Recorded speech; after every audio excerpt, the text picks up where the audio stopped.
Morning, coffee and bagels there. Restrooms over there. They haven't moved anywhere.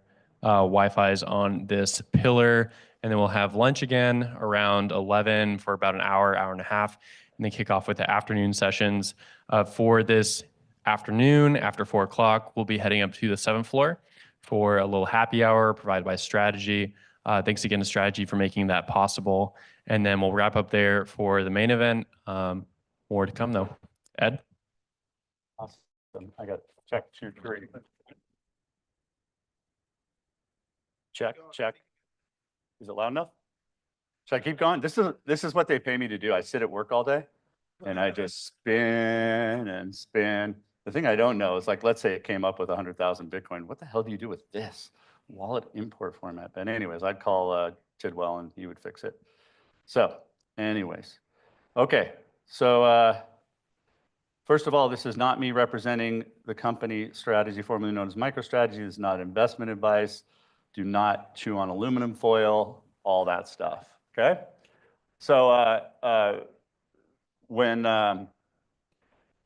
for those of you who don't know me, I've been in Bitcoin since 2011. I had the opportunity to work at Bitcoin conference. I got to work with Mike Casey and guys at Mara. This job came along to be the director of Bitcoin advocacy for Strategy, and we still don't know what that means. We do have our Bitcoin for Corporations conference in Orlando in a few weeks. It is the boring Bitcoin conference. It's CFOs and treasurers and how to do a Bitcoin treasury strategy.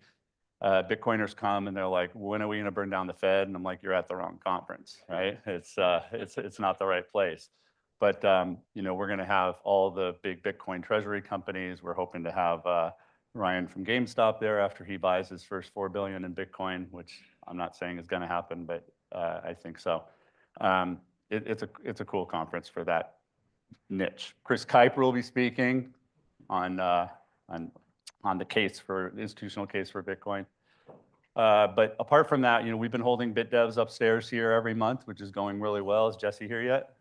Don't see Jesse. Hey, there's Jesse, who runs Bitcoin District, and Average Gary. Where's Average Gary? There he is. Gary with Mara, who leads BitDevs upstairs. we've got a really good community here in DC, as good not as the one in Atlanta that I've been a part of for a long time. So when we offered to have this conference here, Charlie and Will asked me, like, hey, why don't you do a presentation on something? Well, I'm not cleared yet to do anything on strategy. We're, SEC regulated company. I've got to go through all this stuff, and it'll be like 6 years before I can actually do a presentation. Plus, Sailor's the only one who does presentations. So I said, well, what should I do? What should I do a presentation on? I'm an institutional guy. I'm a corporate guy. Look at me. I look like a corporate guy. And they said, well, why don't you do like the history of forks? That'd be something interesting. I'm like, holy crap, I don't know anything about forks. What am I going to do here? So I used ChatGPT, came up with a presentation on the history of forks. I apologize in advance if this is just stupid, but they wanted me to do something. So this is what I did. So anyways, forks were a latecomer to the table. Knives were descendants of hand axes, apparently. Spoons were derived from whichever local objects were used to scoop, like coconut shells, apparently. I don't know why you guys are laughing. Shape of the fork has been around longer than the table utensil, right? This is something that's been around for a while. Guys, is this am I on the right topic here? Okay. And then we had the Byzantine-born Venetian princess problem. Okay? And her dowry included these golden forks. And this was like one of the first cases of people really being presented with forks. And St. Peter Damian, who apparently had a Twitter handle at the time, I didn't know that, he said, nor did she deign to touch her food with her fingers, but would command her eunuchs to cut it up into small pieces, which she would impale on a certain golden instrument with 2 prongs and thus carry to her mouth. This woman's vanity was hateful to Almighty God, and so unmistakably did he take his revenge.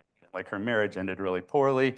There is a painting of this, and you can see the Byzantine-born princess there and her husband, who's just like looking for his next drink, and the people sitting going, how could you dare use forks? Everybody's totally upset. Am I on the right topic here? You said history of forks. Okay, anyways, this painting, nobody seems to know who painted it. There's no real history of it. There's a guy who claimed to have painted it, and they don't know his name. They have a picture of him, and so I'm going to show you. The guy who claims to have painted this painting is this guy. And I don't know who he is, but he claims to have painted this painting. And so the last block before the fork, Montaigne, I apologize to my French friends, writing in the 1570s in a passage about the force of habit, mentions forks, but says he rarely uses them, and they were still associated with sinister behavior. In an essay of Feeding Desire on the Sexual Politics of Cutlery, who's read that, Sexual Politics of Cutlery? Yeah? Carolyn Young notes that in 1605, an anonymous allegorical novel about the courtiers of Henry III portrayed a mysterious island propelled by hermaphrodites. Second mention of hermaphrodites. Or no, that was eunuchs, sorry. Okay, eunuchs and hermaphrodites. Let me get into this. No, okay. Whose behavior is characterized by theatricality, artifice, and falsehood. Sure enough, the hermaphrodites eat with forks, spilling more food than they manage to consume in their pursuit of the new and the unnecessary. Young traces the unsettlingly effeminate aura of the fork all the way through 1897. That was the last block before the fork, when British sailors are still eating without forks, considering them to be unmanly. Am I on topic here? Okay, anyways. So mass adoption of the fork didn't happen until the end of the 18th century. That's the history of forks. I'm going to show you some of my favorite forks. Anybody know what this fork is called? No, this is actually called light fork. This one? Anybody? Anyone? No, this is Bitcoin SV. There we go. This fork? This one? No? No, this is called Forkurium. This one? These are my favorite forks. This one's Forkero, right? It's because of the security. That one didn't fly. Of course, we have Doge fork, right? Very fork, such confusion. And this one, my favorite, Anybody? Casey knows. This one? Yeah, this one's just called Ripple. So what's the point here, right? This isn't what you expected, I bet. It took forks a long time, right? From the point of which you had these prong things all the way through history of different people, adoption of forks, not until the 18th century when they were really adopted, all the way up to 2025, when we have reached the Bitcoin of forks. That's right, finger forks, right? I mean, we have gotten to a point in the technology adoption of forks that is just amazing. When we can put forks on our finger, the world has come to a good place. What's my point? Well, having been in this for a long time, and those of you who've been for a long time can empathize with this. I mean, we've been called lemmings, we've been called flat earthers, there's all kinds of scammers in our industry, and it's difficult being an early adopter. It's difficult being at the forefront of technology, right? And so I'm going to share my favorite quote. This is actually a serious part, but whatever. Whoever Joyce Meyer is, patience is not simply the ability to wait. It's how we behave while we're waiting, Shinobi. Is he here? No? Somebody remind him of this later. Anyways, thank you very much. Hope to start off the day with a little laugh. That's the history of forks.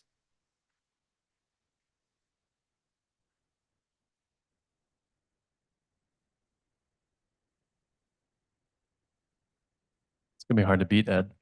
Yeah. With that, Jameson Law. With that, Jameson Lopp is going to be speaking on what I believe is titled Goldieblocks. So I'll let him explain what that means. But Ed, thank you again for that presentation. And please do turn off your mic before you say something about where the Bitcoin is stored here. Yeah.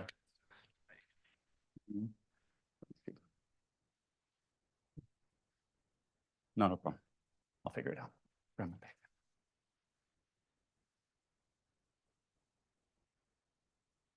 Oh, turn off your mic. That's what you said. God, I hope this Jameson Lopp doesn't suck. Oh.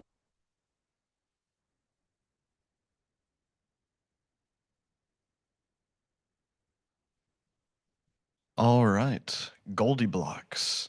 So, why am I talking about something nobody wants to talk about? Mainly because I think right now nobody cares. There's no urgency.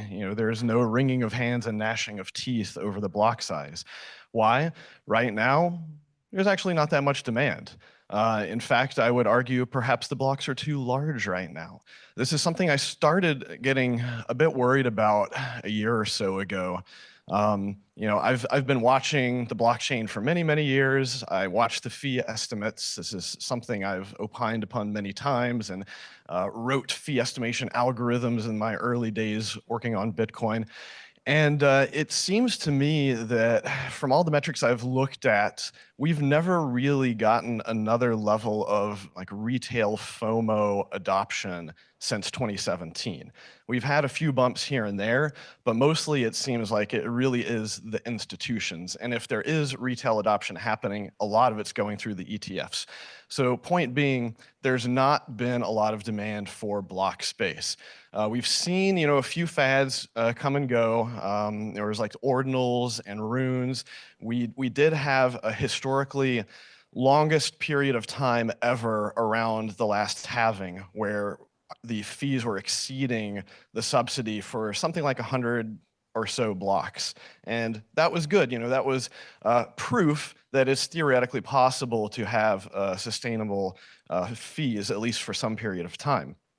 But we're still a long ways away from what I think is a long-term sustainable fee market. So those of you who were around back in 2017 or so, you should be well aware that the primary thing we were really debating back then was, do we optimize for low cost of validating the system, aka running a full node, or do we optimize for low cost of transacting? And I think it's quite clear which of those two won out.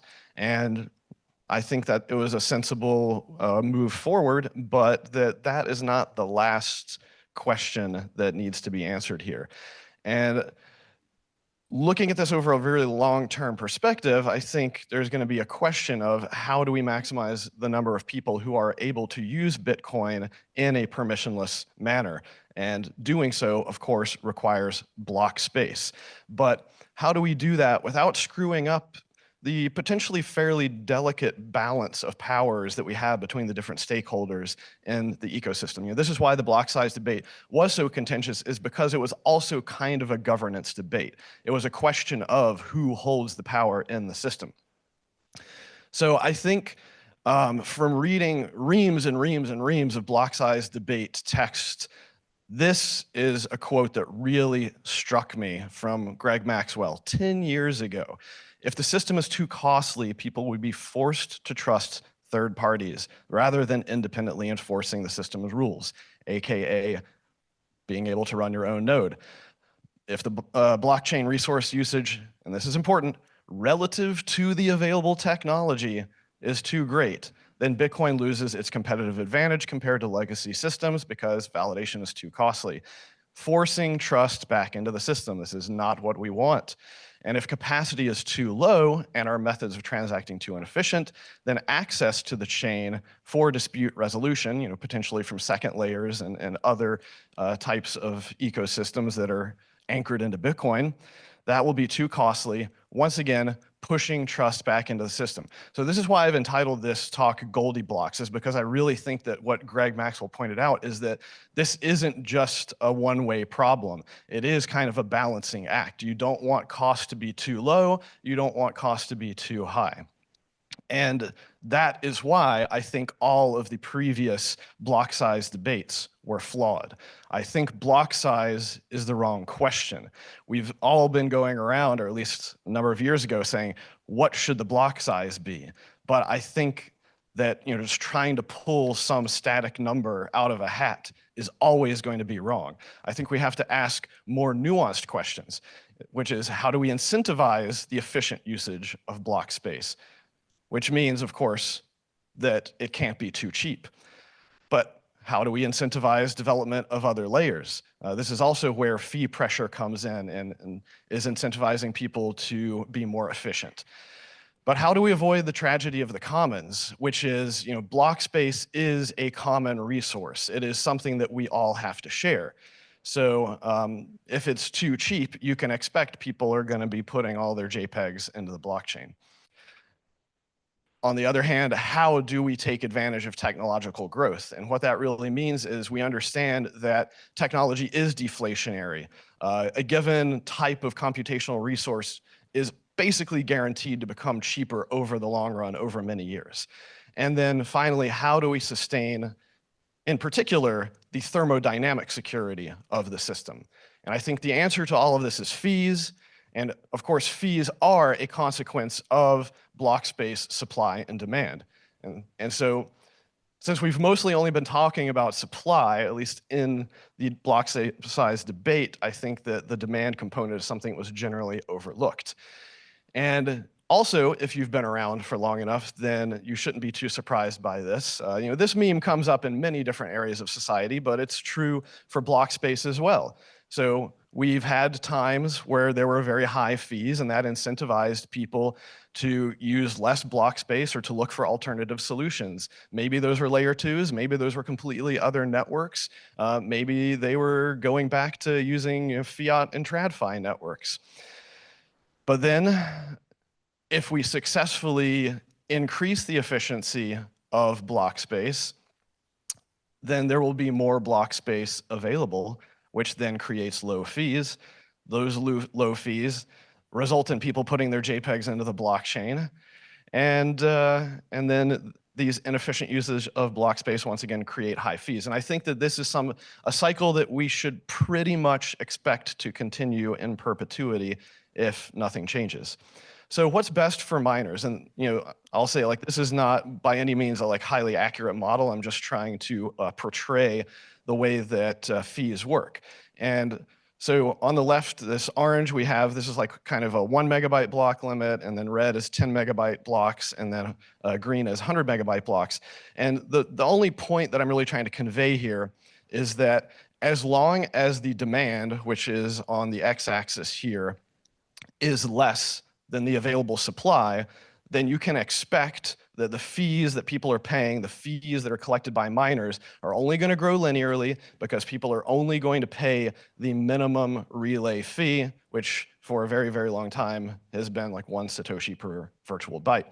But as soon as the demand exceeds the supply of block space, all of a sudden you have a fee market. You have an auction for a limited amount of block space, and fees essentially go exponential. So if we want to be acting and operating in that higher level, robust fee market space, if we want to maximize the thermodynamic security by getting miners more fees, that means blocks have to be full. There has to be an ongoing auction for block space so that the block space is only used with the most valuable economic uses, whatever that may be. If people are willing to pay for it, that means that they find it economically valuable. So stated differently, I think that for long-term thermodynamic security, it is desirable that the supply of block space be strictly less than the demand for block space. Of course, predicting the future is very difficult. What will the demand be? As I mentioned earlier, it's cyclical. You cannot possibly predict all the different variables that will affect demand. So when I look back upon a lot of the Bitcoin improvement proposals for block space and block size, I think they were flawed. They tended only to look at increasing the block size. A lot of them were just pulling numbers out of a hat. These people were mostly considering sort of short-term fixes, just kick the can down the road and then we'll argue about the block size later when it becomes an issue again. And none of these BIPs really took economics into account. The way that they increased block size, it was generally just like, let some period of time go by and then double, triple, quadruple, just do something to increase the block size more because we expect that it'll be cheaper from a resource standpoint and we should be able to handle it. And so the result of that is that you're basically going to be aborting any fee market that may develop at any point in time because you're going to just flood so much supply into the market of block space. And also some of these BIPs were concerning because they actually gave the miners the power to potentially game the block size itself, which I think is not something that we want to do. We don't really want to disrupt any of the current balance of power in the system. And then finally, BIP 103, I think, was the only one that actually concerned itself with safety parameters from a node operator point of view. And BIP 103 was Peter Woola's bandwidth increase base. I think it was something like 17% per year increase on the block size. So then we look out upon the rest of the ecosystem. There's not a ton of networks out there that automatically adjust their block size or even have ways to easily adjust it. When I was looking out, I saw that Dash essentially has a sort of masternode voting mechanism. Ethereum in the proof of work phase was mainly based upon miners voting on the gas limits, and they were able to increase it if they agreed to do so. Then we have EIP 1559, which is a little bit dynamic in the sense that it has a target, and then it kind of adjusts the base fee requirements for transactions up and down, depending upon if the previous block was above or below the target. And then that is allowed to go up to basically double of the target of gas. I think that the validators can still vote on increasing that max, but don't hold me to it. Finally, Monero. Monero was particularly interesting because it is highly dynamic. And it's basically, it allows miners to increase the block size essentially if they take a penalty on the subsidy, which means that they have to increase the minimum transaction fee. How does that work more specifically? With Monero, it looks at the median block size of the previous 100 blocks.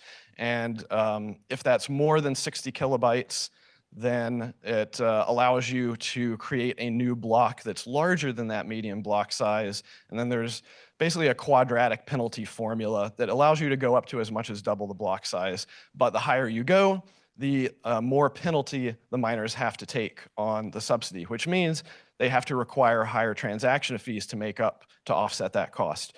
So small increase is a small penalty. Large increase is a much larger penalty, and then if you try to do more than double, the block is invalid. And we can look at some charts. So here is in the red the block size, and in the orange the total fees. Of course, 2017, 2018 was a bit off the charts, so we probably need to zoom in a bit more to see what is some of the more recent periods looks like. And you can see it tends to adjust pretty well. Block size goes up, fees go up, block size goes down, fees go down. But then you zoom in even more, and like one of the issues that I have with this is because it's this sliding window of just the past 100 blocks, then if you essentially level out, if the block size gets to be nearly flat, then the fee or the penalty goes down, therefore the fees go down again. So it doesn't really do a great job at sustaining fees. It does a good job at buffering itself against the volatility and requiring people to pay more if we're doing a sudden increase in the block size. So I think a little bit could be learned from this. So the question that I have is, can we adjust the supply of block space in response to demand? And this is a really hard problem. Preferably, we would be able to just look at the mempool and say, like, how much mempool backlog is there and what are the fees in the mempool and so on and so forth. But obviously, you can't have consensus rules based upon the mempool. It's just not going to work because there is no the mempool. It's not a guaranteed thing. Then, as I said earlier, we have to be really careful to not change the game theory of the system, to not let miners potentially screw with it even more. As we've already had several talks earlier that we're talking about some of the terrible things that adversarial miners could already do today if they really wanted to. And I think we should avoid getting into that situation. And then finally, we don't want sort of one-off edge cases to potentially create more volatility or be able to affect any sort of algorithm that we have here. So if we're going to implement a dynamic algorithm, I think we should learn from our own mistakes, from other people's mistakes, especially look at difficulty adjustment algorithms. I think there's a number of parallels here. We also had yesterday some talks about how there were bugs in Bitcoin's difficulty adjustment algorithm. So we need to understand any of these dynamic adjustment algorithms need to be extremely well vetted.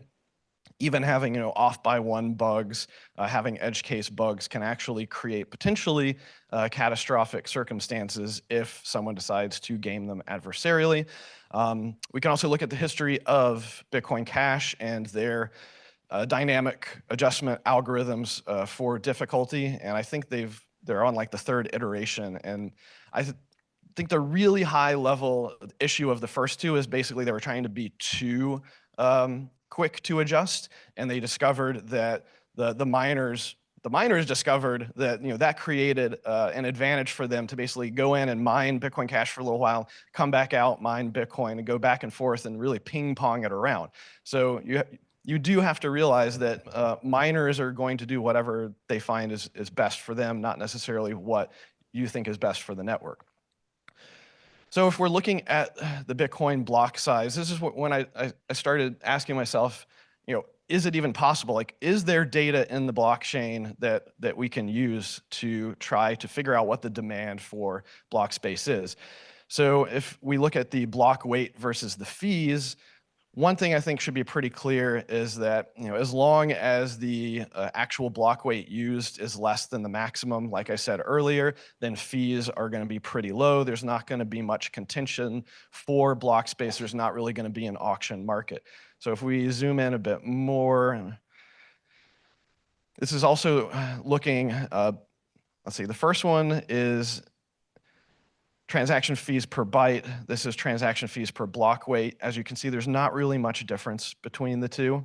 But once again, we see, if we zoom in even more, when the blocks are not full, fees are practically zero, that 1 Satoshi per virtual byte.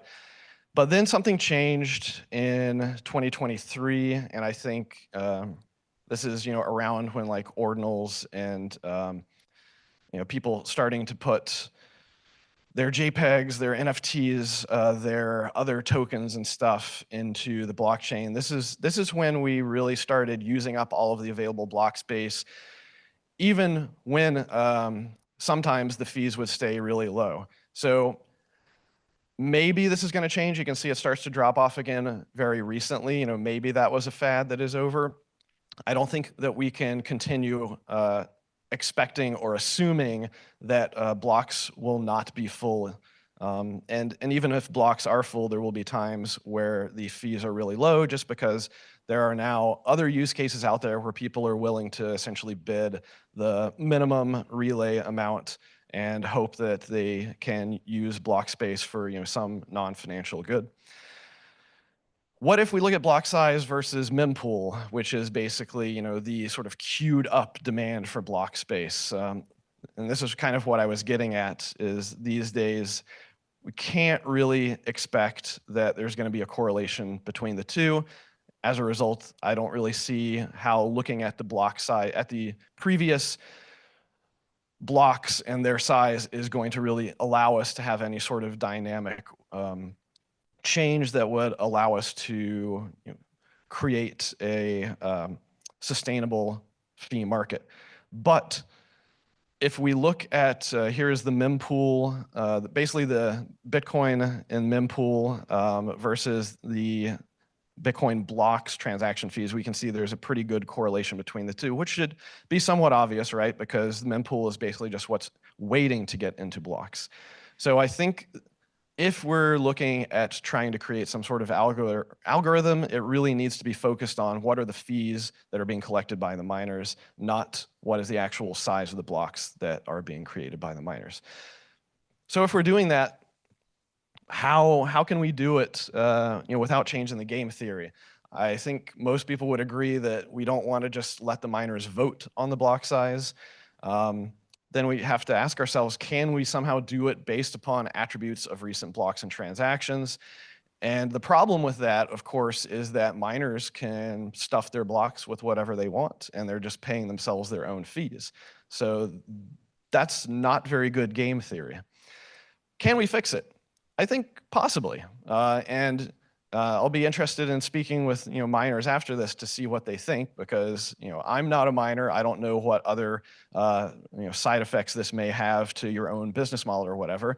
But if we don't want miners to be able to stuff their own blocks and potentially manipulate any sort of dynamic block size algorithm, then I think we essentially need to have them pay forward the Coinbase outputs. Whether this is the subsidy and the fees or just the fees, I don't know that it really matters.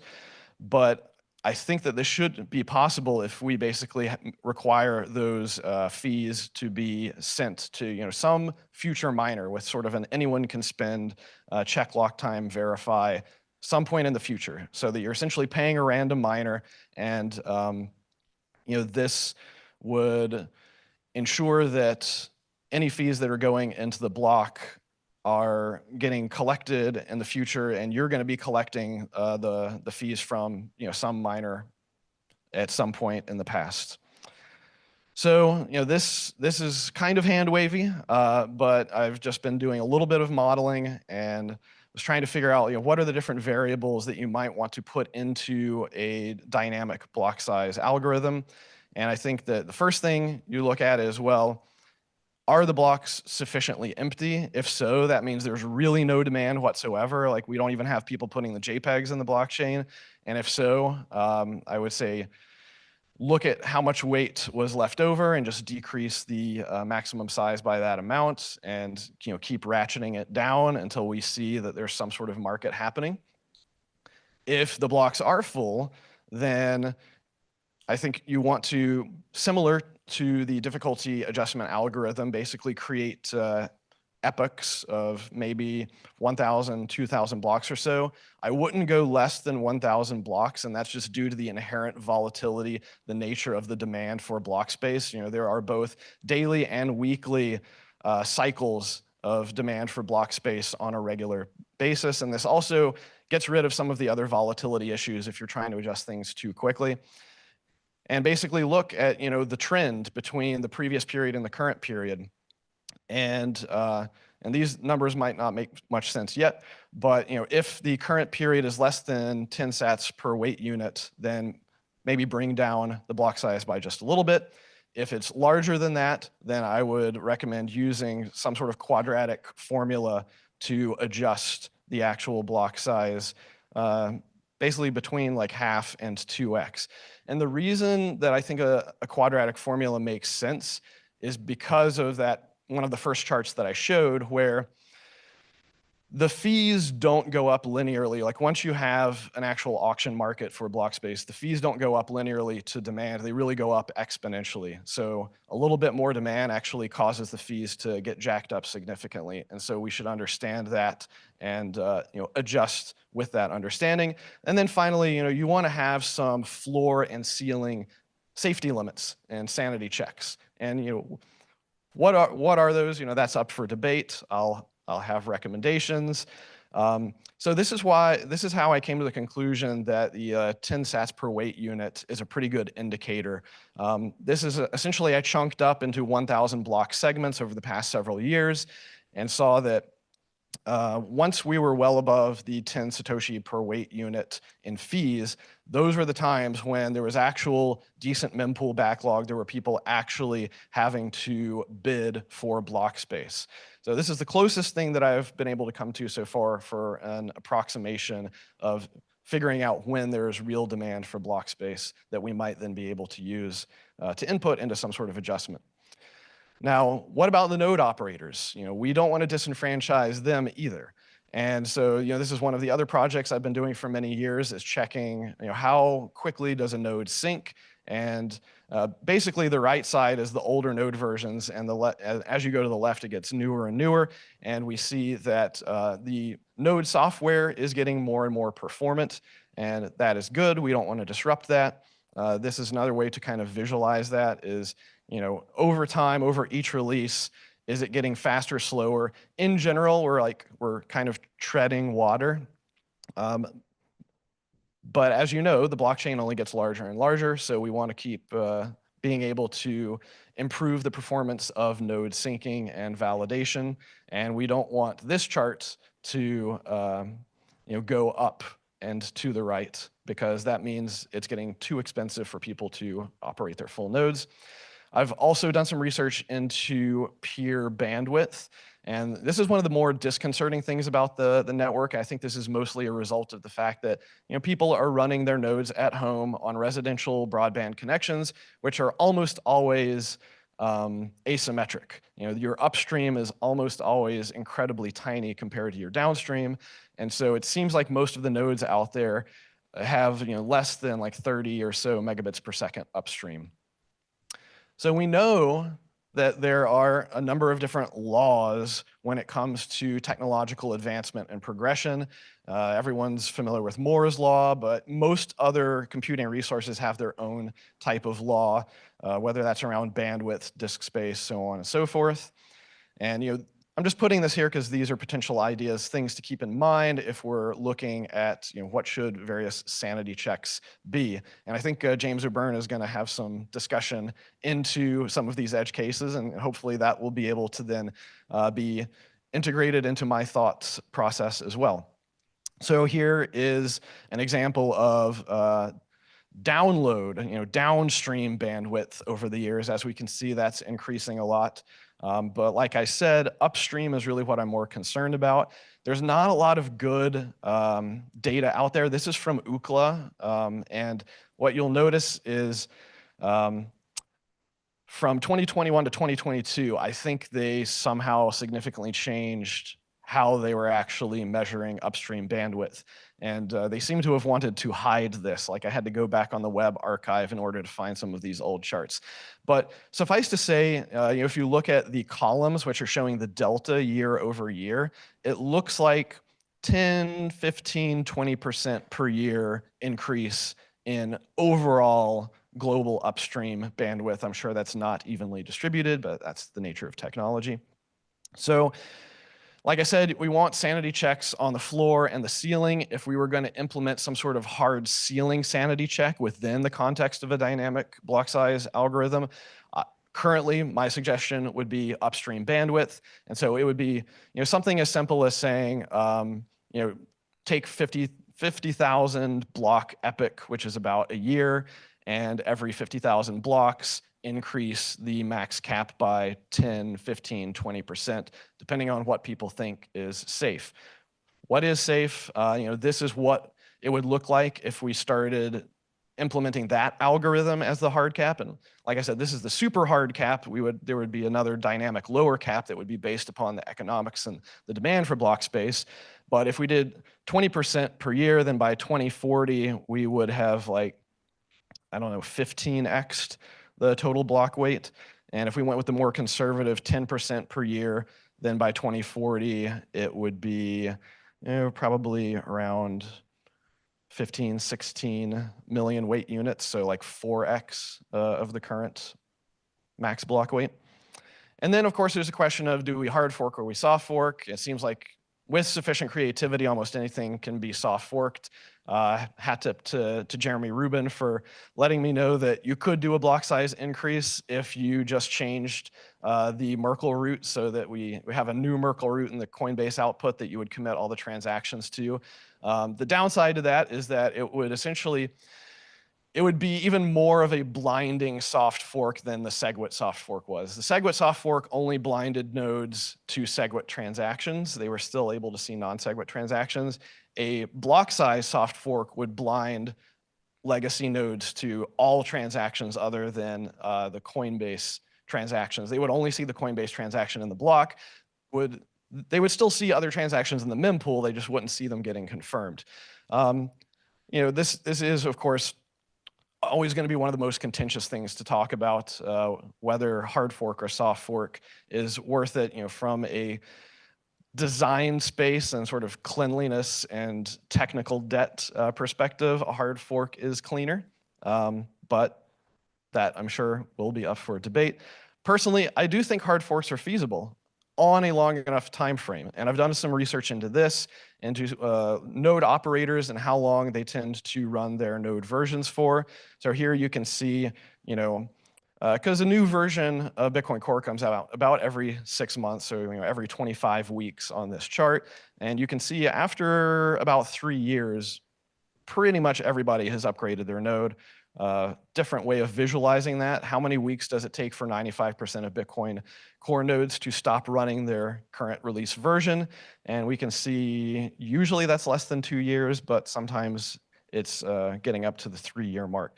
So I would say like a hard fork, if it's scheduled more than 3 or 4 years in the future, and of course non-contentious or not too contentious, that it should be feasible to actually pull that off without creating a chain split. But to recap, this is a complex, multifaceted topic, and there's a lot of stakeholders who have their own interests. And my main thing is that I don't think anyone can choose the right block size, because I think this is a very dynamic market and no one can predict what the demand for block space will be. And as we continue building out more things on top of Bitcoin, the demand itself on the main chain will fluctuate. So we have to ask ourselves, what are we really trying to do here? What are we trying to optimize for? What are the things that we're trying to keep from breaking? What do we consider to be like a healthy state of the network? How do we support thermodynamic security? But how do we also continue to incentivize innovation on other layers? Like there needs to be some cost that drives people to find efficiencies by developing on other layers. But how do we also do this while remaining constrained within safety limits so that we don't disenfranchise node operators? And how do we still allow ourselves to take advantage of technological advancement? I think not doing so is a real foot gun. This is basically, free throughput that is given to us by an extremely diverse ecosystem of engineers and hardware developers and so on and so forth. And to just kind of throw that out the window, I think is pretty ridiculous. And then finally, and possibly controversially, I think that hard forks on a long enough time scale are probably safe. So, there's a few major things that are debatable and I think we should have conversations about. But I think in order to do something like this, you have to fix the block stuffing problem by changing how the Coinbase outputs are locked. Some sort of dynamic weekly or possibly longer adjustment algorithm that isn't too volatile could be implemented. And then, of course, hard floor and ceiling based upon various safety limits. And if you're going to do a hard fork, then I think it needs to be done fairly far in the future so that everyone is on the same page with their software. So looking forward to discussing this with all of the stakeholders involved. And like I said, this is not me playing Chicken Little and saying the sky is falling and we need to do something right now. This is me looking out really, really far in the future and saying there's a number of long-term problems that we need solutions for. And I think that the solutions are out there. We just need to figure out how to get on the same page about them. Thank you. Awesome. Thank you, Jameson. He'll be available in the back for any questions or comments. And also, of course, there's whiteboards. We're going to keep it rolling here. We have 2 more presentations before we do our lunch break. Actually, 3 presentations, rather. So next up is Reardon Code. He's going to be talking about capabilities, opcodes, and magical thinking. Let's give him a warm round of applause as he gets going here.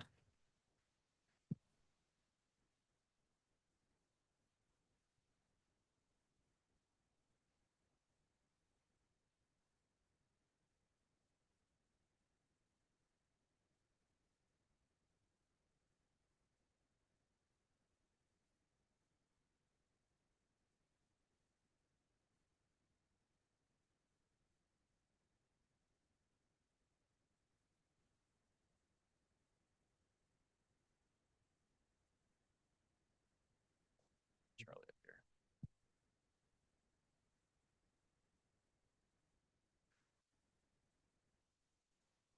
It's Charlie Spears in the back there. Oh, there you are. Are you winning? Yeah.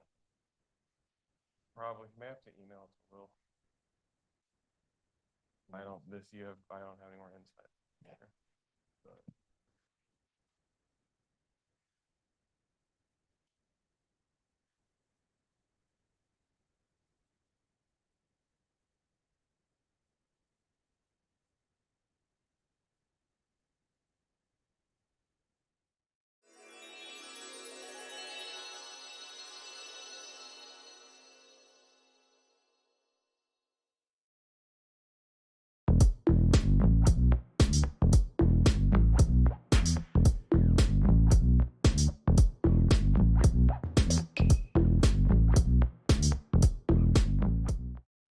Okay, here we go.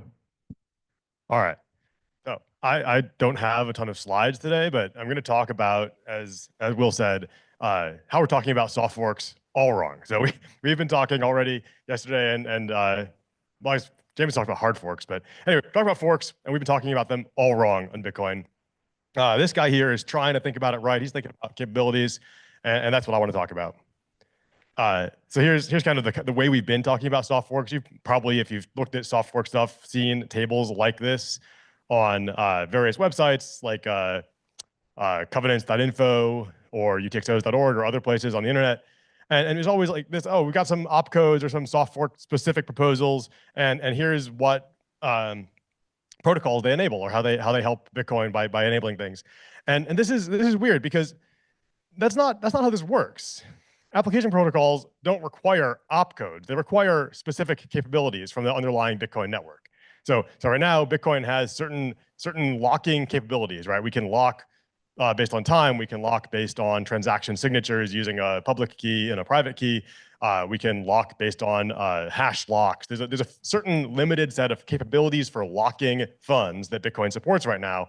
And that's what protocols need. They don't need opcodes. They need capabilities. And there's therefore overlapping sets of capabilities and opcodes. And it's not just, oh, this opcode gives this protocol, right? That's not the way this works. So here's some examples on this slide of which capabilities some protocols we might want require. Yeah, I'm not going to read all that, but it's up there. I said what I want to say. Similarly, of course, opcodes enable capabilities, not applications.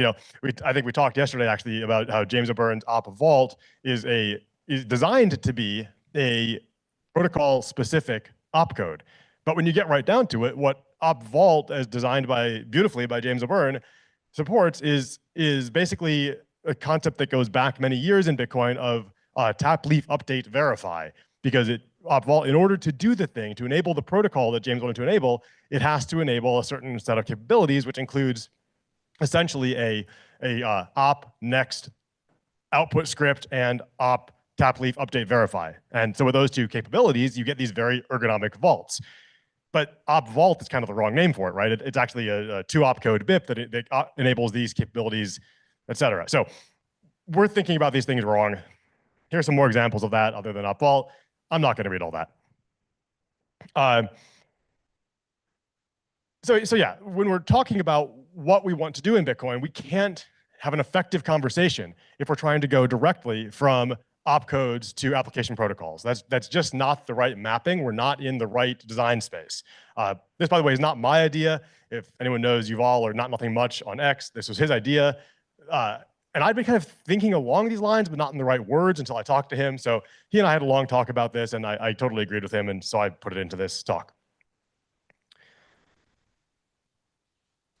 All right, so yeah, opcode to protocol thinking leads to magical thinking, and that's kind of the crux of what I want to talk about here, is if you try to say, I want an opcode that enables this specific application protocol, it's very easy to start thinking about the magical thing you would want. If we had rainbows and unicorns everywhere, you would want some thing that exactly solves your problem.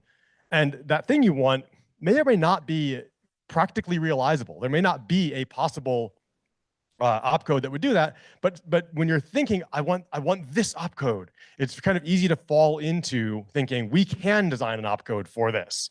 And when you break it down to what you want Bitcoin's scripting to be able to be capable of, you start to get to more concrete, exactly what is this magical opcode I was trying to design, trying to enable?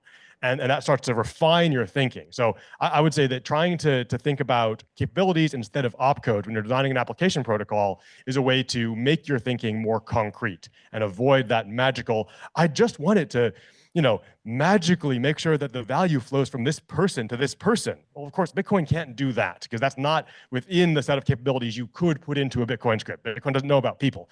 And that's why this, I think, is very important. Because if we're going to, as I think many of us here want to, if we're going to upgrade Bitcoin and add capabilities, we need to have everyone, well, I shouldn't say need. It's helpful to have everyone thinking in concrete, realistic terms and not getting off into magical, but I want the ponies thinking. That's not going to get us to a concrete, implementable protocol.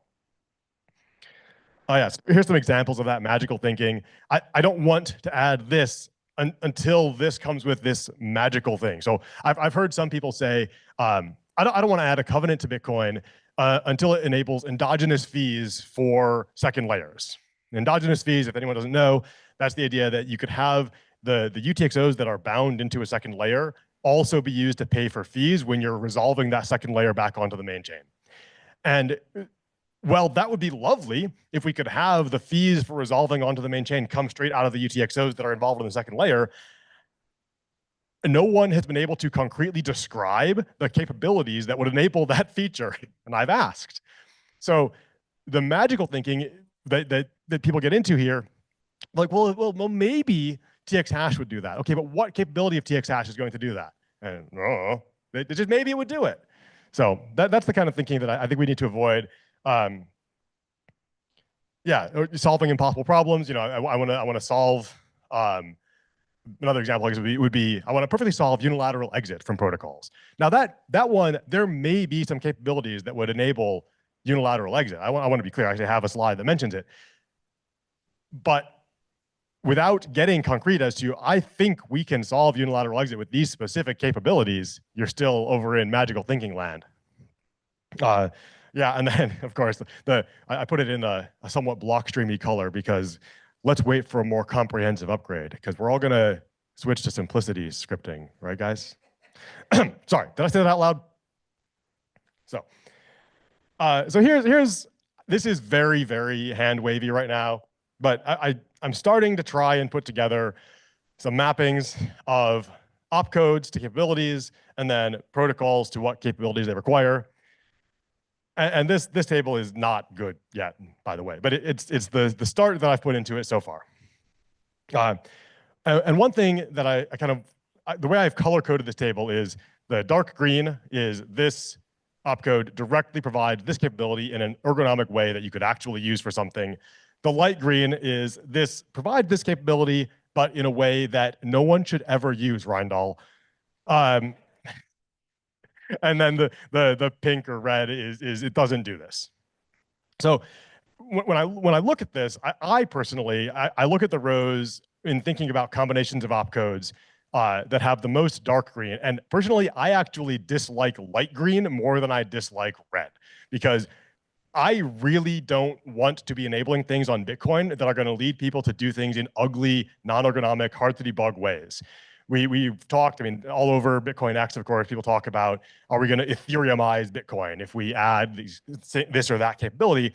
And one of the properties of Ethereum that I think some of us subconsciously, some of us consciously are against in Ethereum, one of the things we're against there is that you have to audit every single contract, and it costs sometimes hundreds of thousands of dollars to do a proper audit of an Ethereum contract. And we don't want that in Bitcoin, at least I certainly don't. And if we're enabling these light green things, that's the kind of thing we're going to end up with, right? That's people are going to have to go and audit 120 screeching cats in order to figure out what a contract does and whether it has weird edge case holes. So I really want to be doing the dark green things. So obviously, I'm the author of the L-enhanced proposal for Bitcoin, along with, and that's, there's a lot of dark green on the L-enhanced row, and then if you add check contract verify, the row gets pretty full of dark green. So this, I mean, obviously I'm biased and I made this table, but I want people to work on this with me. I want us to really start mapping the capabilities of the proposals we're making so that we can see what we're actually getting out of them. You know, are we getting useful capabilities when we add some opcode, or are we getting kind of meh out of it? So that's my little table of capabilities for codes. And then we're going to do the next one, which is how does that map to protocols? So the same capabilities across the top, and now which capabilities are required or helpful for different protocols. And one of the things about this is that once we start thinking about capabilities, we can also look at how, well, if we don't do this, do we prevent some application that maybe people think could be harmful to Bitcoin's long-term incentives, right? I don't have strong opinions about this. Some people do. Some people would say that Bitcoin having automated markets or decentralized exchanges would be a bad thing and it could harm Bitcoin's long-term decentralization. If you think that, then this is a very important table, because automated markets and decentralized exchanges require certain capabilities.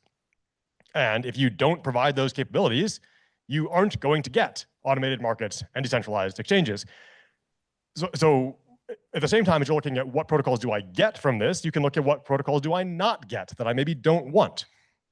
And again, this is very early. I'm positive that some of what I put on here is wrong, because I literally made this specific slide in the hour before the conference out there. So, but I put in orange the ones on this that I specifically want to see improved.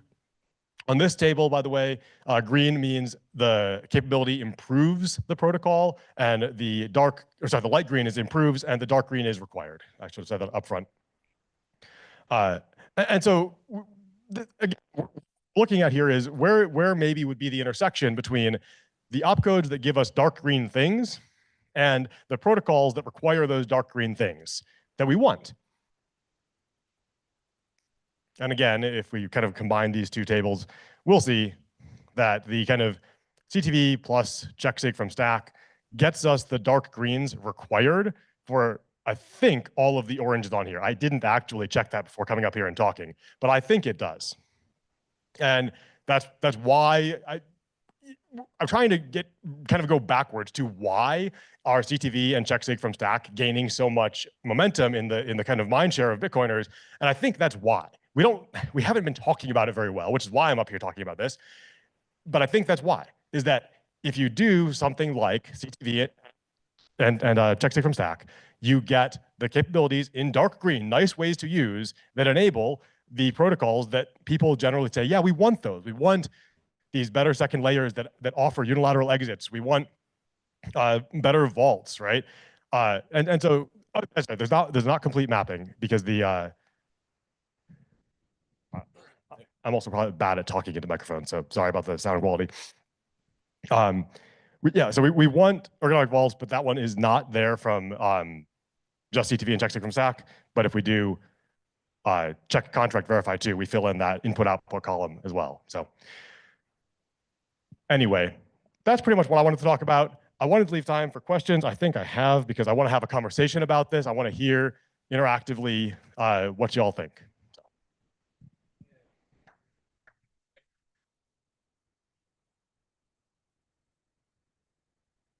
I love this mapping of capabilities, but at the end of the day, it comes down to people. Have you considered that with the capabilities, you could overlay that with the Covenant Wiki page of who supports what and get a mapping of who specifically supports which capabilities, and then you can ask them directly and fill in those spots in the grid? That's exactly kind of where I want to take this. I want to kind of get, Floppy's tables on the Covenant on the Bitcoin Wiki is great, but I think we need to start also getting kind of a yes, no, indifferent on protocols, because like I said, some people are very against automated markets. I don't care. I'm indifferent to automated markets. So I want to start getting that mapping as well of developers out there. What protocols do you want to see available on Bitcoin? And then, okay, given that, we don't even have to ask the question about the opcodes really, right? Once we know what protocols people do and do not want, if we do this mapping correctly, we can say, okay, here's the opcodes that get people what they want and not what they explicitly don't want. And so, it's much easier to ask people not what capabilities they want or what opcodes they want, but instead, what applications do you want? And then it's almost a software problem to just figure out what opcodes get that set of things. Yeah, I think if you can make that up on a website that's intuitive to just click on each square and find out who supports which thing and why, I would love that. You want to help me do it?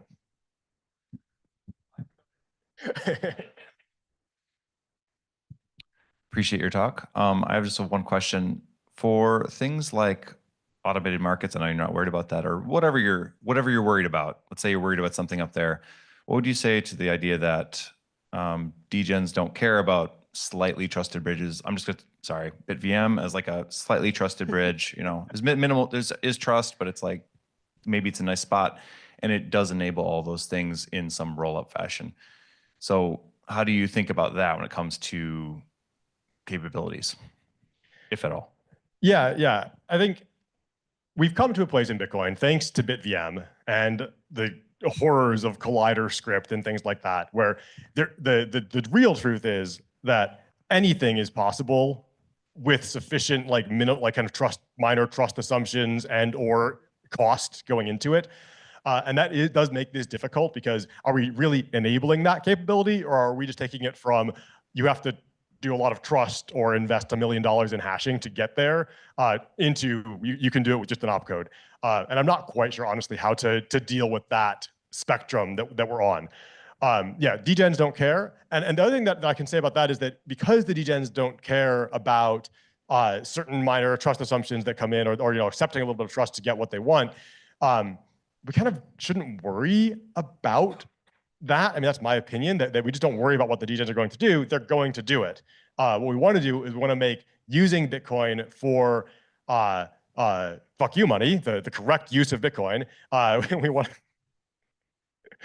We want to make sure that is as ergonomic as possible. And so that's kind of my focus when I look at this. I'm trying to get the FU money purpose of Bitcoin as ergonomic as possible, without regard really for what happens to the degens.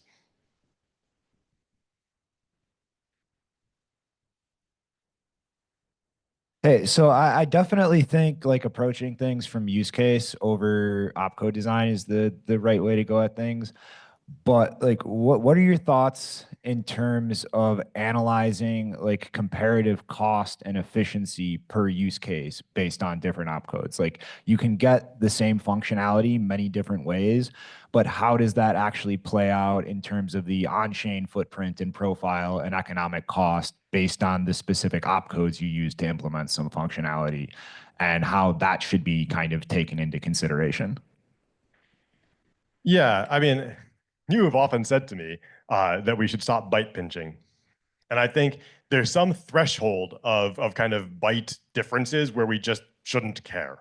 I don't know what the exact number is. I would say like, oh, if the difference is less than 4 V bytes, maybe 16 weight units, we just shouldn't care.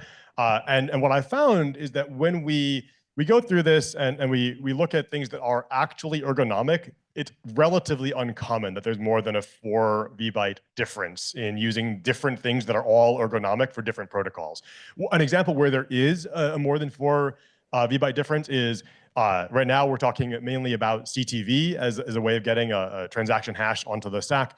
And because CTV is a verify opcode designed for op-nop usage, it does have a 8 V byte cost that is not always required. So maybe that's a place where it might be worth optimizing that, as I think InstaGibbs has suggested that we should have an op template hash that comes along with it that just pushes the stack and saves those 8 V bytes. So yeah, I think it's somewhere in that range. There's some threshold where we just don't care. Oh, it takes one more opcode. No one cares.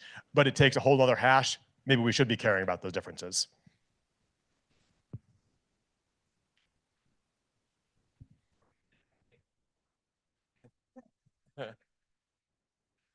Or we should just activate Goldieblocks. So since you said that, I want to say that I retweeted actually while Jameson was talking.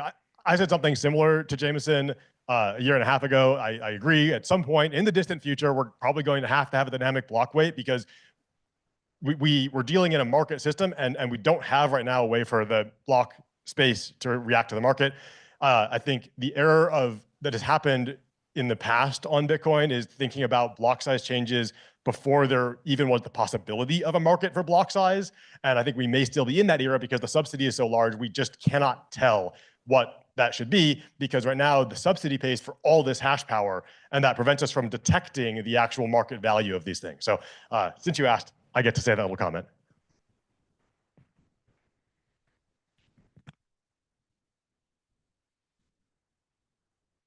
Oh, sure. Oh, sorry. I'm just gonna make some unreasonable demands. Don't worry about it. But can you make me a mevometer, like something that measures how much mev you get from all these opcodes if you combine them? I think that's a I great guess idea. the other would be just there's lots of different opcodes there, and some projects are like a great whatever. I'm trying to get an idea of how many lines of code you want to start adding to consensus, sort of that stuff. That's probably another chart to look at, because maybe 10 codes combined is nicer, but it's like, okay, now you've got 10 opcodes that 2 people need to review. So anyway. Yeah, I think that's another dimension to compare opcodes on. We also, so I would say we can probably do a pretty good mapping of which capabilities enable how many types of MEV. A reasonable proxy for that is things that enable decentralized exchanges and automated markets broadly are likely to enable many modes of MEV. There's not a perfect mapping, but it's close. So that's the best proxy I have in these slides, which is one of the reasons many people in Bitcoin are so against those things, is that they're very concerned about MEV. Again, I personally am not, but I understand the concern. Regarding the complexity, there's been a lot of talk, as I'm sure you're aware, but I'll say it out loud anyway, of kind of the complexity of reviewing kind of a narrowly scoped opcode that does one specific thing versus kind of a more complex opcode. An example is both check contract verify and vault are a fairly kind of somewhat omnibus opcodes. They do several things inside of the opcode, versus check sig from stack is a single purpose opcode. And complexity of review scales non-linearly with both code size, and how much is happening inside of the opcode. So I would speculate that several small opcodes are actually less reviewer time and effort than one large complex opcode. So it's a bit hard to make that distinction.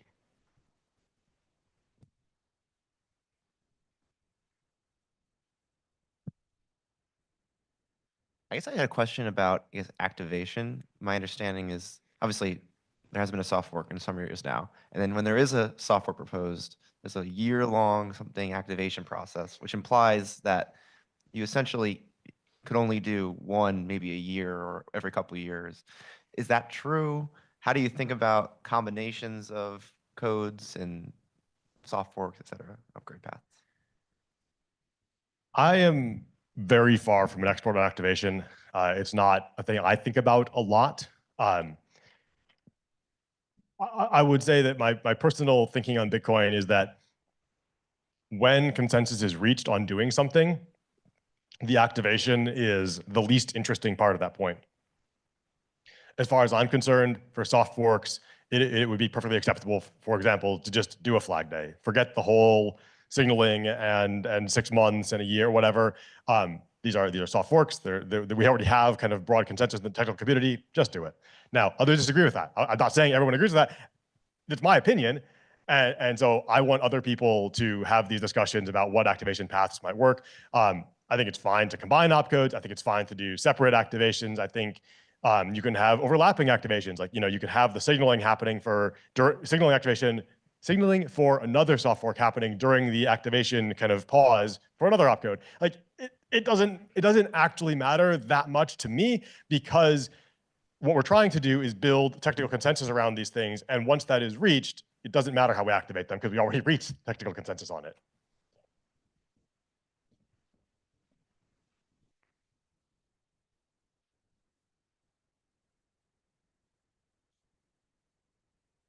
Yo.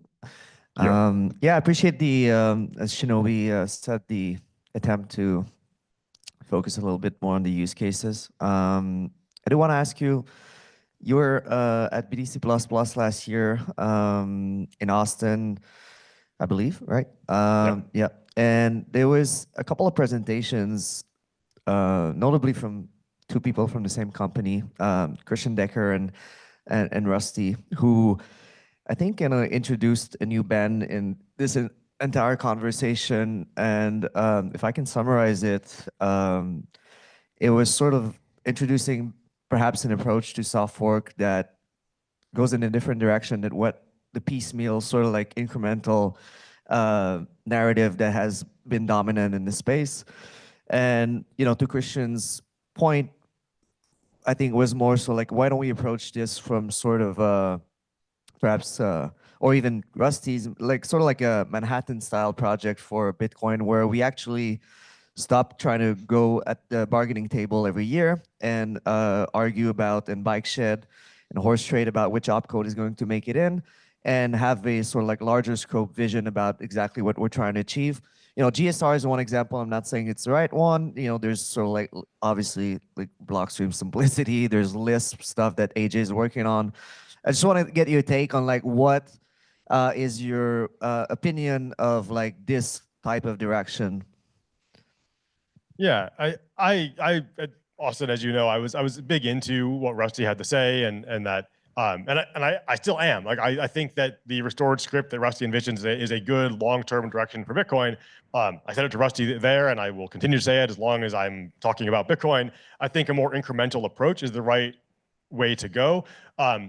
But what I actually appreciate about that kind of more, here's the glorious future essentially thing, is that it helps us give a direction to what we might do in the meantime. So in talking about restored script, it was very clear that restored script would include something like checksig from stack. So if we start adding those things incrementally to Bitcoin right now, what we're actually doing every time we add something that's going to be in restored script anyway, we're de-risking that future. And so we're both concretely improving Bitcoin right now today, and we're de-risking the future. And if it so happens that we develop checksig from stack and TX hash and the SIGOps budget and all the VAROps budget, we develop all those things and we don't actually do a soft fork during the time we're developing them, then maybe they all activate together as restored script. But still, development and even preparing and trying to activate incremental things in the meantime is still, I think, the right approach.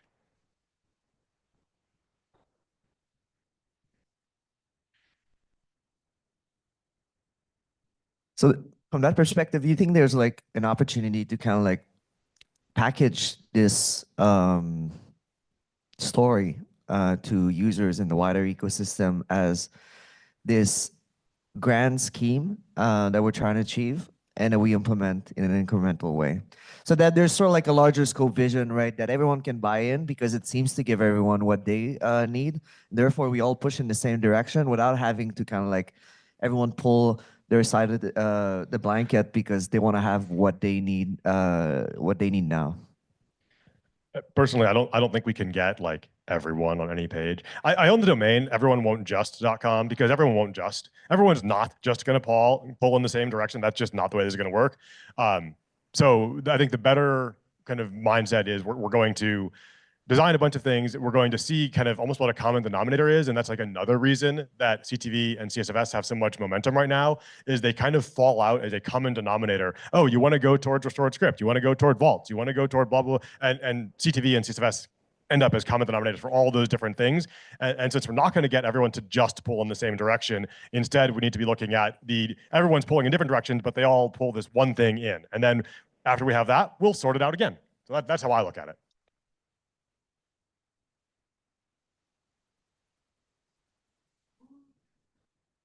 I do like booze. Always put me in my place. Let's give it up for Reardon.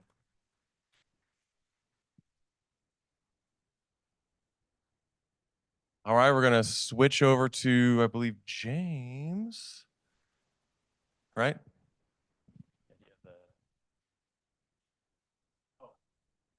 He's gonna grab the slides. We have more water bottles coming and we're out right now. Guess everyone was drinking last night and need some water this morning. So we'll have that within an hour or so. Apologies, we don't have more.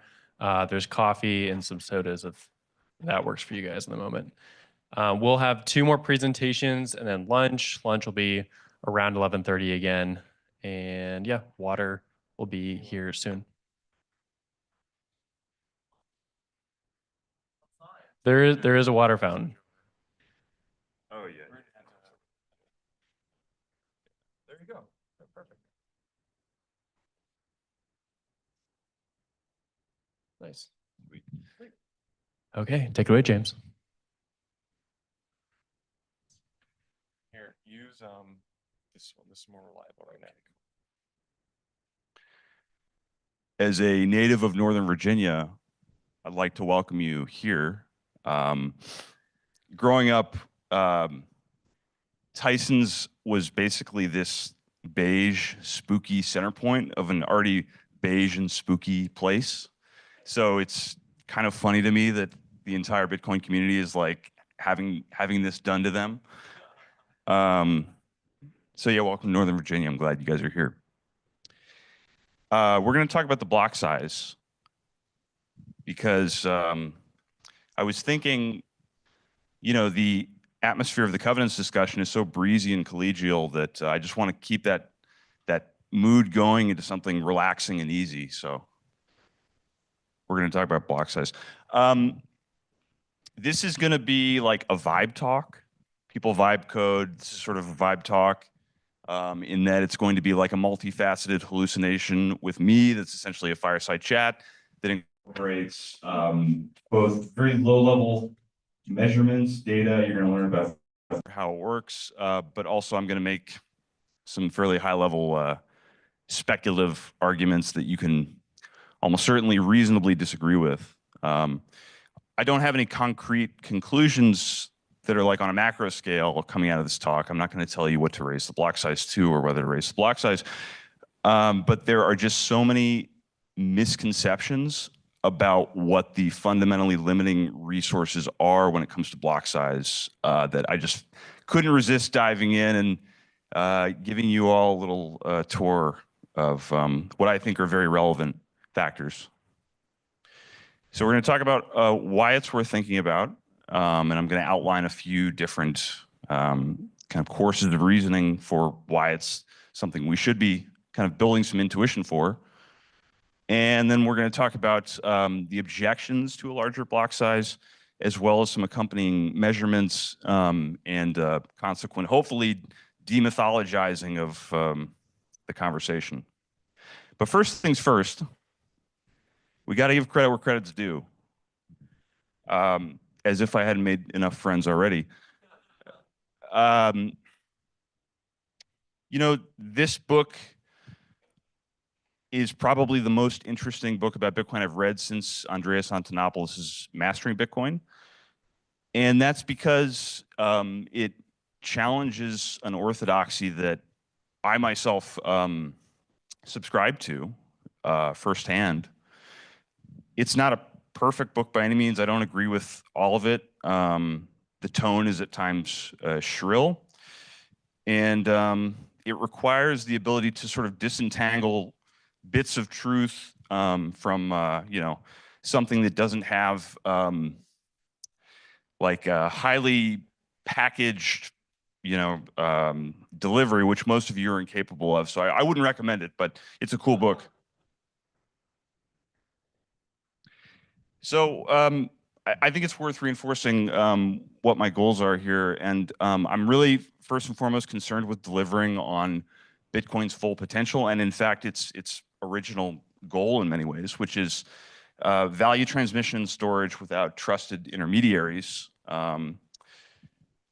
Like, I think it's useful to pick some kind of a target to frame the discussion with. I think targets aren't everything, but for me personally, having a layer one that's capable of like rough checking account volume for most people, which could just be one transaction a month, you know, buying some Bitcoin and getting it to an address that you control. And then obviously avoiding state capture is really important for achieving that in the long term. So this isn't about payments. I'm not a payments guy. I read the Bcash book. I look like payments are great. We should do them somehow. But really, I'm still chiefly concerned with just delivering on store of value because, like, frankly, Bitcoin is not set up to do that, in my estimation, right now, without some work. But the good news is that, you know, I think this is achievable with tech that we either have and is deployed or tech that we know about. So, like, right now, blocks are basically empty. Like, talking about a block size increase nominally seems crazy. Prices going up. Michael Saylor's buying Bitcoin, and you know the government's maybe accumulating Bitcoin somehow. Maybe the two are interrelated. I don't know. And you know, you ask people about the fact that, like, by the numbers, real ownership of Bitcoin just can't scale beyond like 5% of Americans at the moment, and they say, well, you know, like that's expected. I can still transact. It's you know, it's fine, whatever. I don't really buy that. Finance, you know, has these phase change type processes where like bank runs are not linear. You know, like one day everybody's cool with, you know, having the money in the bank, and then the next day everybody wants to withdraw because they're sort of contagious viral processes. You know, like the regulatory state is a discontinuous process. I think everybody's familiar with that. You know, like the Taleb Turkey thing, it's real. And I don't want to see us get kind of caught up in that. Yeah, he loves Bitcoin. The fact of the matter is that if you don't control your coins, you can't actually vote on what consensus is. And this is kind of an underappreciated thing. I mean, everybody notionally appreciates this, but we don't really carry it through, I think. Water break.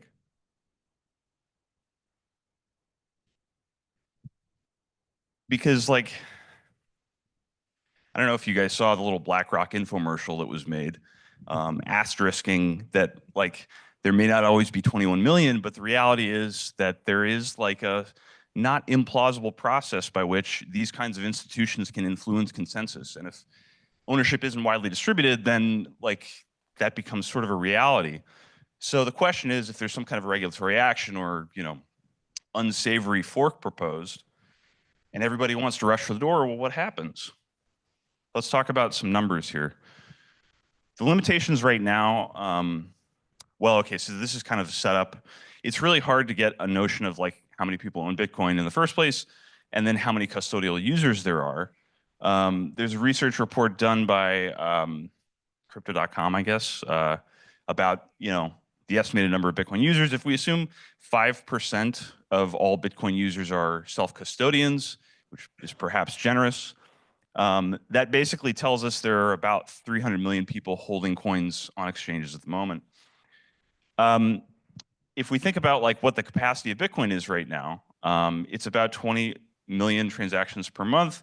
I choose 2 in, 2 out here because like custodians are very different in the way that they actually custody the Bitcoin. Some exchanges, some custodians I have firsthand knowledge of, have a segregated account for each client, and so there's like a whole bunch of coins living in existence for each client. Some have omnibus shared UTXOs, so it's really hard to pick a one-size-fits-all transaction type when you're modeling this kind of stuff.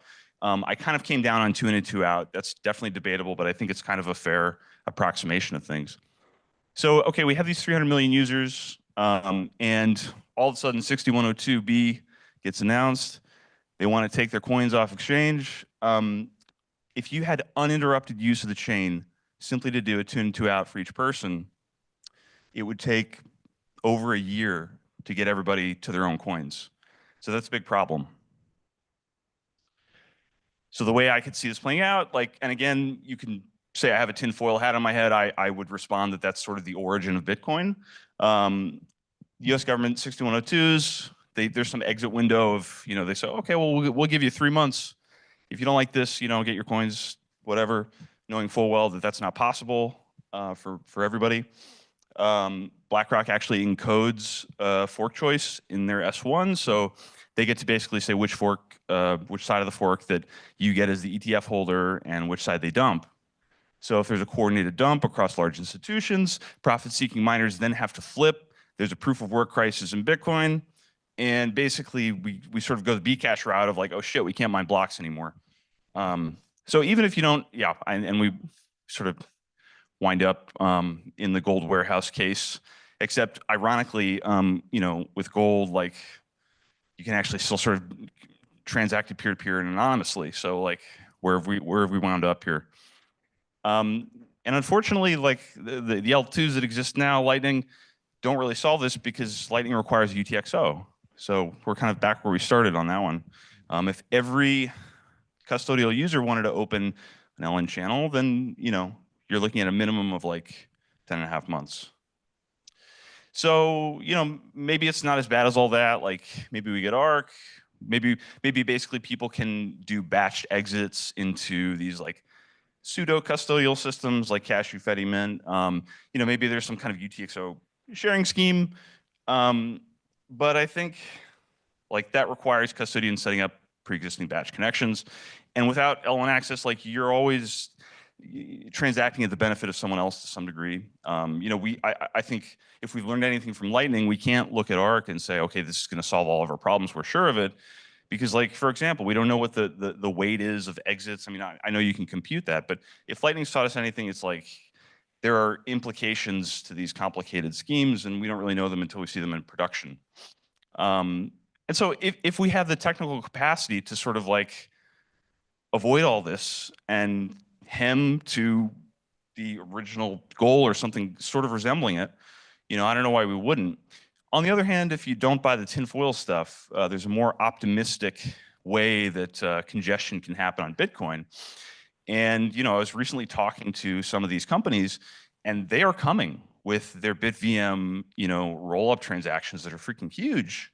If we want things like vaults, vaults definitely add weight. I think probably the additional transaction UTXO creation is worth it, but that's extra capacity. So I could see for any number of reasons, chain space becoming dear at some point soon, given the level of like fiat VC that's getting pumped into some of these layer 2s. So now, okay, like I've done a lot of setup. Let's talk about objections here. There are a few classic, and scary sounding objections to bigger blocks. I'm going to start off by kind of talking about miners, then we'll dive into nodes. We'll talk about how nodes work, and I'll show you some nice graphs.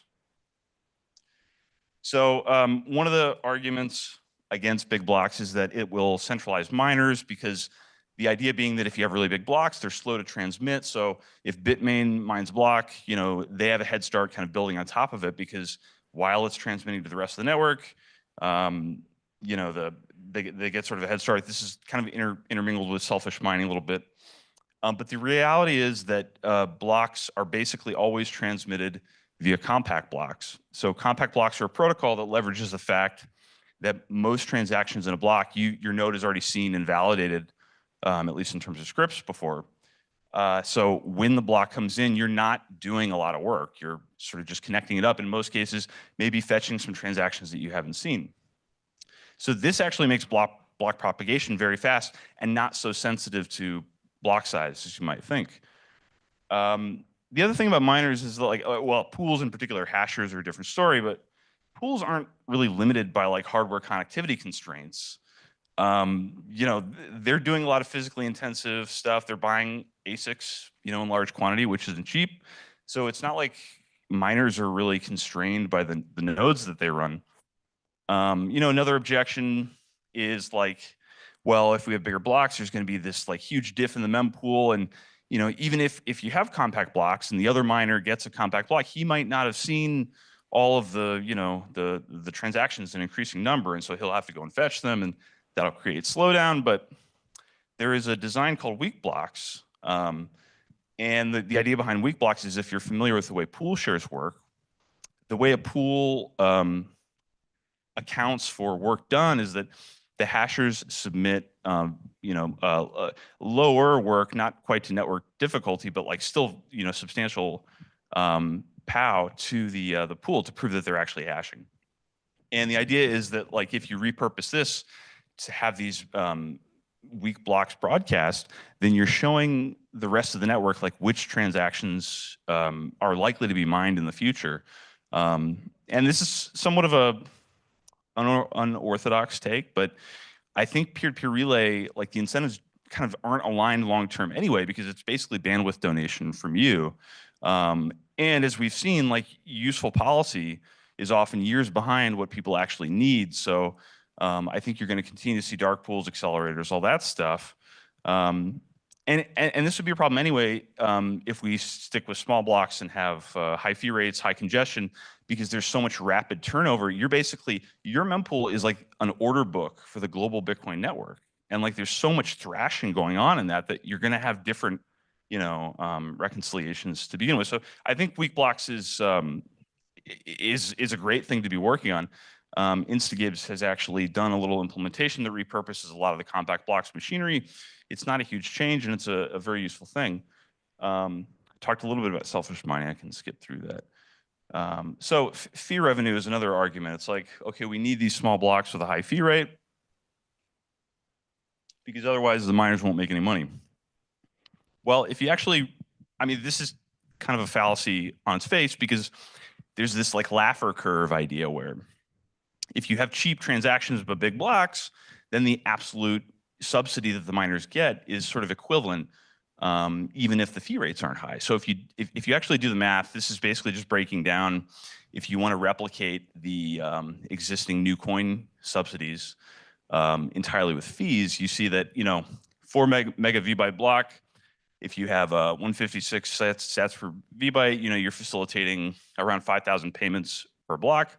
You're paying $80, you know, at the assumed valuation of 250K Bitcoin. Let's be optimistic. Whereas if you have, you know, let's fix the fee rate at 1 sat per VByte, which is very aggressively low. You could imagine 2 or 4. You need 150 mega VByte blocks, which sounds big, but hang on. You're facilitating around 750,000 payments, and the cost per payment is like 50 cents. So that's kind of an interesting like spectrum to evaluate. And again, the conventional argument is we can't have the latter thing because these technical limitations pin us on the basis of decentralization. But like, what if that's not actually true? And anyway, like, okay, you might say, we'll do the big blocks and they'll be empty and we'll be in, you know, a worse spot than we were. Well, like, our current regime is not doing that well. And miners aren't getting rewarded. And like, this is a real problem we need to be thinking about, because the subsidy is going to run out. So let's move now to the node. This is like, in many ways, the mining and node running are intertwined, in that like, you don't want the nodes to be too far behind. Obviously, you want to be able to sync. You want to have trustless verification of Bitcoin in a reasonable way. So IBD, in initial block download, actually obtaining the chain, doing the initial validation, getting to network tip. To be honest, this is kind of a solved problem. In my view, we have something called the SUMUTXO, which basically truncates the linear IBD process to sort of a constant-ish sized window of blocks that you need to validate.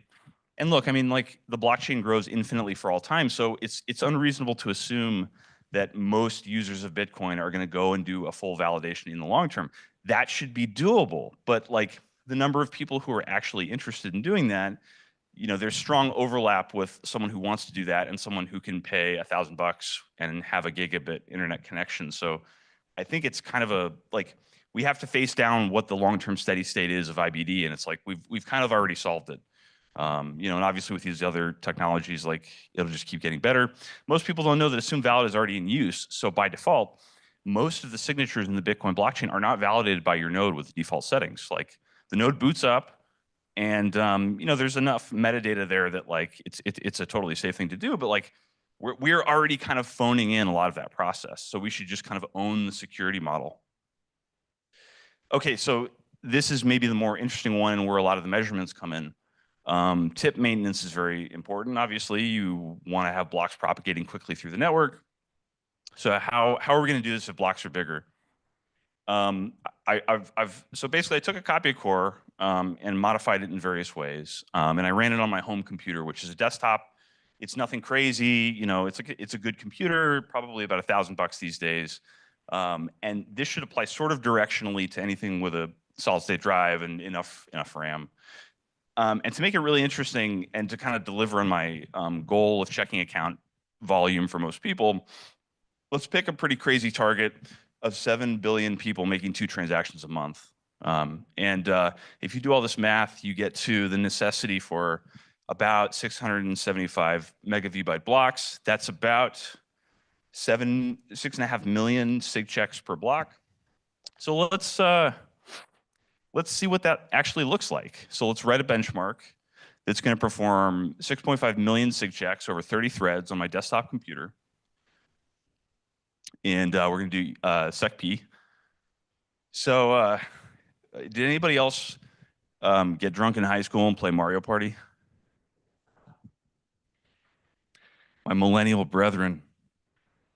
Okay, so are there any guesses from the audience? How long does checking 6.5 million ECDSA signatures take in this setup? Are there any guesses? Did well.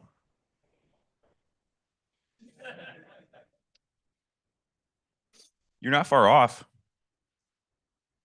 This happens in 8.8 seconds. And what's interesting is, I won't give a spoiler. Hang on, we have more chance time coming up. Yeah, so what I've done here, we're going to see some more measurements. Basically, in Bitcoin, there's this thing called the peer-to-peer layer. That's kind of the event loop that services all of the functionality in terms of interacting with the network.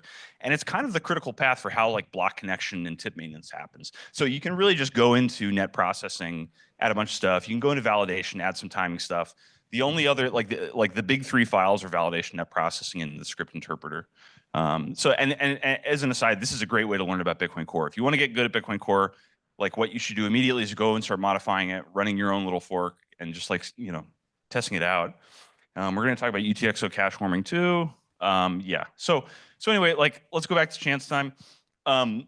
If I show you a graph of say the last 20 minutes of running Bitcoin, and on the vertical axis of the graph, I'm plotting the bandwidth consumed, what do you guys think you would see? Does anybody have any guesses? Relative to when blocks come in. Steady. Very, very perceptive. Very perceptive. So the bandwidth, so like on this chart, the red vertical lines that are dotted are block connections, so new blocks coming in. And you can kind of see that there's a very steady flow of messages that come in and give us most of the bytes in kind of a uniform way. How am I doing on time?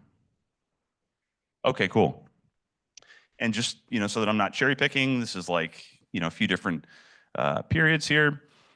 If we take any given block and then record when the transactions for that block actually came in, you get kind of an interesting picture. So like in this case, the first transaction in this block was seen 45 minutes before the block actually was connected. And obviously that's kind of contingent on how fast the mempool is turning over. So it's really not like, you know, what you might expect naively is that like when a block comes in, it's like there's all this network activity, but actually it's uniformly distributed for the most part. So these are just more time periods, more block samples. So anyway, now what we can do is look at like sort of so that was the bandwidth. Let's look at the time, like where in wall clock terms, the critical path of block connection is happening here. So again, same question. If I show you a graph of like time spent doing block connection in Bitcoin, what would you expect to see? Are there any guesses?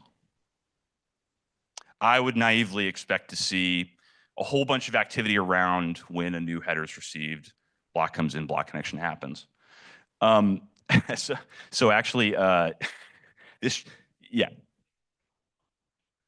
Yeah, it's like new block comes in, we add it as the new tip. It's like, you know, tacking a block on the end of the blockchain. So this chart, this visualization actually failed because all of the events were too small to actually visualize. Again, the red dotted line is a new block coming in. So I had to basically do a text aggregation. And so what I've done here is I've recorded basically every critical path section of connecting a block, maintaining the tip, and I've summed the times. This is a larger sample, non-overlapping with the last. And what we find is that the total time that the node spends like actually doing useful things when it comes to connecting the tip is 0.12%. So for the rest of the time, your node from a block connection to maintenance standpoint is just standing still, not really doing anything. So there's a ton of spare computational capacity here. There are other things happening on different threads, like indexing, you know, for your TX index and so forth, but that's not critical path for block connection. So there's actually quite a bit of headroom here. If we 100x'd the amount of time that was spent on connecting blocks, you'd still be idle for 88% of the time. So there's a lot of spare headroom there. This is kind of an ancillary point, shifting gears a little bit away from my measurements. This is Zoom's required bandwidth. You know, most people these days like make and take video calls. You know, so this is kind of an anecdotal observation about home internet connections that, like, you know, if you need, if you're transacting 45 megabytes per minute just over a video call and your kid is watching Netflix and like whatever else, you know, there is, like, most people have pretty good headroom, at least in America, probably in Europe. And honestly, like, these are the same people who actually will run a node. So there's big overlap there. Another objection about big blocks is the spam on chain will pile up, right? So this was actually, when I read the Hijacking Bitcoin book, this was kind of like, well, you're not really addressing this point that, like, people are just going to, if block space is cheap, people are just going to waste it, you know, whatever. Two arguments against this. So this is comparing the cost to store data on S3 versus on Bitcoin. And like, it's not even same order of magnitude, not even close. It's just, you know, you're paying for a gigabyte storage on Bitcoin, $100,000, even at a fairly, I think the assumed sats per VByte is like 4 here, and the assumed Bitcoin price is maybe $100,000. So it's like, it's not even close. And, you know, again, like, if we expected to just be spammed to death, like, why aren't blocks full now? Like, you know, Bitcoin is a luxury item in terms of block space, so, like, you know, why aren't people filling up blocks? So that's kind of a summary of the common objections to large block size and my responses, but there are actual problems. So one of the benchmarks that I wanted to do was, you know, given that we want 7 billion people to transact twice a month, you know, maybe we give them each 2 UTXOs. What does this do to the size of the UTXO set, which is really the kind of bottleneck when it comes to performance? Like, script checks, you know, computationally, they happen as the transactions come in throughout the Poisson, you know, window, but like pulling out the coins, that does get cached, upon mempool receipt for each transaction. But still, there's like just a disk limitation of like what level DB, which is the underlying database for the UTXO set, what that can do. And actually, so when I tried to model this, I tried to create 6.5 million coins, do a bunch of retrievals, and level DB fell over. Like it's I don't know if it was compaction or something. But I started running out of disk space despite the fact that I had like hundreds of gigabytes. So like clearly the UTXO database needs rework if we're going to do something like this. But the good news is that actually there's a project called UTXO that Taj Draya, the creator of Lightning, came up with. And that is the idea there is basically you can have an arbitrarily small-sized UTXO set by modeling the UTXO set as like a Merkle tree forest, and then when you want to spend a coin, you attach a proof that your coin actually exists.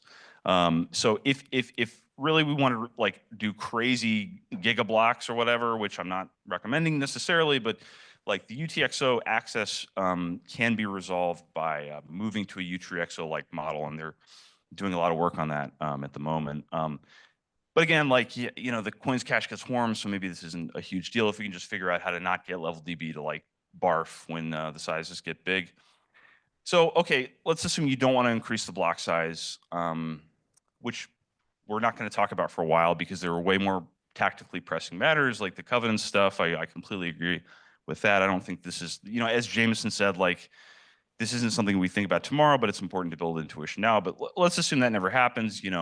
What's important to keep in mind? Well, in my mind, to avoid the 6102 thing, we want to design for exit. And so this is where I'm really talking to a lot of the people here. If you're designing a layer 2 protocol, I think it would behoove us all if when you're designing Arc or Lightning or whatever, there is a path to doing a big batch shutdown that basically commits to a congestion control tree where like the script pub key that you're committing to is only 33 bytes or whatever, and you can unroll that later on so that at least you get out. At least if there's some kind of a crazy phase change event where the government wants to confiscate, introduce monetary policy tools or whatever, like you can get out. Obviously this requires custodians, but if you're designing a layer 2 protocol, like I really think this is worth a consideration.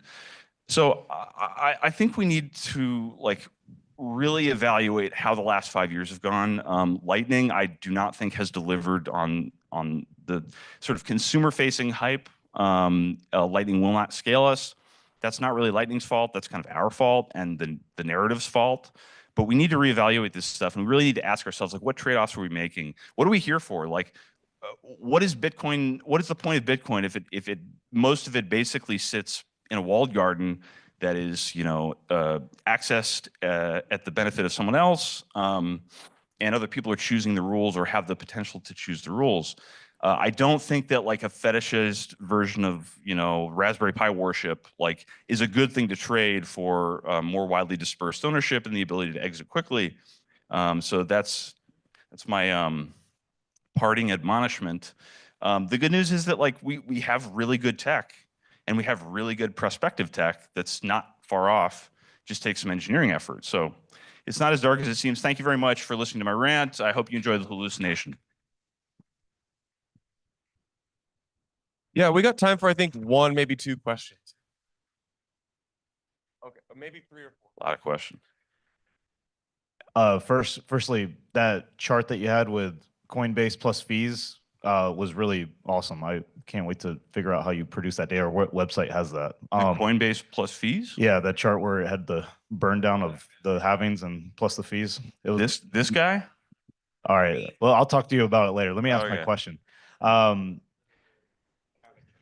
Oh, here we go. Oh yeah. This is mempool.space. Okay, cool. Sorry, I didn't. This guy? Yeah. I thought that was a pretty cool Yeah, it's chart. mempool.space. Let me ask my question. I stole this from Eric Wall. If he's out there, he used this slide earlier in another talk that will remain unnamed. But yeah, it's a good chart. Very scary. So you talked a lot about your ideals and unilateral exit kind of systems, but what about I know you mentioned Fediments at the beginning. I don't think you mentioned Liquid or any other kind of federation or side chain that doesn't have unilateral exit. what is your take on Bitcoin if, because my maybe naive understanding is if you have that bit of staying power, you maybe more incentivize ecosystems that issue directly to that layer 2, and then you can potentially scale indefinitely. But my question to you is, what does Bitcoin look like if that is the scaling approach that ends up happening? Is that dystopic? Is that some sort of middle ground? And maybe you can just speak to that a little bit. That's the heart of it. That's a great question. In 2023, I wrote a post on Delving about how I thought Bitcoin was going to scale, and my answer was essentially that we'd have like, I don't know, and this is really just ripping off AJ, but my assumption was we'd wind up with like 50,000 institutions that are these neobank like constructions that are Arc or a sidechain or Fedi or whatever. And that was my assumption, and that's maybe still my assumption, and that's maybe better than the almost certainly better than the status quo, although that's actually unclear to me. The point of this talk is that there is this assumption latent in the community subconscious that big blocks are not achievable because there's a crippling decentralization hit you have to take.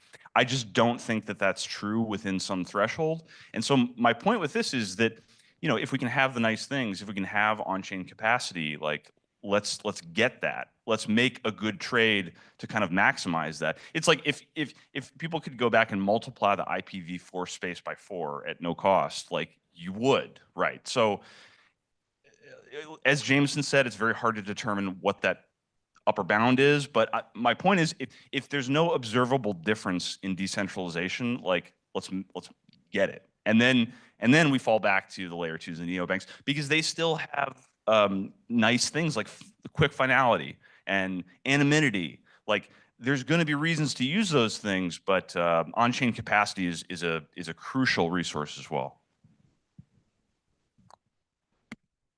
So this, I guess, is for you and Jameson. I just didn't get the chance to bring it up earlier, but like modeling, like validation and bandwidth consumption kind of assumes the current state of internet infrastructure and whatever improvements or progress is made there.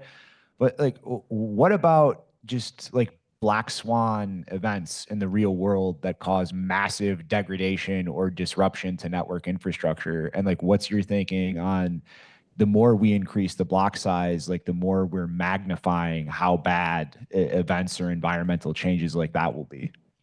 So for what it's worth, clarifying point, I haven't assumed any projections about like where bandwidth is going to go. Jameson definitely did that.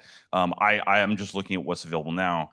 I think a lot about EMPs. I'm very much a prepper. I have a trash can in my basement that's like lined with anti-static stuff. Like I think about EMPs for sure. And in 21, 22, I was doing a little bit of thinking about Bitcoin on shortwave radio and how you could actually broadcast, maybe transactions, maybe headers, through the ionosphere, like long distances. The reality is that the bandwidth constraints there are so like draconian that it's really, really hard to get there. So my thinking is basically if we have massive catastrophe, like you're going to want 9mm and corn and not Bitcoin at that point. So like in the world that we live in where, there's decent internet connectivity almost ubiquitously, like if our concern is like delivering freedom and delivering a real challenge to the fiat order, we need to leverage the tools that we have. And so I think we could probably do a better job of that. So I guess to append the previous point that you just made, I think in the apocalypse scenario, I would like Bitcoin to still work, but you could maybe get by with headers and SPV proofs for a little bit. But another way to look at it is like how much hardware, computer hardware is there all over the world? If it was slightly more equally distributed, maybe the average global citizen still does have a Raspberry Pi, but obviously that's going up, but if we lose the fab productions tomorrow, then it's not going to go up anymore. But anyway, I think you're right. At some point, we probably can increase the block size because Moore's law helps. The Bitcoin core gets better. Level DB gets replaced by Magic DB, and then yeah, maybe one day. But I also think you made a good point, like something like CTV to have an anti-panic mechanism at least that works for the big custodians that people need to run out. Doesn't work for like lots of lightning channels because it's already a one-on-one. that you can't panic run out of. Yep. Though, we're nowhere near capacity for that one. If we have channel factories or something like that, I don't know. Yeah. So your point, like what I really like about what you said is, and I didn't do a good job of highlighting this, but the overlap of users who will run their own node and the users who like only have access to a Raspberry Pi is almost the empty set. Like people don't want to run nodes. Those that do are essentially hobbyists, and they're usually technology people, or they have some amount of disposable income. So I really think SPV is an undertapped way to, like, we need to look at models that assume like most users of Bitcoin don't give a shit about Bitcoin. They just like want to send payments or whatever. They could care less about how it happens, if they even care at all.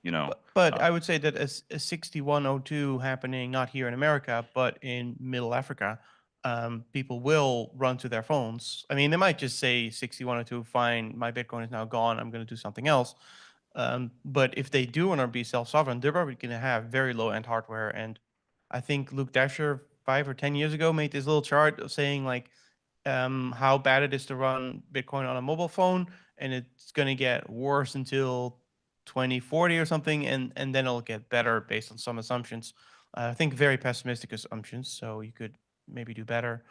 But yeah, No, I would keep in mind there are lots of people with low bandwidth and low hardware. Valid point, and I think there are modes of the node that like are sort of a light mode where you've done a very abbreviated IBD with Assume UTXO, and then you're pruning very aggressively. And look, here's the other thing too, is that for users like that, Bitcoin is kind of an eventual, for most of us, Bitcoin is an eventually consistent system. So like if you're receiving coin and you get the block 5 minutes later than you should have, like, and maybe there's a 1 block, 2 block reorg, like, it doesn't matter. Like for you, the African in a mud hut, like it doesn't matter. You're getting your coins. You can verify them an hour later. Like we don't need the same degree of performance across users.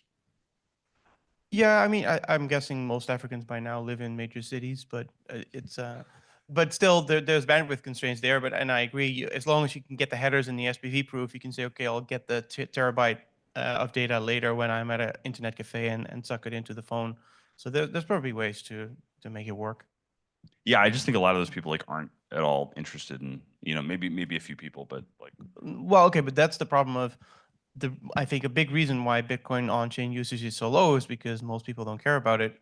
And your pessimistic scenario about the US 6102, you can also turn it around and saying, well, most of the world lives in a place where is objectively worse than a US under 6102 would be, and they're not using Bitcoin massively. So there's a general problem of not enough people wanting to use Bitcoin that we can't solve by scaling Bitcoin. That is the fundamental problem, and but at this it's no point, the excuse for us as usability- engineers not to like provide the scale that's sitting idle, and kind of waiting for that. Yeah, I mean, it just gives us more time to do it. Yeah. But all good points. Thank you. Okay, this probably has to be the last one. Sure. Tidwell actually stole my question. Is good to hear your reflections on that great blog that I recommend everyone go read from 2003. Therefore, I should just ask this very simple question. Have you considered advising Taproot Wizards and other ordinals companies about the massive opportunity of Amazon Web Services? So I am not a Taproot Wizard. I'm a Taproot Wizard fan. I'm not suggesting you are. I'm just yeah. But like, so I'm about to make a statement on their behalf that may or may not be real. But I think what they would say is that, yeah, of course you can put a JPEG on AWS, but nobody cares about it because the Bitcoin block space is this like luxury good. It is like the New York City of the internet, and so you want an exclusive slice of that, and that's why people like this stuff, I guess. But I'm not an NFT guy. I have no idea. Yeah, no, right. But this is why I think the chart comparing the two is a little questionable, if you will. Comparing which two? The price of storing anything on the blockchain. When you were referring to spam and the price of storing anything on the blockchain versus Amazon, there's definitely sort of like a fraction in the utility that the users of either are expecting. Yeah, for sure. What's dispositive to me is that like blocks are empty now. Like fees are not spiking now, That's you true. know, so like why not? I'm just worried about the perspective of like, for example, other systems that want to use there's this huge concept of data availability, right? In other spaces where they might find it very convenient to store all of their roll-up data on the most robust, decentralized sort of database that exists. That's coming. That is coming for I know. sure. Guaranteed. Guaranteed. Thank you, James.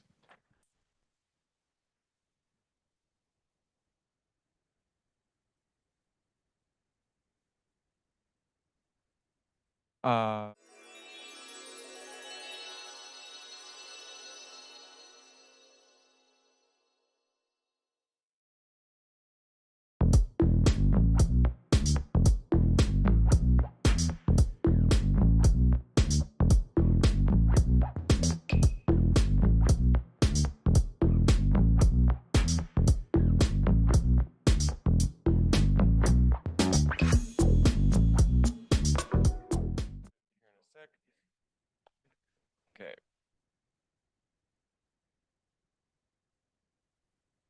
Choose to mirror. Hey there. Start.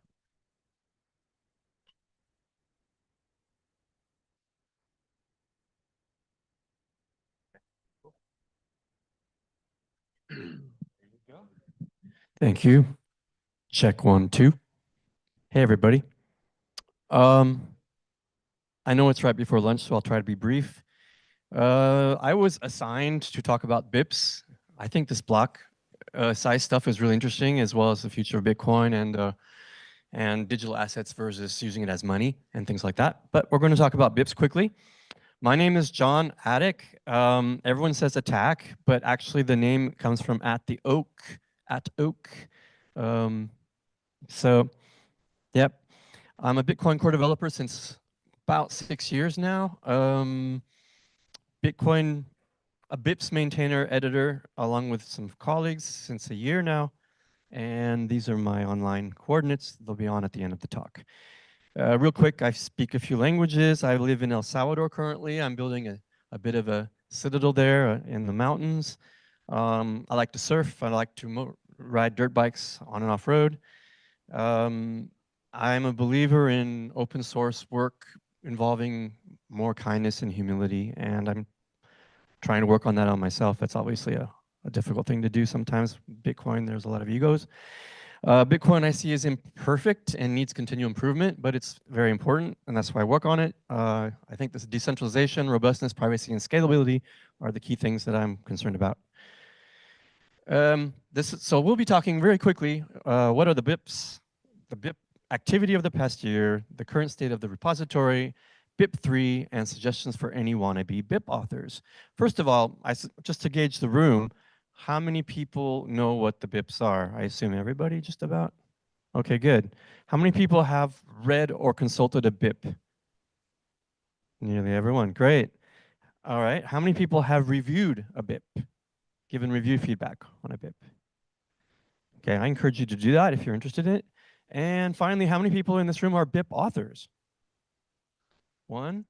I know there's a few more. I'm probably not seeing their hands. Yes, multiple BIP authors. And anybody here not yet a BIP author but would like to be a BIP author? Maybe, Jameson, you'll have a BIP coming forth from this morning's talk. I meant to ask you that a little while ago. All right, then. We'll go quickly. So the BIPs project and repository is kind of a strange thing. I was named editor, maintainer a year ago, and I thought it was a pretty sleepy place. And I thought, okay, sure, why not? It looks like something I could do an hour or two a week and stay on my main job of working on Bitcoin Core. And actually, the activity really exploded. And we saw people submit a BIP draft, and all of a sudden, they're on all the podcasts, and they're going to all the conferences, and they even get a new job. And I'm like, wow, there's value in writing a BIP, but why? I was a little bit surprised by that. And here's a quick AI partially generated answer. Basically, it provides a research and development framework, and I see this as being about R&D. It's a standardized process. BIP1 was written in 2011 by Amir Taki. I believe, I could be wrong, someone correct me, that Gregory Maxwell was the BIP's editor back then. That established the first process, largely inspired by Python's PEP system, later refined in 2016 by Luke Dash Jr. with BIP2. There's a transparency in historical record. It's public, it's versioned, it's an archive, it's accessible to everyone. It's currently hosted on GitHub, as you all probably know, and each BIP includes metadata to help future developers. It aids in collaboration and consensus building. Authors are encouraged to seek feedback early, privately, and with the Bitcoin dev mailing list, or perhaps delving Bitcoin before formal submission. But in the end, adoption depends on the community. It's not a top-down system.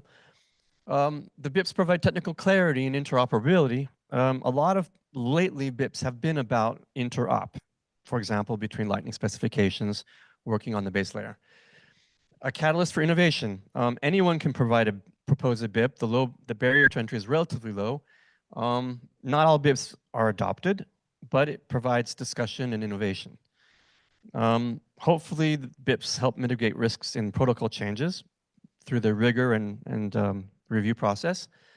They're an educational resource. They hopefully support the ecosystem growth. And hopefully there's long-term stability in governance, balancing innovation with Bitcoin's ethos and core principles to help make sure that BIPs align with Bitcoin's goals. And in 2016, Gregory Maxwell was the BIP editor at the time. He delegated or began delegating responsibilities to Luke Dash Jr., who then that same year wrote BIP2. Last year, a year ago in April, Ava Chow, who is project owner, one of the 4 project owners of the Bitcoin and Bitcoin Core GitHub repositories, along with Fanquake, Michael Ford, Vladimir van der Laan, and Peter Wele. Those, I believe, are the 4 current project owners, 2 of them very long-term ones of those repositories. Ava Chow then added 5 new BIP editors to help Luke, and those people were Brian Bishop, Kanjur, myself, John, Mark Murch Earhart, and Roast Beef, Olaolua, I don't know how to say his name, and Ruben. And we work together, we collaborate, and sometimes Luke gets involved and helps us guide what we're doing. So the BIPs repository, in the past year, the number of open pull requests a year ago when we became BIP editors was around 130, 140. And we pretty quickly reduced that number down to around 30. And we're trying to get that down to a manageable, easy to handle number. And I think we've done that. And it's currently around 24 to 28 at this time of open pull requests. What are those? There mostly have been new BIP proposals. The surprising thing is that sleepy backwater that I thought I was signing up for a couple hours a week, turned out that there was a whole wave of new BIPs that was generated. Was it a coincidence? Was it because more attention was being given to it by the wave of new BIP editors? 31 new BIPs proposed. That's about 2 to 3 a month.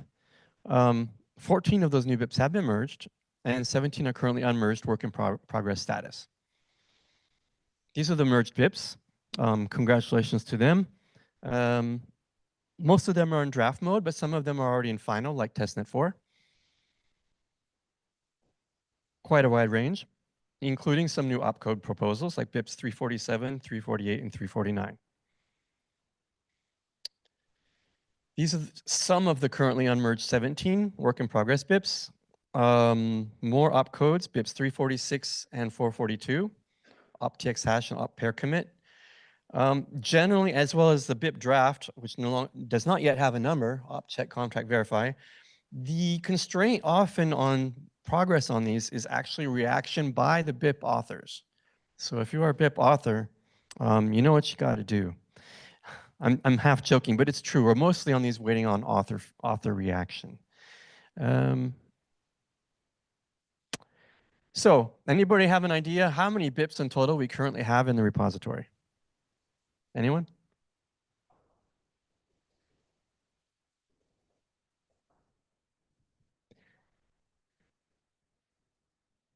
$181. numbered up to 431, but because many numbers and ranges are reserved for future BIPs or types of BIPs.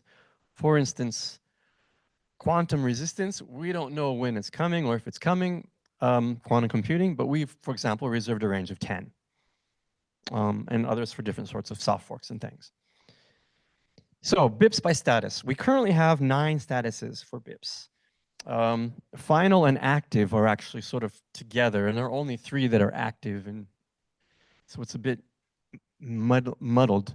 But you'll notice the great number of BIPs that remain in draft and don't progress forward.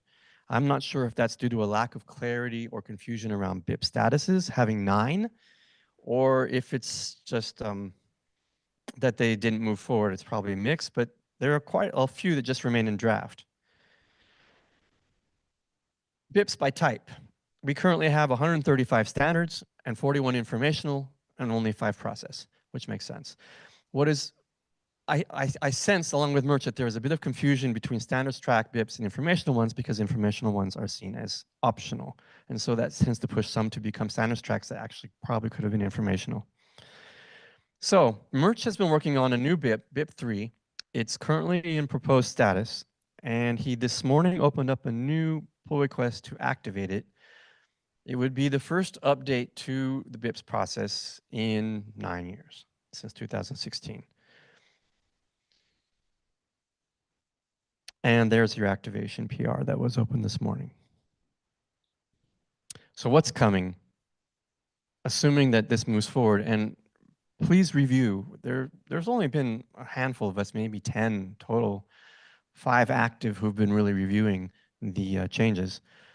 Each BIP is intended to be, process BIP is intended to be a simplification, but in practice, and this one is no exception, they're all a few hundred lines longer with each iteration. And that's probably due to the fact that they have to deal with the preceding one. So the main change that's coming up is the statuses. BIP 2 in 2016 has 9 statuses. And the proposed BIP 3 reduces them down to 4. I'll toggle back and forth. Draft to proposed to final active to obsolete, replaced, rejected, withdrawn, or deferred is now draft, complete, deployed, or closed. I would say this is the main simplification in BIP 3. The comment system is proposed to be removed. It didn't see much adoption. Only a handful of people commented at all, and this led to situations where those comments tend to dominate. It just seems to make sense to put the onus back on each person to make their own evaluation with so few comments. So those are removed, comments URI and comment summary headers. Process BIPs become living documents that can be modified indefinitely, though I think if there's a major change, then it would best be a new BIP. We are trying to remove some of the judgment calls from the BIP editor's hands in the name of decentralization, back to the BIP authors or the repository audience, reviewers. It's not completely possible. Probably the most difficult issue is that of scope, what belongs in the BIPs repository and what does not. I think that the current BIP editors tend to have a conservative approach, and when in doubt, not merge, knowing that you have more lenient acceptance policies with other places like delving Bitcoin, delving for seeking feedback rather than mailing list, and the mailing list having 2 of the same moderators as the BIPs editors.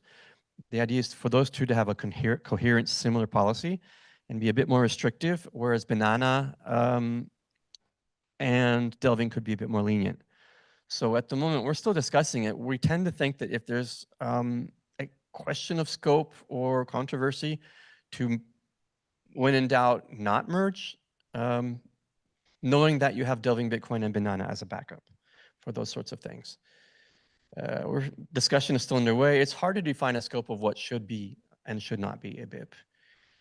A few more details on statuses, that whether they can be closed or not, and so on. I'd suggest just reading the BIP.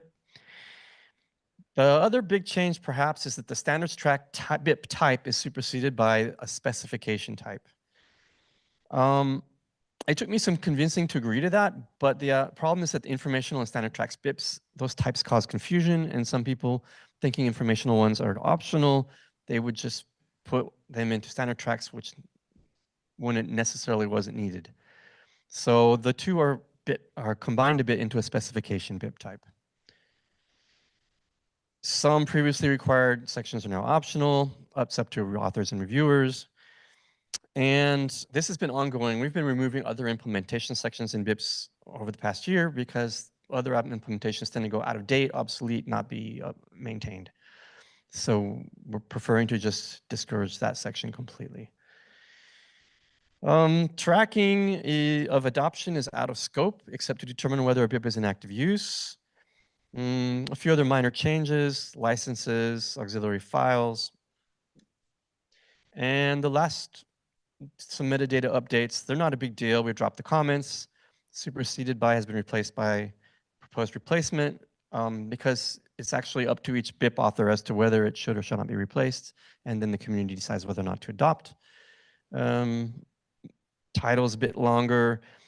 The concept of deputies has been added, not because we BIP editors wanted it, but because there was demand from BIP authors to be able to have deputies who are not necessarily writers of the BIPs, but who would help shepherd the community and could answer in their place when they weren't available. So authors field has been named to authors. BIP 3 is now up for activation, so I suggest if you're interested to have a review. A good way to see what's changed is here. In the BIP, there's a section called Changes from BIP 2. That summarizes what I've pretty much just presented. Now, if you're a budding BIP author, these are some suggestions. Start by gathering feedback. If your idea makes sense and has any potential for adoption from your colleagues, privately and then on the Bitcoin Dev mailing list or on Devling Bitcoin. And this, I say, the next one would be number one, collaborate. Consider teaming up with high-value domain experts. It could give your BIP a more solid technical footing and credibility if needed. Keep your BIP focused. Some of the BIPs are just a bit broad. It's better when in doubt to have several focused BIPs. Do not self-assign your BIP a number. This drives some of the editors absolutely crazy. Please do not use AI to generate content or vibe code the libraries and reference implementations. We've seen this happen. Don't do it. Please do not. There are copyright issues, and it's just not, it's not good. React positively to review feedback, particularly from longstanding regular reviewers of the BIPs, and keep iterating. I would say the main problem is people sort of drop off and they aren't reacting anymore or keeping up with their BIP process to get it into shape and ready for a number assignment and merge. So stay at it, stick with it if you're a BIP author with a BIP that's in draft and not yet merged. So that's it. I think I've stayed in time. Any questions? Yes. So it's been how many years since the kind of last update for the BIP rules? Was it 9 years? 2016, you said? BIP 1 was 2011, and BIP 2 was 2016. Yeah. So I guess my question would be, like, do you think that it will continue to, like, get longer and longer, or you hope that the kind of administrative BIPs get longer and longer? And do you think that there's, like, does this require a lot of, like, overhead? Because it ultimately, like, BIPs are always ever changing. So the rules I think about BIP 3 is too long for my taste, but I like pithy writing. I like things to be compact in technical writing, but that's just my personal taste. That said, there is baggage to deal with, and Merch took the trouble to helpfully write sections that turned out to be long, but that are helpful, like what changed from the previous BIP 2. That's quite long. A lot of footnotes, a lot of background, and a glossary. And so that makes the BIP long, but in a way that I think is helpful. So I don't necessarily mean like the length of the BIP. I'm talking more about like timeline between how we think about BIPs, because in BIP 2 you had many different like final states of Right. BIPs. Probably the most confusing part of BIP2 was that. Then like as people create BIPs over time, perhaps they feel dissatisfied with BIP3 and you have the next, like, here's how we look at BIPs. Do you feel like that's fine? And it's like, we don't. I mean, BIP3 it does state that process BIPs, this BIP could be a living document, and I'm sure that there will be continual or occasional updates to it. Yeah. Hey, question about BIP3. So maybe I misunderstood.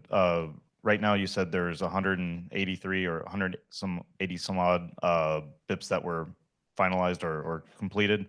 Under the new definition, would those be considered as complete? And then it seemed like maybe I was reading this wrong, that there was only 3 under the new definition deployed BIPs. Right. So there is a section in BIP3 that describes, right after the section that says what are the changes from BIP2, it then describes the upgrade evolution path. And in fact, in this morning's activation BIP that Merge opened, he actually does those steps in his new pull request to upgrade. Basically, for example, with regards to the BIP statuses, he updates the statuses from 9 down to 4 based on their current status. So under the new definition, would there be only 3 deployed BIPs? No, he updates the current BIPs. For example, a current final BIP would just be updated to deployed. Okay. Yeah. And then I'm just curious, you mentioned this, so I'll bring it up. Would there be any prejudice against people who sort of take the BIP process silly and self-assign themselves a number? Like, would they still be able to be taken serious if they wanted to circle back and use the process, or would they? Well, they certainly can, but they do lose a bit of credibility with some of the people involved. As why are they self-assigning themselves a number? Yeah. Well, the number assignments are managed.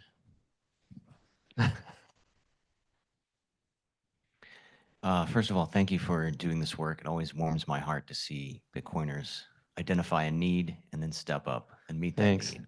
Vladimir van der Laan, who was the lead maintainer for a decade of Bitcoin Core, said that the only thing that he thought less gratifying to be than a Bitcoin Core maintainer was to be a BIPs editor. Lol. You mentioned that it's kind of a gray area as to what is and is not an appropriate BIP. So is that a judgment call, or can you shed a little light on how you think about that? The question was, what is eligible to be a BIP? Yeah, what is a good thing to make a BIP for versus what is not? So this is defined. There's a bit of scope definition in both BIP2 and BIP3. The best is to read them because I don't want to be quoted word for word, but basically in keeping with Bitcoin's mission and ethos of Bitcoin, I believe as money or currency. We've had internal debates among the BIP editors because there's a quite diverse group of BIP editors, which is good. We have someone from Lightning Labs, the CTO of Lightning Labs, which has Taproot assets opened as a BIP proposal. Is that eligible or not? Would something like ordinals be eligible or not? I would say that the sort of interior consensus is that things like BIPs that are about, say, embedded consensus that involve a token, we tend not to see as being a future BIP, but it's difficult to draw a clear, clean line that is easy to apply as a rule. And we're actually still talking about that right now. If there's one thing that we would like to do is we would like to have clear criteria for how to react, close, or merge with BIPs that pass otherwise all the other criteria of rigor, completeness, soundness. And for example, the 2 I mentioned, Taproot assets and ordinals, I believe satisfy all the other technical criteria, completeness, rigor, soundness, formatting, and it's only a question of scope. And so whether they belong in the, and that's still ongoing. We haven't come to a conclusion on that. But when in doubt, we've tended to wait rather than vibe merge a BIP. Yeah.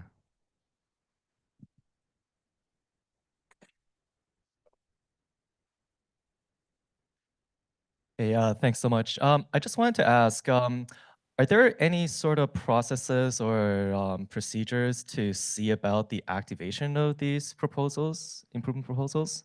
Or is it still just, I mean, not talking about the contentious soft forks and whatnot, but let's say if there are non-consensus changing upgrades and proposals, are there any sort of formal process to go about it? Or is it just activate it however you want?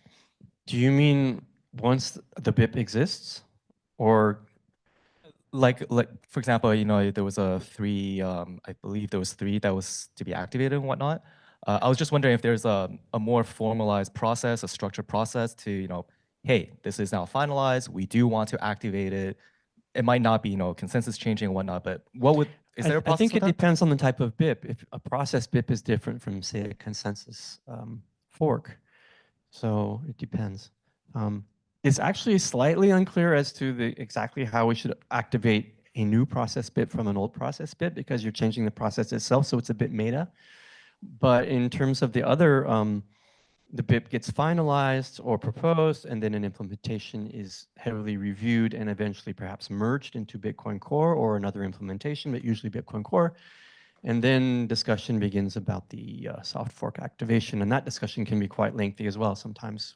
For Taproot, I think it was at least 3 or 4 months of discussion just for the activation once the actual code was merged into Bitcoin Core.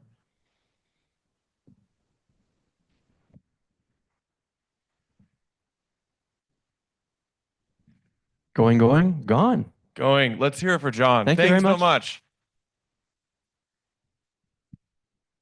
Yeah, let's give one more round of applause for John. He flew all the way up here just to come to the conference and kind of explain what's been a more interesting part of Bitcoin over the last few years.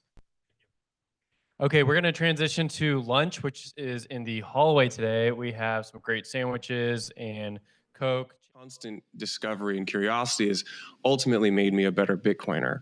So let's take this to kind of the meat of what I want to talk about with you, which is this common topic or thread you've had over I think increasingly over the past year, which I think you summarize as the SMTP-ification of Bitcoin. I'm going to let you kind of intro this topic. What is this, and what's the high level message you have on this topic?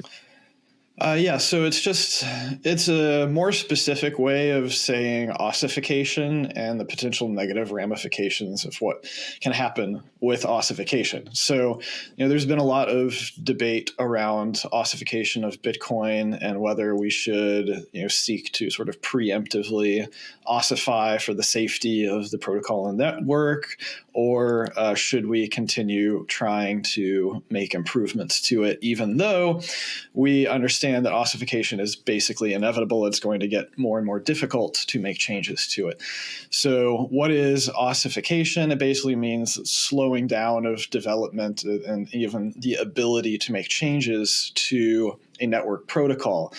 The reason for this is it's really just around the dynamics of the fact that when you're using a public protocol that nobody owns, there's network effects at play. And part of the network effects is that, you know, the more people that are using it, the more valuable the network becomes, and that's good.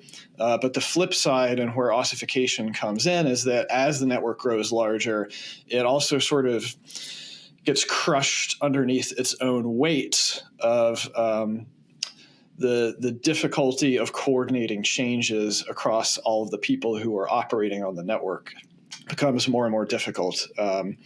You can almost think of it as steering a ship, you know, where there's hardly even a rudder. No one's controlling the rudder, but you know it's pretty easy to steer a tiny speedboat. But when you get up to like cruise ship or aircraft carrier level size ships, it's much, much more difficult to actually change the course, the direction of that. And that's simply, it's physics, right? It's mass.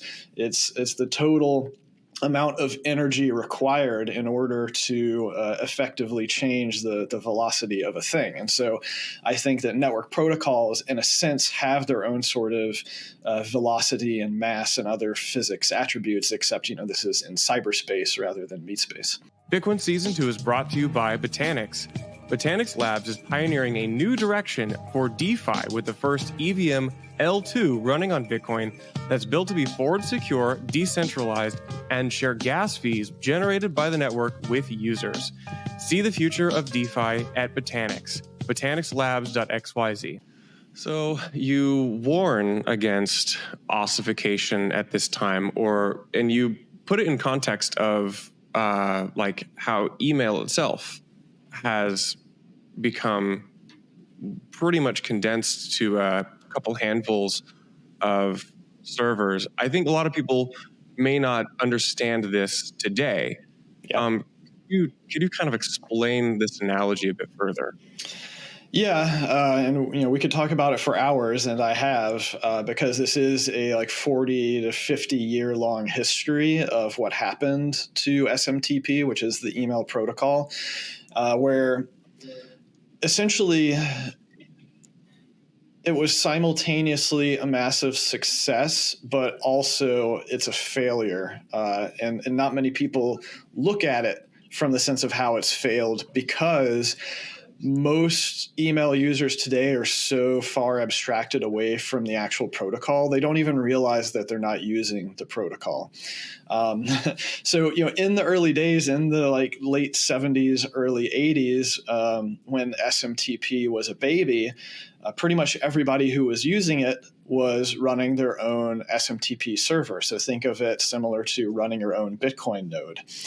And it worked really well for a couple of decades, until the 90s, until AOL came around. And that really was the first wave of mainstream adoption of internet users. And it turned out that this created a whole bunch of new stressors and attacks and threats against email as a protocol. And the primary problem here was that email as a protocol was designed to be highly resilient and guarantee the delivery of messages. The idea behind it was that it was expected that if someone was trying to send you a message, you would want to receive it. And of course, as millions of people came on board through AOL and those early ISPs, so too also came the more malicious people who discovered that email was a new pipeline to effectively deliver mass amounts of advertisement extremely cheaply compared to traditional methods. So spam became a thing, and the email protocol had absolutely no spam protection mechanisms because it had simply never been a threat that anyone had worried about. So what happened from then on out over the next 10, 15 years is that a variety of anti-spam mechanisms were kind of bolted on top of the protocol. Rather than trying to solve spam at the protocol level, we started creating all of these centralized solutions, which was the easy and obvious way to try to mitigate spam, because a lot of the early attempts at doing it in a more decentralized fashion, where you would run like Bayesian filters and stuff on the client side, those all failed because trying to do spam filtering just based on content, and this ties into the Bitcoin spam debate as well. It's a whack-a-mole game. You're basically signing up for a never-ending cat and mouse back and forth type of thing. And so ultimately, after about a decade, the spam mechanisms that ended up being put into place were mostly centralized providers, various gatekeepers, blacklisting mechanisms, reputation mechanisms for IP addresses and domain names. And so now the cost of essentially onboarding yourself into the system of running your own sovereign SMTP server means that you also have all of these third parties that you need to engage in relationships with. And so this is kind of the meta protocol that has morphed out of SMTP and created this monster of a protocol that's not really well defined because it's more of a human meat space relationship protocol. And so suffice to say that this kept raising the costs of operating on the email network to the point that unless you're probably like a Fortune 500 company or some really huge organization where you can have a lot of dedicated people that are focused on all of the problems that come along with this, then you're probably just going to default to using one of the like big 10 providers, Apple, Google, Microsoft, so on, because they are the behemoths, they are the gatekeepers now. And, this is something that I learned a lot about because I spent the first decade of my career actually as a developer at an email marketing company. And I learned a lot about what really happens under the hood with email. And then even today, as the chief security officer at CASA and managing a lot of our infrastructure, we have to do similar stuff with our own email reputation and closely monitor it and make sure that we reach out to ISPs and blacklists and stuff if we ever accidentally get on them. So you describe this scenario where a protocol becomes ossified and new ways of responding to a changing world that protocol lives in seem to have to be solved at the social, they have to be solved exogenously. And well, they don't have to be, but it's the easy, convenient path. Yeah, true.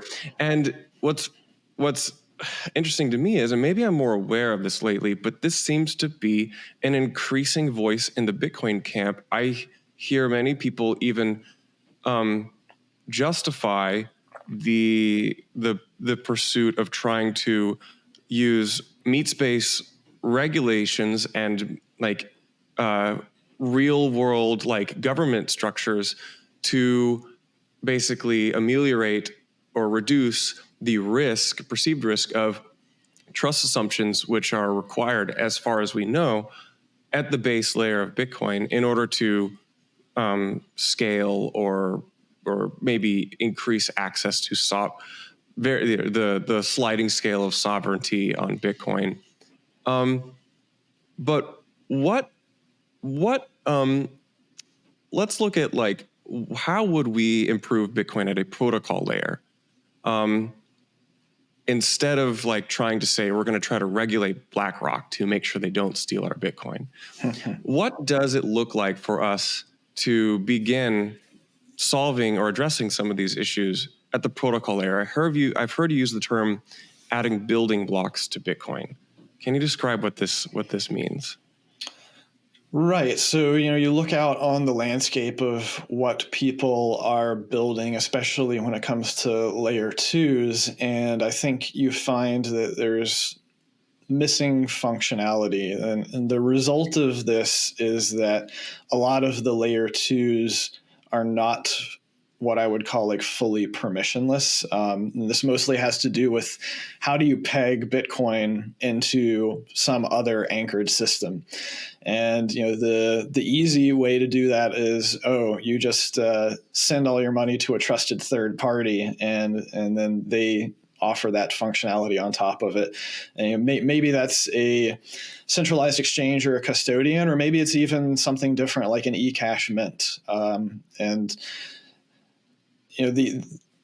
This is where things get complicated, and I'm not an eCash hater. Obviously, eCash can provide some additional interesting attributes if you're willing to make those trade-offs. I think there's several other good examples of the links of what people are having to go to try to work around the limitations of the base protocol. One of those good examples we've actually got here at the bottom of the screen.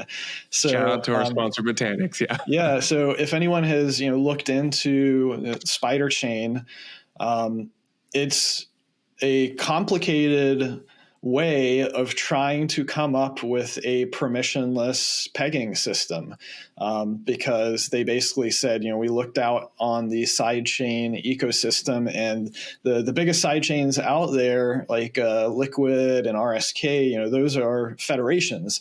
And while Federation is arguably better than just a single trusted third party, it's still a semi-trusted, loose knit organization. And so if you want to have a better way of doing a peg back and forth in and out of some sort of anchored system, then we need to have some stronger game theory that is not reliant upon third parties cooperating. The strongest version of that, of course, is Lightning Network, where you're essentially engaging in these 2 of 2 multi-sig smart contract arrangements with your counterparties when you're setting up channels. And then, of course, there's a bunch of other game theory essentially around making sure that your counterparty can't screw you. And if they do try to screw you, you can screw them. That's the whole idea, is you make it too risky and too costly to try to screw over the other person in the system. But it gets complicated, right? Lightning is a pretty complicated protocol. And point being, it would be nice if there was just a more straightforward way where developers could set up locking scripts so that people could encumber their coins into a side chain, into some other second layer solution, and then be able to also withdraw their coins in a similar fashion, much like when you open and close Lightning channels. And there's probably going to have to be time delays and other stuff, but the point being that you should be able to do that without having to ask permission from a third party or even a group of third parties in order to move your own money around. So that's kind of the basic building blocks that I'm thinking of, where I want more permissionless innovation. I want people to be able to build these layer 2s without all of the trade-offs that we're seeing currently. I think another good example actually is the Collider script white paper that came out. I just wrote a newsletter out this morning, Tuesday, explaining the different covenant emulation schemes. Yeah. And so I think I had some sort of pithy tweet about that, where it was basically like, Bitcoin developers will literally tell people to burn tens of millions of dollars worth of energy rather than soft forking in a covenant opcode. And so that's kind of the way that I look at it, is that you can take one extremist view, which is, we can do anything on Bitcoin. We don't need to change Bitcoin. And that's kind of true from the sense that, if you sit down, you spend long enough time and you come up with a convoluted enough scheme, yeah, sure, you can emulate almost any functionality you want on Bitcoin. But is it practical? If it's not practical, then it's not going to get adopted. And why do we have developers spending so much of their energy, spinning their wheels, coming up with these highly impractical solutions that I think I've actually called them as basically like mental masturbation? Like, what are we really doing here, other than making ourselves look smart? I'm more interested in actually making forward progress with being able to build and experiment and try a number of different paths forward to seeing what are the valuable use cases for block space, especially with regard to anchoring into block space to do stuff on other systems. This this is a vision that I've had in my mind for a decade now, ever since Blockstream's original sidechains white paper, which portrayed a vision of many different sidechains, many different layer 2s out there where people would be able to move their money around between different Bitcoin anchored systems in order to achieve different functionality, different trade-offs. So so I went building blocks too. Many of the, I'd say, I don't even know if I would call these Bitcoin progressivist views. They would just be don't ossify now views. But the way we come to consensus over these topics and how we reflect that on chain is a rough consensus, kind of ambiguous process, which begins at the conversation level with Bitcoin participants, developers, other stakeholders, miners, economic nodes. Where would you say, how would you describe the current state of Bitcoin development and soft fork discussion? I think the best way to describe it is distributed, perhaps, and by distributed, I mean like spread too thin. Part of the problem seems to be that there's a lot of different proposals out there, but none of them seem to have the sufficient weight and momentum behind it to kind of gather up enough developer mind share and interest in actually getting a soft fork activated and deployed through Bitcoin Core, which, like it or not, is 95% adoption of the protocol when it comes to running the network. So while in this, this turns into a tricky thing too, where people can get frustrated with Bitcoin Core and call them gatekeepers or kind of look down on them for not pushing forward certain things. But Bitcoin Core is a very conservative organization, and they're not going to add support for anything that they don't want to have to maintain in perpetuity. So it is a high bar from their perspective. And if anything, I think that they generally don't want to have to go through the whole process of adding code, reviewing it, vetting it, maintaining it, unless they're already close to 100% sure that it's going to get accepted by the whole network. And it's kind of a odd chicken and egg thing, right? Because from one perspective, I think it's highly unlikely to get adoption for new functionality and soft fork stuff if Bitcoin Core doesn't support it, simply because they have the supermajority of adoption, and getting people to move to a different project that has no reputation, no track history is a really high ask. But on the other hand, how do you actually measure support for any of these things when the functionality doesn't exist? And so that's been another fairly frustrating aspect of some of the recent discussions of people saying, well, I don't have any technical objections to X, but I also don't see any market demand from X. And I'm like, well, yeah, there's no market demand for the thing that doesn't exist yet. And also, there was no market demand for a lot of things that have ended up becoming quite popular. There was no real market demand for Bitcoin when Satoshi revealed it to the world. A lot of similar functionality within the internet protocol stack also didn't happen because of market demand. It happened because developers said, these are basic building blocks that will be incredibly high potential, and people will be able to create things that we can't even necessarily envision right now. And a lot of this, Adam Swick, thank you for joining the Mining Pod, man. How you doing?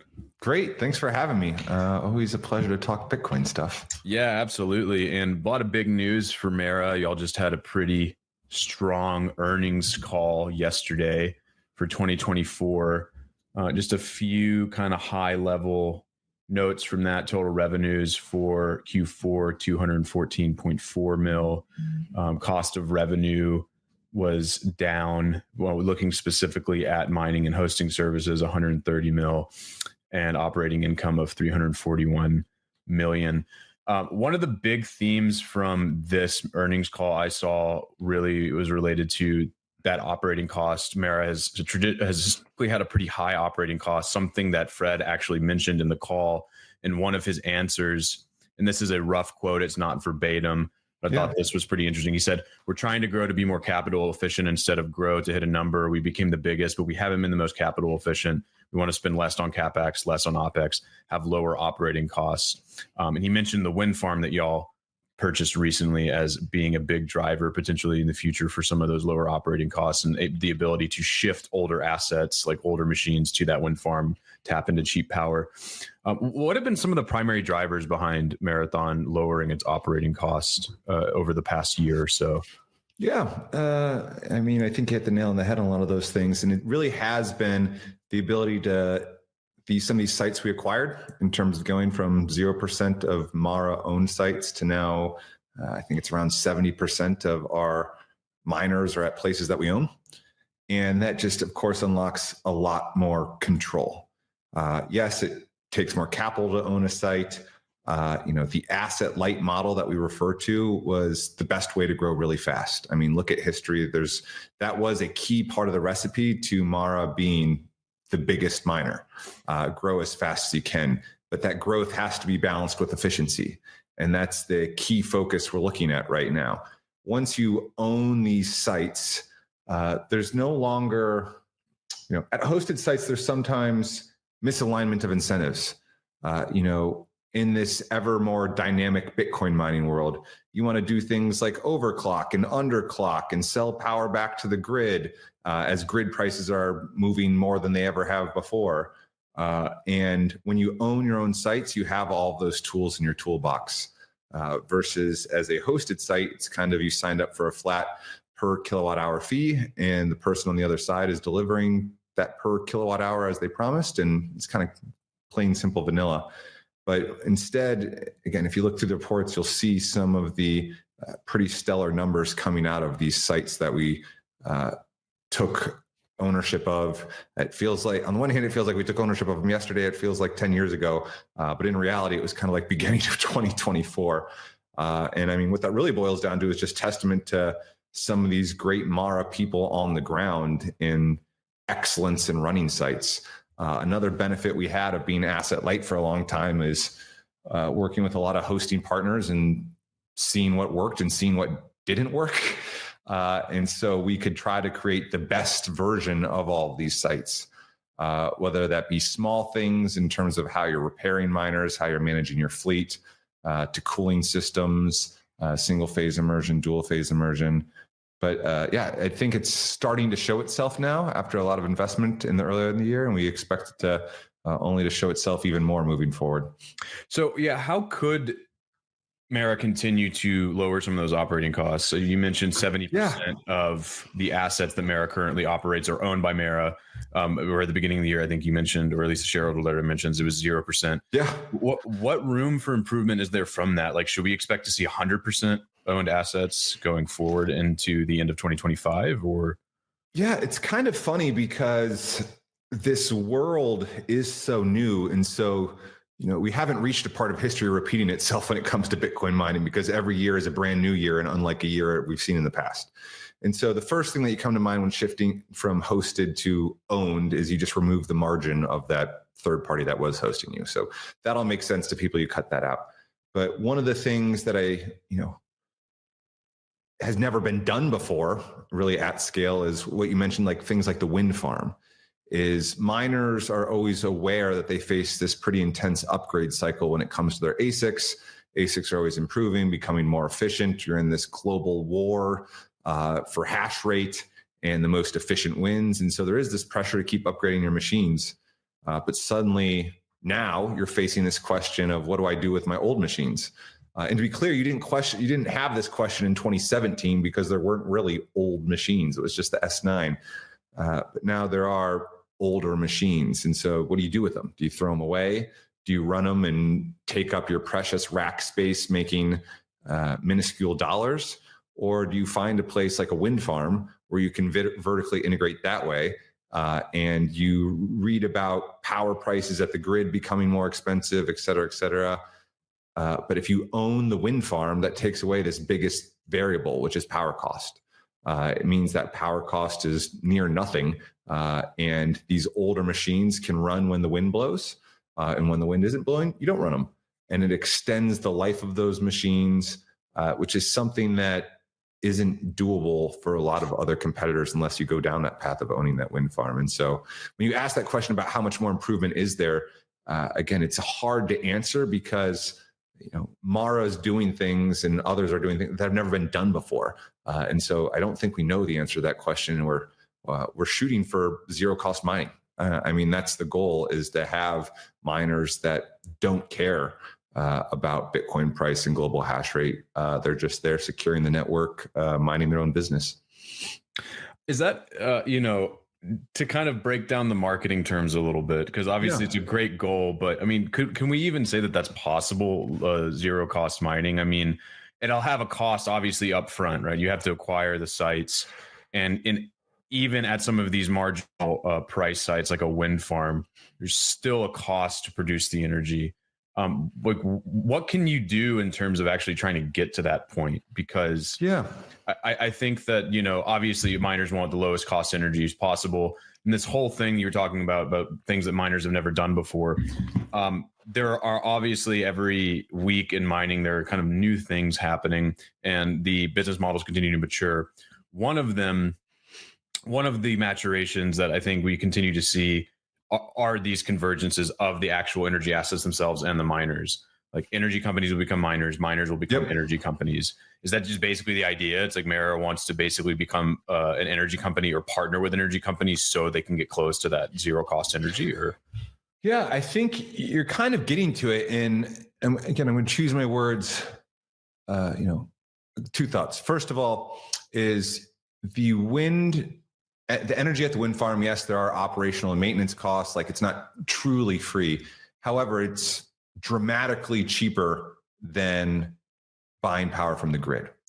And so, I mean, make it up. What percentile of cost do you have to be in for the global hash rate? Again, where it's essentially free. If you're the top decile of energy costs and operating costs, you feel really good because 90% of the network is going to have to shut down before you do.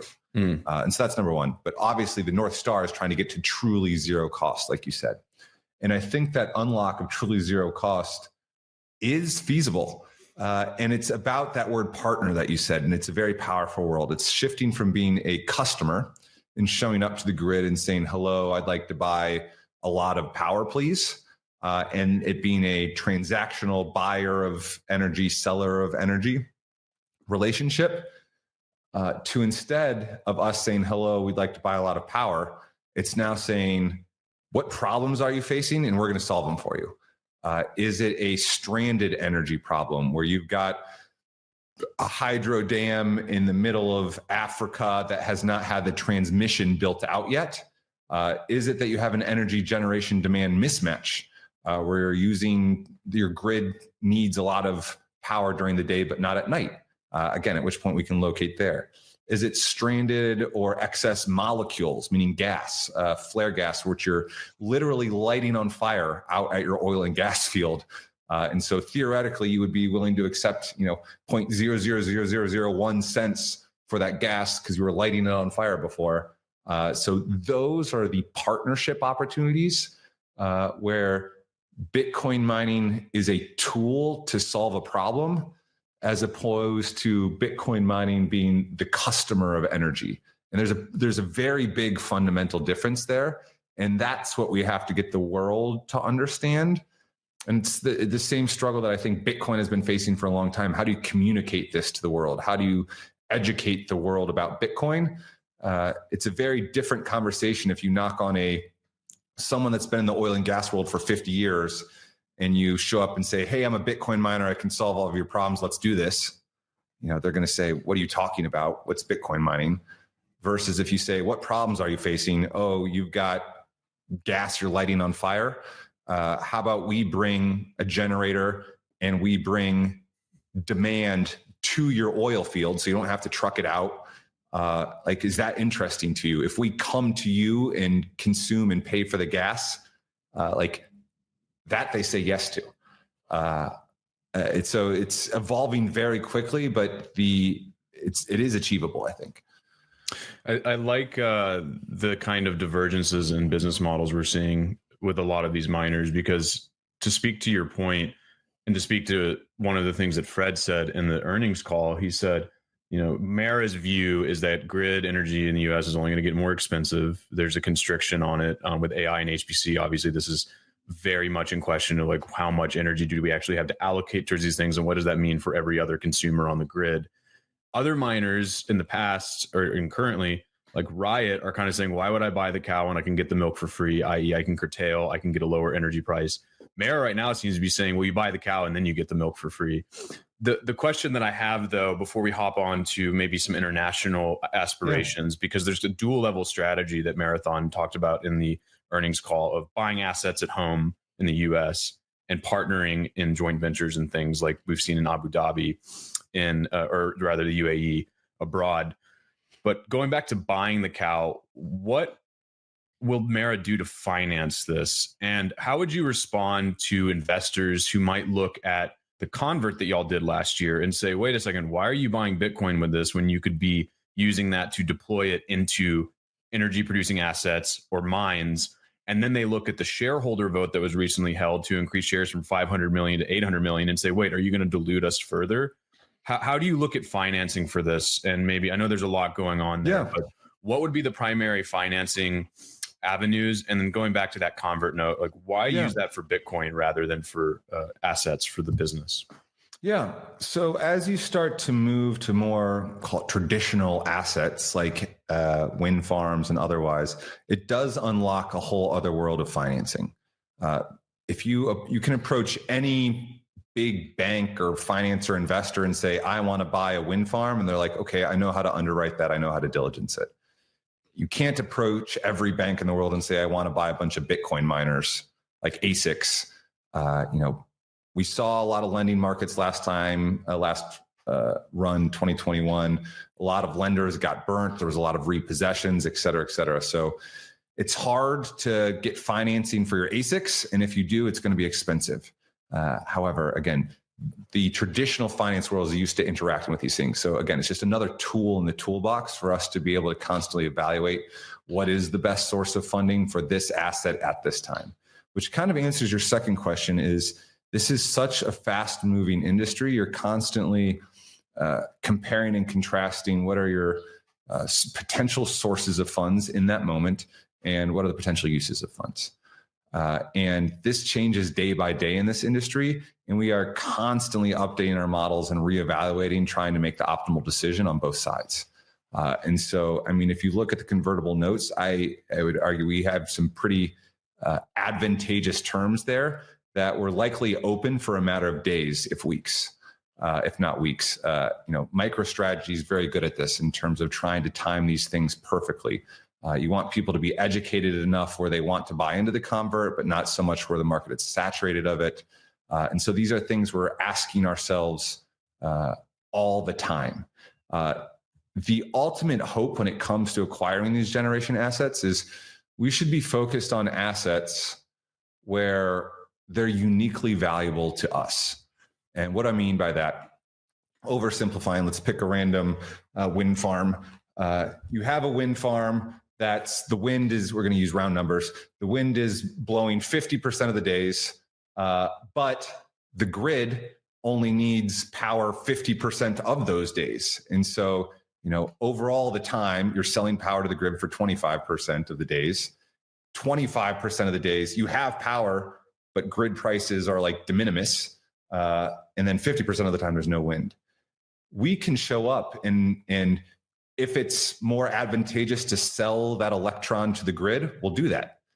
If it's that, but that 25%, where the grid price was de minimis or so low, we can then put those electrons into Bitcoin miners, and the 50% where the wind doesn't blow, the wind doesn't blow. But it's, again, improving here. If Bitcoin miners are making 15 cents a kilowatt hour, it's a pretty easy decision to say, all right, the wind's spinning, here's an electron. The Bitcoin miner will make 15 cents per kilowatt hour. Grid, what are you paying me right now? If it's above 15 cents, you're going to get it. If it's not above 15 cents, it's going to go to the Bitcoin miner. And so having that base load sure thing, 15 cents a kilowatt hour in my random example of round numbers, that makes that wind farm more valuable to us than anyone else. Any other energy trader, investor, et cetera, will just have to model sending every electron to the grid, and they don't have the benefit of this sure thing 15 cents a kilowatt hour, oversimplifying. And so that's the key unlock here, is finding assets that are uniquely valuable to us. But today we are out on the road, so to speak. We are searching far and wide. Searching for Jack Dorsey. Bitcoin, Satoshi Nakamoto. One man claims to have found him, and he makes, depending on who you ask, a darn good case or a darn crazy one. And we're going to unpack it on today's show. Yeah, this is one of those topics that at first blush, it may look like, oh, some guy made a tweet thread about Satoshi. But then when Colin and I started digging into it, we found that this is about as deep of a rabbit hole as a gumshoe can ask for. This is a deep, deep rabbit hole. This man touches on numerology. He touches on geolocation. He touches on obscure references to cypherpunk texts. He talks about a graphic novel written by one of Jack Dorsey's friends that apparently implicates him as Satoshi. The dude really went hard here. There's shanties. There's nautical references that he touches on. I mean, there is not a stone uncovered. There's transaction deciphering, birthday like calendar numerology. It's amazing. The list goes on. Yeah. So perhaps I'll just say from the outset, the listener, Jack Dorsey's not Satoshi Nakamoto. I want to get that off our chest real quick, so that we don't get more than it.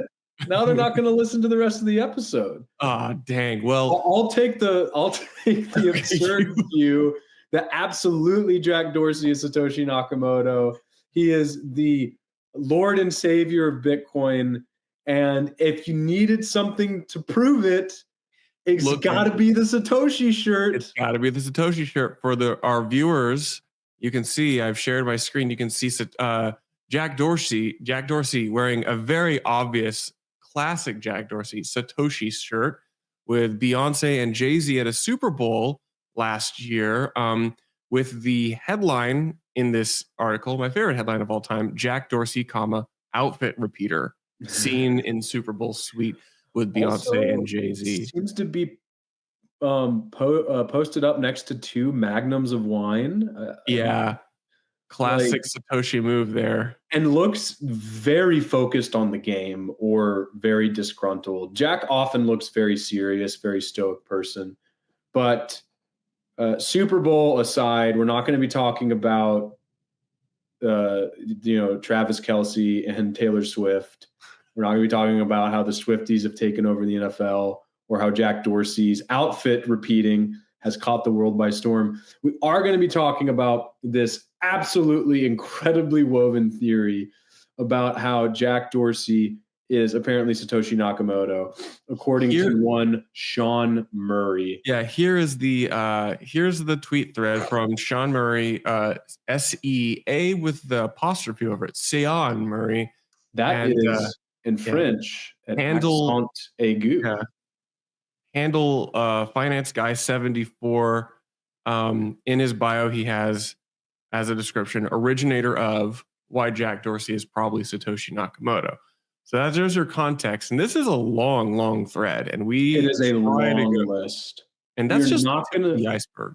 Yeah, we're not going to be going over every single point here, but we are going to zoom in on some of the major ones. So the first point here is that he is one out of 1,300 confirmed cypherpunks in 1996. I don't know what that means. I actually could not verify this. We're going to pull up some of the writings that Sean has done. He has a repository at dcache.eth. I'll pull those up, Charlie, as I go through these. But basically, he's making the argument that he was like one of the earliest cypherpunks. I guess he's looking at the cypherpunk or the cryptography mailing list potentially, but that's under his University of Missouri Science and Technology email as a student. But one of the first things he notes is that one of the first points of evidence is that Jack Dorsey, in a photo from the University of Missouri, the UMR yearbook, that he was wearing an Adam Back shirt, which, just to give everyone an idea of what he means by this, he's specifically referring to, yes, thank you, Charlie, the RSA munitions t-shirt. Charlie, what is that? Can you so in this photo of 1996 University of Missouri Raleigh yearbook, Jack Dorsey is in the background wearing a shirt. You can see it says RSA at the top. And this is a reference to a famous thing that Adam Back, who is credited in the white paper and is still active and one of the most prominent Bitcoiners today, that Adam Back, as part of the cypherpunk movement in the 90s, when certain code was classified as munitions by the US government, Adam Back, as part of a protest movement, wore a t-shirt with that code on it and went through like airport security and traveled on an airplane, which would be classified technically by the US government stance as like transporting munitions. So it was like a protest movement. And so you can see Jack Dorsey wearing that shirt here, the first piece of damning evidence. Let me tell you about one of the most slept on opportunities in crypto. Arch is building fast, composable DeFi apps on Bitcoin. Arch apps tap into the OG blockchain with by far the most liquidity and best brand in crypto. I've known the team for over a year. The tech they're building is solid, and they are racing towards mainnet. There's dexes like Saturn, meme coins on funkybit.fun, instant loans on Cha-Ching, and so much more. Plus, they're rewarding testnet users, so join me in trying out Arch while it's still early. So this is a good stand-in, I think, for a lot of the early evidence he suggests, which is he wore this RSA munitions t-shirt, which was associated with Adam Back. He is on the cryptography mailing list, allegedly. He was involved in computer science at his university. He studied it, and he was a member of ACM, which is the Association of Computing and Machinery, I believe, between 1997 and 1999. And these are all kind of like implications, or kind of not guilt, right? Because he's not guilty of anything, but, guilt by association type of logic, where he's saying, look, he's involved in all of these cryptography and computer related things, which frankly, any person who was Satoshi would probably be involved in, right? And if Jack is interested in cryptography, if he's interested in the cypherpunk movement, the RSA shirt thing, for example, is just going to be something that he's tuned into. I don't know if that's signaling anything greater than that he was tuned into this subculture in the 90s. Yeah, but so we know that Jack Dorsey is walking around and hanging out in similar like circles that Satoshi may have been aware of, or at least this is a broad, not official organization or anything. It's just like a bunch of people who share similar ideals. Jack was certainly, as a young student, one of these people. Okay, so he was around, he was aware, he was kind of in that world at the time. Yeah, and again, I just think that it bears saying anyone who invented Bitcoin would be aware of these things. So it's kind of goes either way, right? It's almost a prerequisite for Satoshi. So it's a very easy thing to point to be like, haha, see, he was on the cryptography mailing list. This is an argument that's been made for basically anyone who has been pegged as Satoshi, whether that be Adam Back, whether that be Nick Szabo, whether that be Hal, Peter Todd, all of those things, right? So I feel like that's, again, kind of just a prerequisite for Satoshi. Another interesting thing that he points out in this tweet is that the UMR students, the university that Jack attended before he dropped out, their mascot was miners. Now, this is important too, because as you pointed out, Charlie, he never coined that phrase. Yeah. So one of the points that Sean Murray in this tweet thread and in his blog says is that Jack Dorsey went to a school where the mascot was the miners. Satoshi came up with the, you mine Bitcoin. This is the first clear break in that Satoshi was not the person who came up with the term mining. As far as we know, this was an emergent term from the Bitcoin mailing list in the early days. I believe it's first attributed to a different user who's not Satoshi. Satoshi actually mostly talked about CPU cycles and did not really have a colloquial term for this process we call Bitcoin mining now. So that is a pure coincidence and actually probably a check in the this guy is a little bit he's really not on the ball. Linguistic phenomenon. A lot of the semantics in Bitcoin are bottom up. They're organic, right? They're emergent. There are a few things that aren't, but even blockchain, right? It was never something that Satoshi coined. He said chain of blocks, right? And then people timestamp server. Yeah. But anyway, so those are the first few fragments of evidence. The next few are a little harder to unpack. I'm going to try to do this the best way that I can because, again, Sean has written a lot here. You can find all of this on his Twitter page, a link back to this. It's also just at dcash.eth.loan where he has chapters for all of this. But his next a lot of what we just talked about is covered on this first chapter. The next big thing involves Jack's early work at a company called Mira Digital Publishing. And Sean basically makes the argument that while at Mira, Jack was involved with revamping their digital publishing for academic and computer research. And so at Mira, he pushed these product lines where they were publishing white papers and research, some of which is research that was cited in the white paper.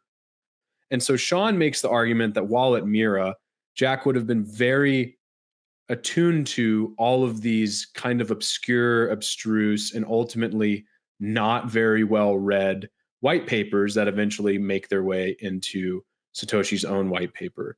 This is stuff like Wei Dai's help me here, Charlie. Sorry, say that again. B money with a B. The B money. This is all includes Adam Back's proof of work paper and a number of other ones that he kind of makes the argument were so obscure that only someone who is managing something like this could know them. This is one of the actual pieces of evidence I find a little more compelling in the sense that a lot of the white papers that end up being cited, or a lot of the research that ends up being cited in the Bitcoin white paper, were pushed through Mira. And so Jack knowing these when a lot of other people didn't is kind of interesting that there's overlap there. But then there's another part of me that says, well, of course he would know about these things if he was that into cypherpunk stuff. This is stuff that he would just be reading into, like cryptography, esoterica, and all of that stuff, right? All right, Matt Prusak, congratulations on the new CEO role and welcome to the Mining Pod, man. Thank you, Colin. It's great to be here and great to be ready to tell you about our new adventure ahead. Yeah, appreciate you taking the time. I know it's been a busy week, a flurry of activity, I assume, on your side. So to set the stage for everyone, what led to this partnership with Eric Trump and Donald Trump and the establishment of American Bitcoin? What set the wheels in motion for this? Yeah, it's a great way to dive right in. I think it was a natural convergence. You have Hut 8, which is industrial scale expertise. And then you have two gentlemen with the shared vision for American leadership in Bitcoin mining with a storied history and advocacy for crypto. And so if you think about that combination, it was pretty powerful. So a while back, strategic discussions began between Hut 8 leadership and Eric and Don Jr., their American data centers team, recognizing the synergy that we'd have between what Hut 8 provides on the infrastructure side and then this vision that we all share for a large-scale U.S.-focused miner. Right. So if you think about that combination, it's quite potent. You have a team that's very, very adept at the build outs about harnessing sort of the American energy dynamism to build something fantastic. And then you have two incredible spokesmen and sort of strategic visionaries on the crypto side who are willing to engage with us to really drive value for the company. Yeah, and I think the American Data Center Inc. part of this is important to highlight, because that was the company that rebranded into American Bitcoin, right? And it was founded by the Trumps and other investors as a data center development company. Do I have that correctly? Sure. So I would view it. I'll dive in a bit more to the structure and what the deal structure looks like, right? So this is a structure that empowers ABTC to immediately start with scale. So the way that this was designed was this was a consolidation via asset acquisition to get into the accounting. What that means is that the HUD 8 team was providing some of the initial mining opportunity or mining firepower, you might say, the hash rate. And then the American Data Center team has their own robust pipeline vision and capital markets expertise. And they've collectively come together into this venture, right? So it's not a spin out. It's something more of like a carve out. And from a financial perspective, you'd call it a consolidation via asset acquisition. Yeah, that leads into my next question. Well, so HUD 8 is reallocating almost all of its self-mining capacity to American Bitcoin, and they are getting an 80% stake in the company. And some of the comments I've seen initially on this is, why would HUD 8 take what it used to own 100% of for an 80% stake in another company? So what does HUD 8 have to gain from this partnership? Sure. Honestly, I think it's a win-win, and it provides clarity to both sides, right? So on the HUD 8 side, you've got a focused mining vehicle now being created. HUD 8 has this material stake, deep alignment in the success of this vision, and also gets to continue to build out its infrastructure prowess across energy as a whole. So on one side now, you've got the ABTC brand, solely focused on hash rate, solely focused on stacking sats, things that are core competencies of the HUD 8 crew, but now reconfigured in a new way, which also allows the HUD 8 side to really focus on their superpowers, infrastructure development, speed to market, execution across a wide swath of technologies, high performance computing and AI as well. Yeah, so that's one way to look at this in terms of it allows HUD 8 to re-channel its focuses on managed services, infrastructure providing. They're becoming really a power infrastructure company. And it seems to me like there will be more opportunity maybe for them to explore AI and HPC with this as well. Is that one of the ways to contextualize it? Because we've seen Bitcoin miners increasingly lean into these business lines. I think that's a fair characterization. I think the way you might want to think about it is HUD 8 has, again, a wide array of opportunities to harness energy for shareholder value. American Bitcoin is going to be the chief way that they do so as it comes to crypto and Bitcoin mining specifically. I wouldn't necessarily say it frees up time, as we are a core focus again, and we will be developing with them as their sister company. But it does provide, sort of a strategic focus and pretty strong deal rationale for why this made sense. So going back to the previous question before that one about what the Trumps bring to the table and the benefit here for HUD 8, there's an argument to be made for the American Data Center Company, right? Now American Bitcoin, about there is development expertise, there is construction expertise, which obviously Trump made his fortune on. It's kind of what founded, the family or enriched the family coffers, so to speak. There's another side of this that I wanted to ask you about in regards to financial benefits here. Are there pools of capital that HUD 8 and American Bitcoin can tap now that they have a partnership with a Trump family member? Does that open up maybe lower cost of capital, increased chances for fundraising? How do y'all view that part of the partnership? Taking a step back, I think people like to back winners, right? And so as you think about ABTC and what we bring to the table, that's an exciting story. That brings together a partnership with the Trump brothers and what they bring, as well as the HUD 8 side. And that combination is so dynamic that, it gets people excited. And as you could have seen, frankly, from our press in the past few days, people love the story and they love the potential. And I know that they're going to love the results as well. So as we think more broadly about pools of capital and fundraising and building our business, I think it's really going to be focused, a way for us to focus laser-like on growth and tap into pools of capital, that want to be part of the story. Going into that part about the growth, right? Kind of pulling that thread out a little bit. Right now, the mining operations are in existing HUD 8 facilities. This is turnkey, I would assume. I know there's some hash rate that will come online either from on orders or stuff that's been set aside for development. There's 10 exahashes as a part of this deal. Will American Bitcoin build new centers for the hash rate expansion that y'all are targeting, how are y'all going to approach growth? So I think first off, performance is paramount, right? And growth and performance go hand in hand. So as I think about our opportunities, and I think even tying back to your fundraising, it's all about accelerating that growth. HUD 8 has an enormous pipeline, something Asher has alluded to on the HUD 8 team. We're talking gigawatts on gigawatts of energy that is available. That for us is incredibly attractive, right? Whether it's through greenfield, brownfield, retrofits, finding the optimal locations for these American Bitcoin machines is fantastic, right? And so we believe that we're going to get prime locations that are tailored towards efficient mining. And if you want to speak specifically to HUD around their pipeline strategy, I think they would welcome that. And we are very much excited to benefit from their expertise.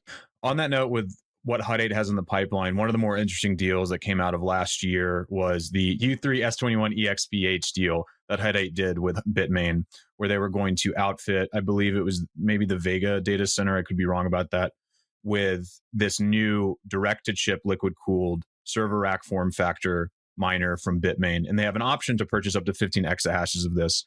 Is that in the play potentially for American Bitcoin's expansion? It seems like kind of an obvious kind of low-hanging fruit for y'all to pluck. It is, we've got opportunities to grow in a variety of ways.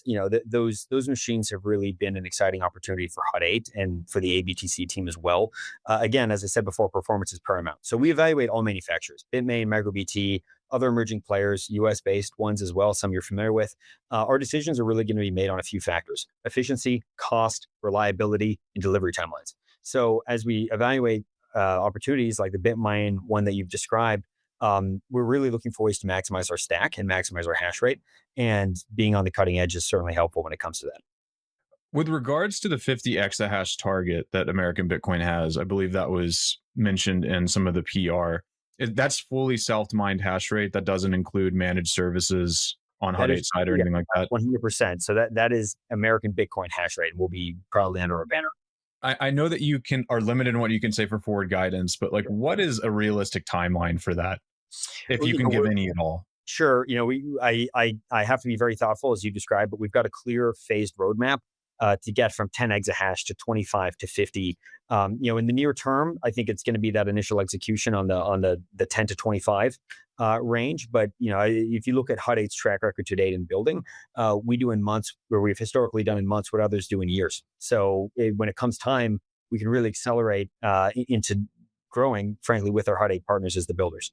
So HUD 8 also has a pretty big portfolio of power plants that it has acquired recently. I'm curious if there are any plans or anything you can discuss with maybe outfitting those with ASIC miners, retrofitting them, trying to tap into those assets, because I feel like that is, to me, it seems like there are probably obviously a lot of operational considerations for that may make it more difficult or more easy, but that seems like a clear path for growth if it makes sense. I think that's where I would really zoom in on. It's what you said, if it makes sense. And that's where I think we're really going to benefit from the HUD 8 partnership. They've shown the ability to secure and develop the most advantageous sites in North America. They've got deep energy market expertise. I think having some power plants in the back pocket certainly doesn't hurt. And as we evaluate places to place all these machines and start growing our hash rate, all options are on the table.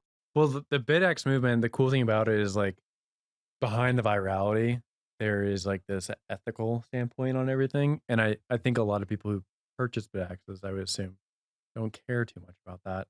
But that's almost a good thing because they just like having it on their desk. I think it's cool. I'd challenge that assumption if you will, but that's how I kind of take it. Yeah. People obviously haven't talked to everyone who's in it, but I think we get all sorts. Okay. I really think we get all sorts. There's sort of the people that might realize that this centralization is a problem and want to do something about it. Yeah. I get lots of comments on Twitter about people who are well into that. But I think there's people who, want to play the lottery. They just have heard about this Bitcoin mining thing. I think there's a lot of people who's like, their kids like brought one over and like set it up and were like, check this out. So it's, in a way, I think orange pilling some people, their first introduction. Mm-hmm. I actually heard from a bunch of people. They're like, oh yeah, like I'm way into gaming and I like to build PCs and I mod them and overclock them and stuff. And I think it's just a natural for the tinkerers and people interested in hardware. I know that personally, that's when I really got into Bitcoin, was when I realized like, oh, there's something I can do with hardware, because just not really into like financial markets or any of that sort of stuff. Like freedom money is good. But when I realized there's like some electrical engineering I could do with this, it's like hands-on Yeah, really that's drove how it I got home. really into mining too. Was you put out a little home miner box in 21. You're like a Home Depot version of the white boxes. What you called it? The upstream data black box. Yeah. And you yeah. made a YouTube video on it. I was like, that's sick. And then I went to Home Depot and built it with some Nice. buddies. Took 2 tries. The first one was laughable, but we got it done, and it's sick. That really helped push me over the edge into more mining, and then now we're here. So that's a good point. Like back in like 2021, like the options we had were to take an industrial built machine It's so bad. and put it in our living space. And so now you had to figure out really creative solutions to like mitigate the noise, mitigate the heat, so that you didn't get divorced and and wind up living on your own. And like nowadays we have the BitAxe, and it's just like you don't have to deal with any noise, you don't have to deal with any heat, but you can still learn everything about how Bitcoin mining works. And I think that's what's so cool about the BitAxe project is that it's you don't have to like get all the battle scars that we got like trying to put industrial machines in our living space. And the mission still moves forward no matter what reason people run it, which is pretty cool. Which is like the Amber thing you guys are working on? The Ember one. Ember. Yeah, Ember Can you one. tell us about that? So yeah, it's Ember one was the first fully funded project of the 256 Foundation. Okay. It's a standardized hashboard, and we'll have it finished no later than April 30th. We'll have a validated design. So similar to the BitAxe project, we're designing it and open sourcing the design. So we're not doing manufacturing. We're not doing customer support. We're not doing sales, marketing, any of that. We're just putting the design. doesn't do customer support either, so it's okay. It's fine. Industry standard. Yeah, so we just put that out there. And Are your instructions in English? yeah, they'll be already awesome. Yeah. They'll be in English. instructions? Do you have error codes for all your replies? But yeah, I mean, you fill us in on the technical details. Yeah, so the hashboards, for those who don't know, are sort of the key component in an industrial miner. They're circuit boards that'll have an array of chips on it. They usually are like 3 of them in a miner. They'll be about 1,000 watts each. So even 1,000 watts is like, if you had just 1/3 of a big miner, is kind of a big ask for a home miner. Yeah. Both keeping it cool and powering it. So we're going to bring that down. It's going to be a 100-watt hashboard. So it'll be physically smaller, 1/10 the power.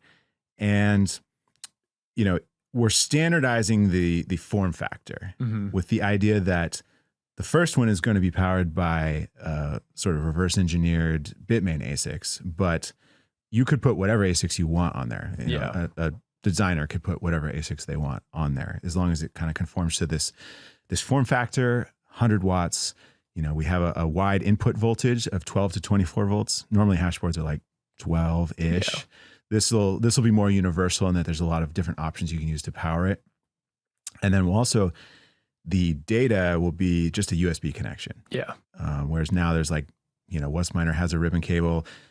Antminers have a different ribbon cable.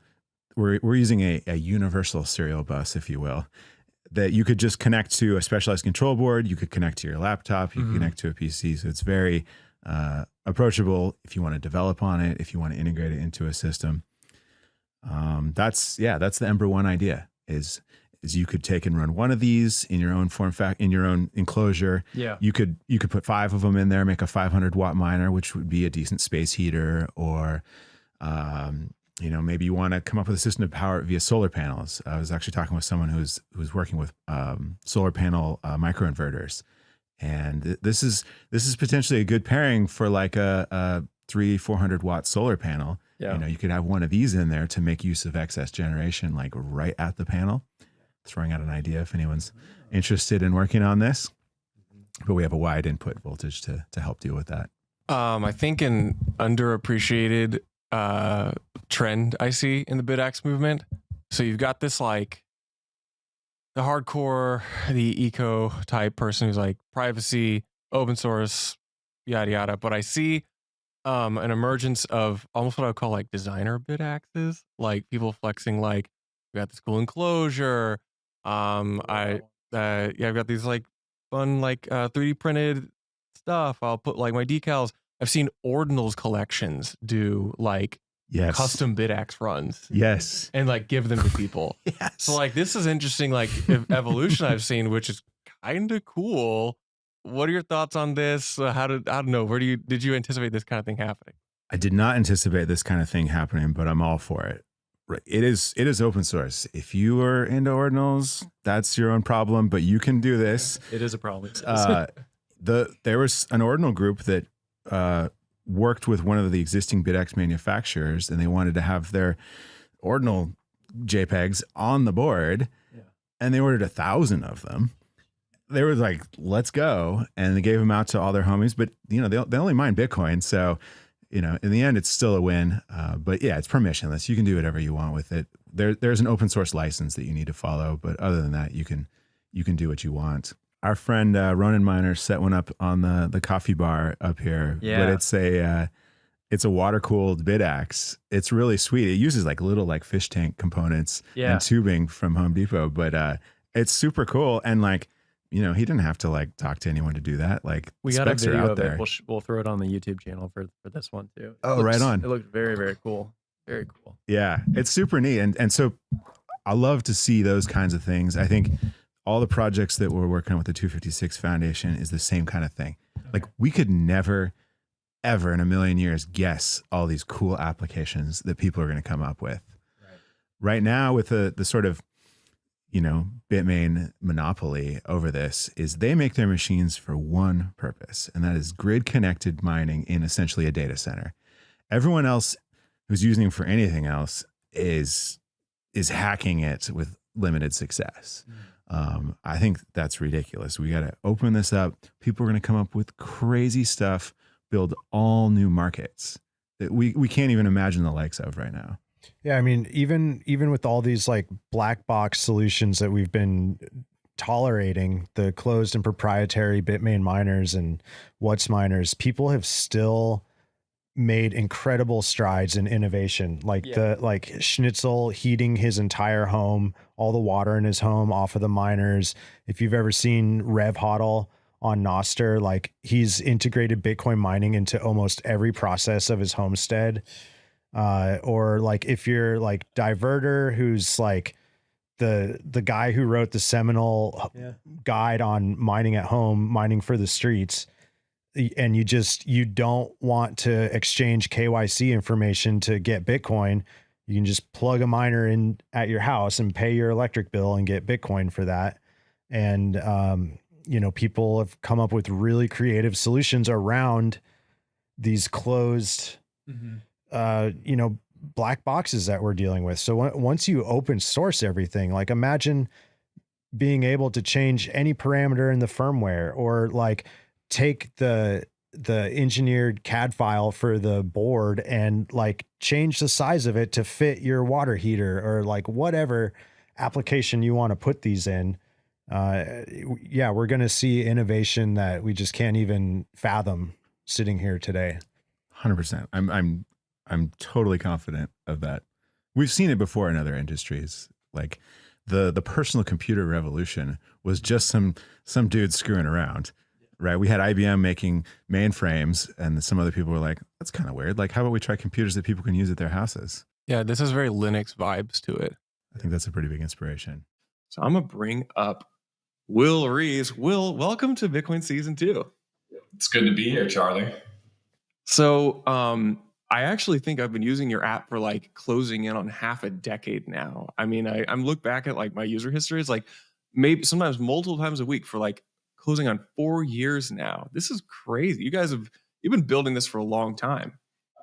We've been building, certainly. Sometimes moments like that, context is a little shocking to hear how long we've been at it.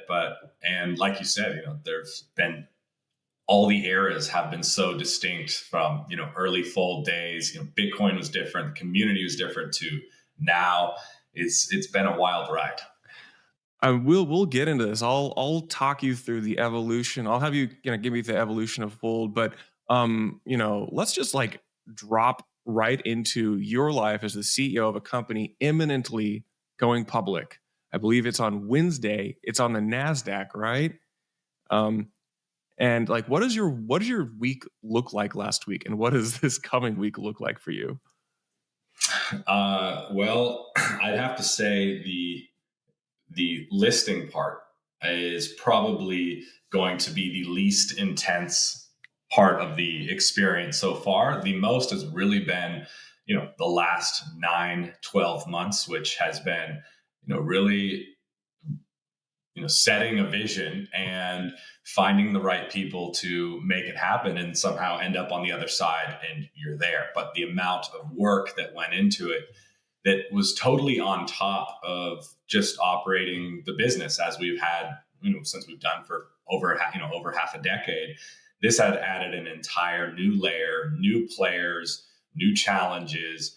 And, it's really been one of those times that, I'm reminded, in my role, it really changes deeply every 6 to 9 months in my experience, where what I need to do, what I'm putting my time into, who am I talking to, just completely changes. And so I'm going to have a little bit of a sigh of relief on Wednesday because it represents a monumental amount of work that the team's gone through.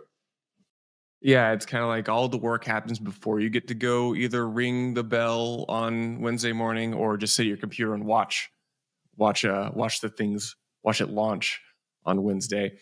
So let's roll the clock back. You say Fold's been around for half a decade. I'm not exactly sure when, but let's talk through the evolution of Fold, because people forget how long half a decade is in crypto. Narratives last sometimes days, and you will have entire foundational assumptions of our entire industry change multiple times in a year.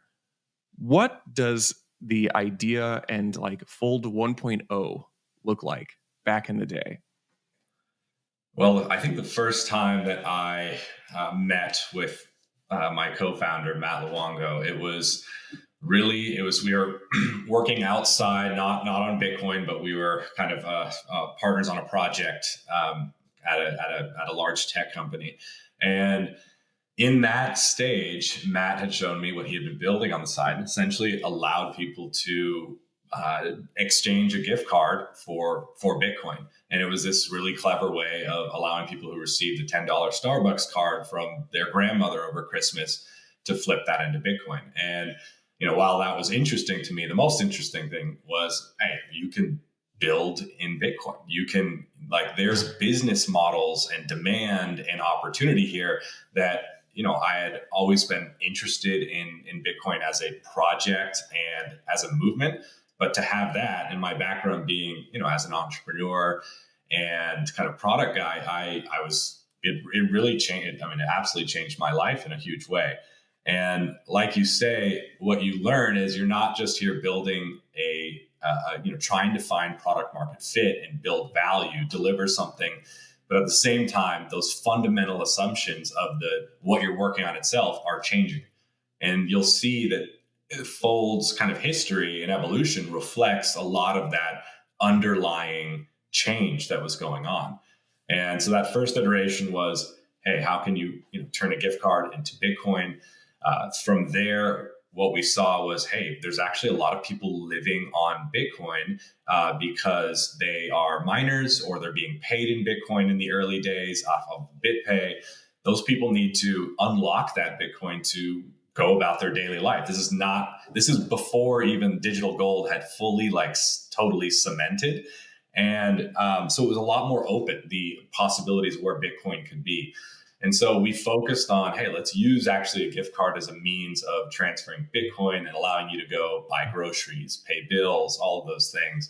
And that did well. We definitely had great uptick when price was up. When price was down, our numbers would just absolutely collapse. It wasn't a sustainable thing. And the group of people wasn't large enough. The amount of people who had Bitcoin and then had it with the intent to live on it was a very small segment of people. And so we looked at this and said, this is not solving the biggest problem in front of us. making Bitcoin feel real as money that can be used is great. And a lot of people, some of their first interactions with Bitcoin, they still say to me this day, was using Fold allowed me to understand Bitcoin because I could actually use it in my life, right? And from there, we not only ran up against some pretty significant user experience challenges. This is before Lightning. This is waiting 10 minutes to buy a cup of coffee, paying a transaction fee, not being rewarded, debiting out of your Bitcoin to create a taxable event, not on credit, is just a fundamentally worse user experience than what's available out there. And so we did our best to work on that. We were very early to Lightning. We were the first to add rewards natively to Lightning as well, so that when you're spending on Lightning, you can earn Bitcoin. I think we solved most of those major challenges except the taxation part. I mean, I think you did. I mean, I was the user. I used all those features and you did them very well. I don't want to shield like the company too much, but I remember the early, I think it was 21, maybe early 22 of Fold. And I was like, this is a very good app. You have some intractable UX challenges about Bitcoin itself or the friction of the existing regulatory landscape, but you guys delivered a really cool product. And I was I'm a huge fan of that, but that was Fold 1.0. And you're looking at the landscape and evolving market, and you have to figure out what Fold 2.0 looks like. It's the same company, but when did this decision, or what were the key decisions in this process? What were they, and when did you make them? Well, number one, it was, hey, if we're going to build something, we got to be solving a very big challenge, and we have to be sure about what the right challenge is. And we thought we had one idea of it. Hey, if you just make Bitcoin feel like money or swiping a credit card, you can get there. That's a big thing to do. But I'd say it was kind of a little bit out of order because we looked at our audience and said, well, it's a pretty small group of people. The problem is not being easily able to spend Bitcoin at a retailer. The problem is not enough people have Bitcoin. And then you look at that issue, and there's a couple things there. There's an education bit, but there's also the fact of, we like to talk about Bitcoin as savings technology, Bitcoin as digital gold, and that's great for people who have savings and who are saving. And when you look at, 60% of Americans unable to come up with $1,000 in emergency savings, you actually quickly even see that the problem is not even people can't save in Bitcoin. It's that people have no capacity to save at all. There is nothing that they're producing that gets to be saved. And so we looked at that issue and said, if we could solve that, that's a huge problem. Number one, making savings and the ability to grow savings long-term is an incredible thing to bring to people. But the second thing is, hey, we can use Bitcoin as a means. We believe Bitcoin is a savings technology in a way that can actually deliver on this promise. But we have this issue of people still don't have enough money for savings. And so what we did was say, hey, what if we created a way for people to passively build a position in Bitcoin, a savings in Bitcoin through what they do every day? Instead of airline miles, let's do Bitcoin. And it was really that click, which is something we had been observing in Starbucks locations, watching people use our product, watching people use the credit card. We're like, how do we make this better? It was right in front of us. Essentially, every POS system in the world could become essentially a Bitcoin miner generating Bitcoin for people every time they swipe a card. And that little click was much bigger audience, the right order of problems to solve. And we did an MVP, launched it at, I think it was the Bitcoin conference in San Francisco in 2019, and it just took off. And that was when you're like, okay, we found the right direction. So, I don't know how much you want to focus on these, but I do want to kind of reflect on, me as a longtime, I would say, Fold power user. I got to experience all of the features, the ones that really worked and some of the ones that didn't work. And I want to invite you to share some of the product's features that you have built over the years that didn't work. One of my favorite ones was actually kind of a really fun idea, was the metaverse AR thing that you guys did back in the day. It was actually kind of a cool idea, but it's also indicative of that little snapshot and window in like the crypto narrative. But I don't know, what are your reflections on like the iterating on these different product features? So I think Fold has always done things differently in terms of bringing products to market. We've always really tried to create clever ways, engaging ways that get people thinking about Bitcoin every day in new ways that are more personal, that are more real. Because what we found is, number one, if you can give people Bitcoin, they start to care about it more. And second, if you can get people to think about Bitcoin for long periods of time, they start to, the process is much more accelerated from them to go to learning about it to actually, doing something about it. And so Fold, I think we launched one of the first types of these products is like, or these features is like our daily wheel. You could come in and get a little bit of sats every single day.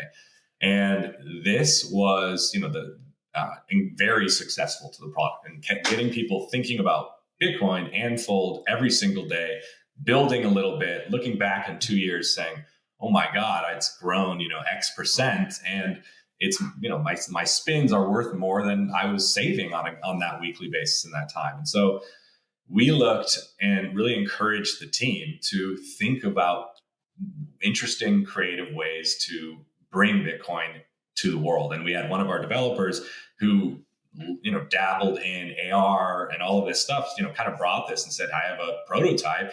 And so we looked at it and said, hell yes, let's make Bitcoin feel real. Let's give it like an actual heft in the physical world, and launched it. And, it was definitely one that I think a lot of our core, some of our core audience really loved, but it didn't deliver on this kind of larger ability to bring in normies. And part of that process is you can't just create a gimmick to bring in someone to Bitcoin. Like, it really is a process that takes time and has to be done well. And so I think it was a great example of the creativity, fun that Fold likes to bring to Bitcoin, but also one that, hey, that didn't work. So we, sunsetted that and moved on to the next. Hey, welcome back to the Mining Pod. We got our last show here at the Bitcoin Park. Thank you to Rod and the Bitcoin Park team for making this possible. Harry, welcome to the show. Thanks for having me, gentlemen. I think this is the first time we've had you on, but you might have come on in 2021. I can't remember. I can't remember either. Yeah. So we're going to call it the first time. That's surprising because you're one of the most prolific voices of Bitcoin mining. Well, you've been talking about Bitcoin mining for years. He's got bigger leagues, man. Yeah. He's got Peter McCormick. So no. Yeah. It's been fun. It's been fun to build a business in the industry and continue building a business in the industry. But it's also super fun to talk about the industry. It is. Because deep down, I'm just a gossip. Yeah. That's actually literally what I want to talk about today. Was I was thinking about titles for the show. I was like, heterodox opinions on Bitcoin investing or Bitcoin mining investing.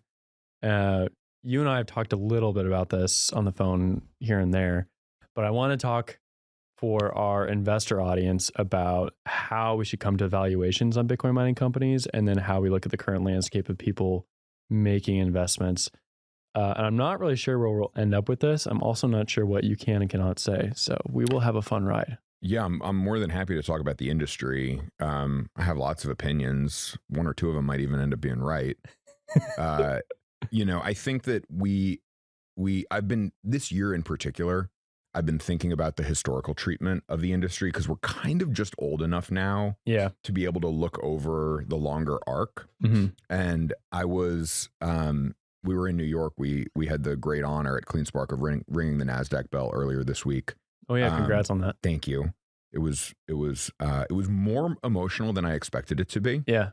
Frankly, because I'm not great at taking any victory laps, because you're fighting difficulty and halvings, and there's no days off with that.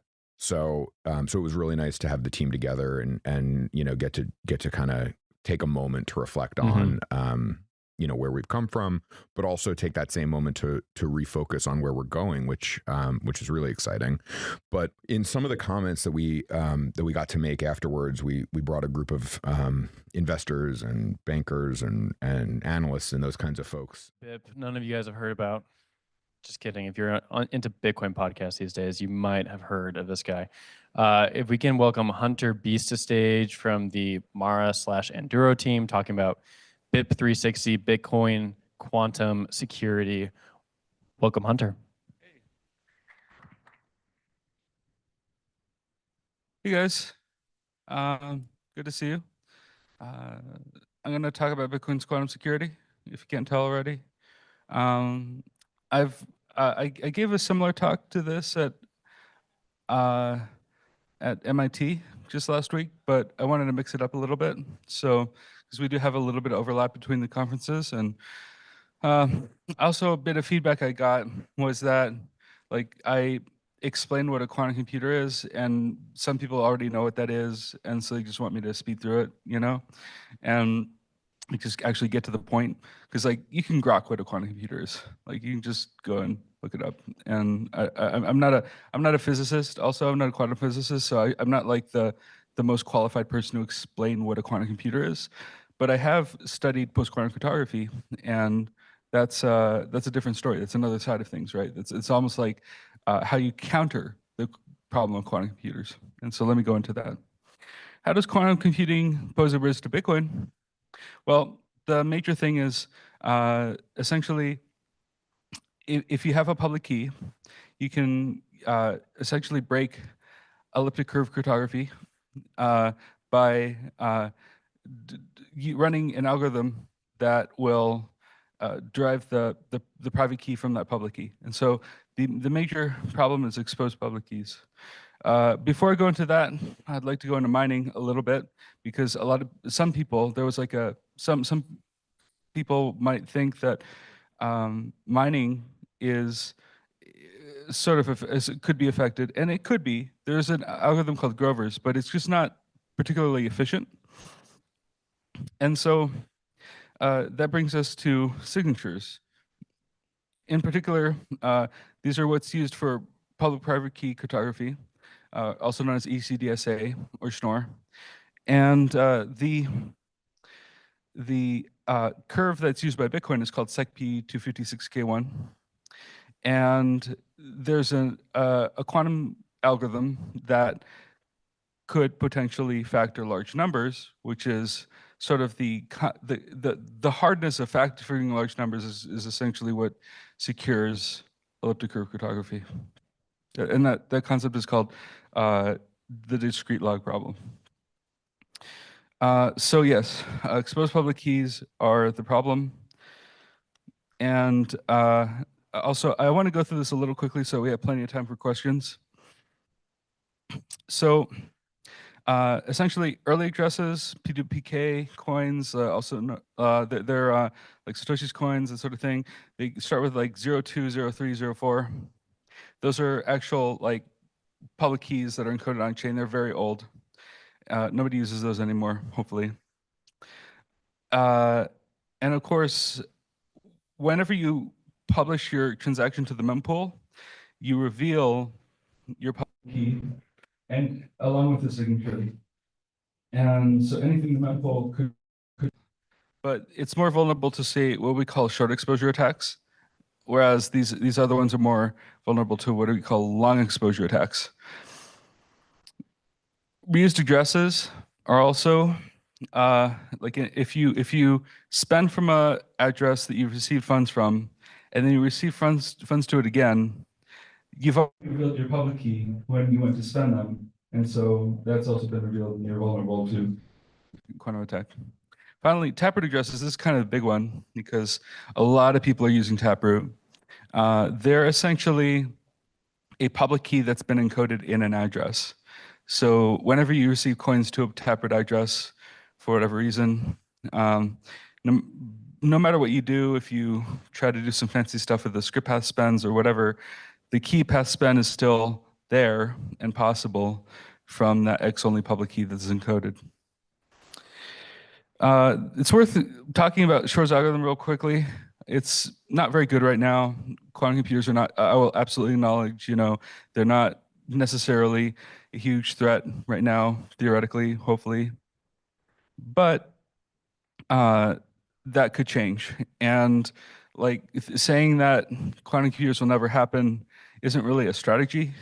And we like to, at least we'd be prepared for this potential existential threat. There's also a lot of companies pouring billions of dollars in this technology, including Microsoft, Intel, Amazon, a whole bunch, IBM, and there's also defense contractors that have been spending over 20 years studying this problem. Honeywell and Raytheon are both involved. Peter Willa, you might know him. He's a prominent contributor to Bitcoin. He says that although he doesn't think that quantum computers could be a problem, he does think that if they happen, there will likely be a long series of incremental breakthroughs that give us time for more fundamental solutions. And the long series of incremental breakthroughs part kind of makes me think of like the Google development with Willow and their improvements in quantum error correction, and then also Microsoft's Majorana 1 chip. And additionally, there's a PsiQuantum has taped out like their whole production of chips for photonic quantum computing. And they have some interesting enclosures too that look like normally people might have seen quantum computers that look like kind of like a cylinder and it's hanging from a ceiling. That is what's called a dilution refrigerator. And there's PsiQuantum has this thing that looks almost like a refrigerator, like just a rectangular box. And it makes you think that, oh, this could be used for something else, something on a larger scale. So there's like a big question of essentially, like there's this kind of push and pull of we don't know when this will happen. But if it does, then we'll need to address it. And in particular, the major concern is this migration of coins, because that could take some time. Also, there's a timeline that the government has proposed, somewhere between 2030 and 2033. They actually want to sunset elliptic curve and RSA cryptography by 2035 entirely, which is only 10 years from now, obviously. And so the safety of Bitcoin held in addresses. So yeah, there was a study done in 2020, and we kind of adjusted the numbers to be more up to date, that said about 4 million coins are vulnerable to quantum computers because there's reused addresses and there's P2PK. The problem is, this is like, if we do go to fix this, it's going to be a massive coordination problem. It's going to be difficult to solve, and ideally we have a lot of time to solve it. So you might be wondering, like, what do we do? So as a baseline, elliptic curve cryptography is very small and very flexible and gives us a lot. It's very well understood, gives us a lot of good things, and it's like very compact. Only about 30 bytes or so, maybe 96 bytes or 100 bytes like total for the public key and signature. For post-quantum cryptography, BIP360 introduces that in what's called pay-to-quantum resistant hash. And you can actually, if you're curious about BIP360, you can look it up at bip360.org. But there's essentially 3 signature algorithms that I've identified as being sort of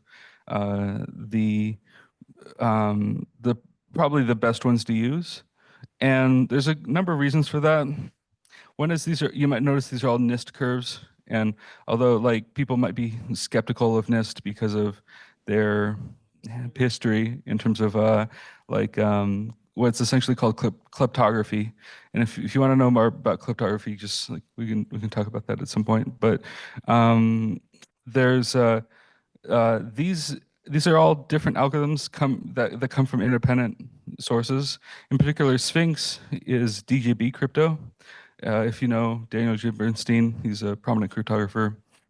And so it's if you distrust any one of these, well, we include three. And there's also a potential for a couple interesting ways to kind of scale these as well, which I'll go into in a minute. Also, there's another algorithm that we looked into called SkiSign, which had much smaller public keys and signatures, but the problem is they take about 15,000 times longer in practice to verify on all of the nodes that might be using it, and so we had to deprecate it from the spec. And so here's some real world numbers, because this is an actual project that I built that kind of combines these into kind of an ergonomic interface to use in wallets and nodes and various implementations. In particular, the performance comparison here might be very valuable for people to kind of get a sense for. And there's a size comparison down there. So I'll probably linger on this slide for a minute if you just want to kind of either photograph it or analyze it. It's SLH-DSA, just so you know, is Sphinx.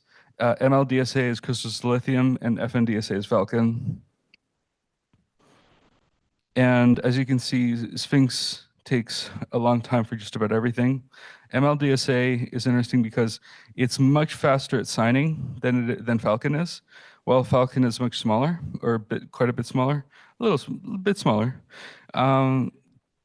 So the thing about ML-DSA is that it could be really useful in Lightning nodes, whereas Falcon and Sphinx, they have different security trade-offs, but they're also valuable for inclusion.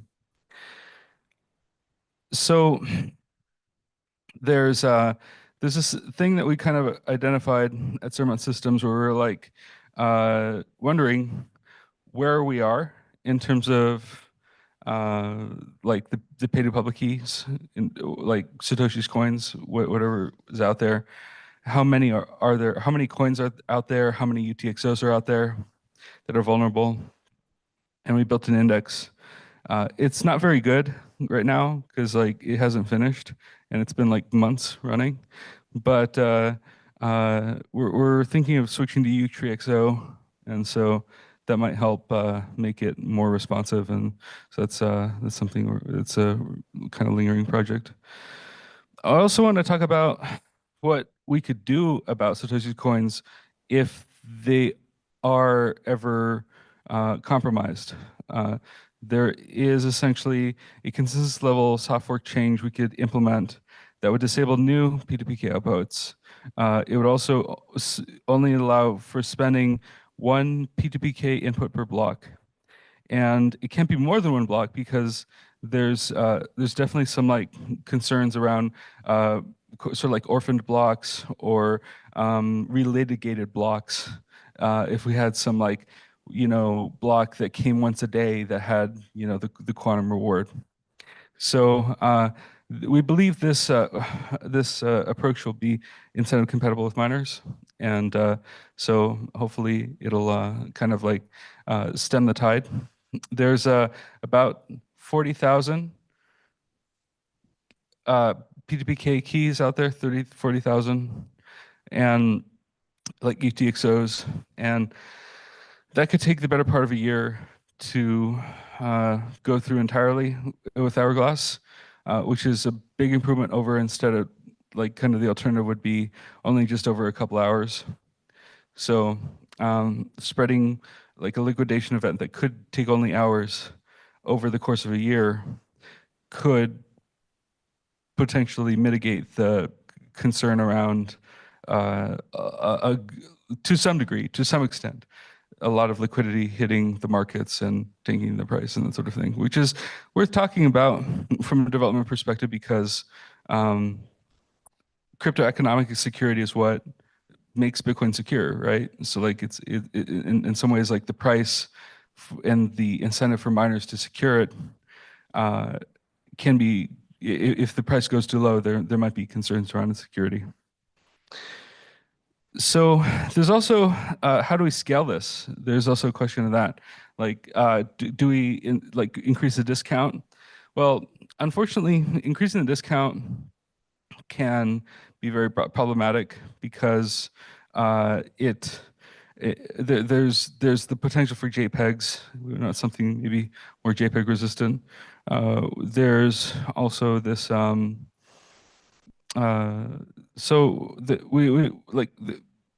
came up with this like idea by way of like Ethan Heilman. He's a co-author on my BIP. He posted this to the mailing list about a week ago. This idea of, and he didn't call it this, but this is like what I'm calling it, I guess. We call it BitZip. It's basically this like miner side block-wide transaction compression of post-quantum signatures. It's like this like it uses Starks, and it can do signature aggregation of both Falcon and Sphinx signatures. And also, there's like heavy users of this could pre-aggregate their transactions before submitting it to the miner.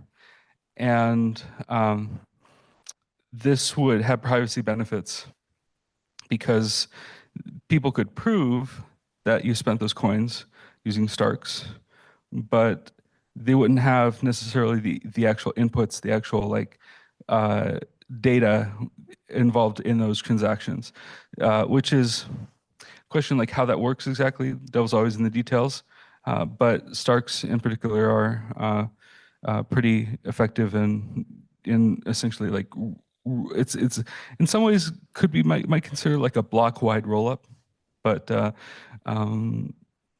yeah, and it could kind of buried the lead there.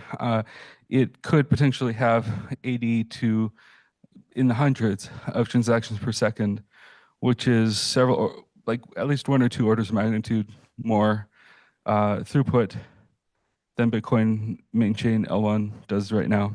And this would be used to scale post-quantum signatures in particular. So yeah, that's about it. I'm looking for people to help me solve these problems. We call them quantum maniacs.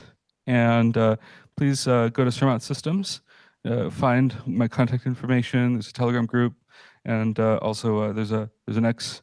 I'm a big fan of Nostr personally, but every Nostr key is a public key, so we can't really use that for secure communication, unfortunately. So yeah. Anyway, that's all I got. How much time do we have for questions? You're way ahead of time. Great. Because I wanted there to be plenty of time for questions. Yeah. How long is that verification time on the Starks? Would this significantly slow down block syncing?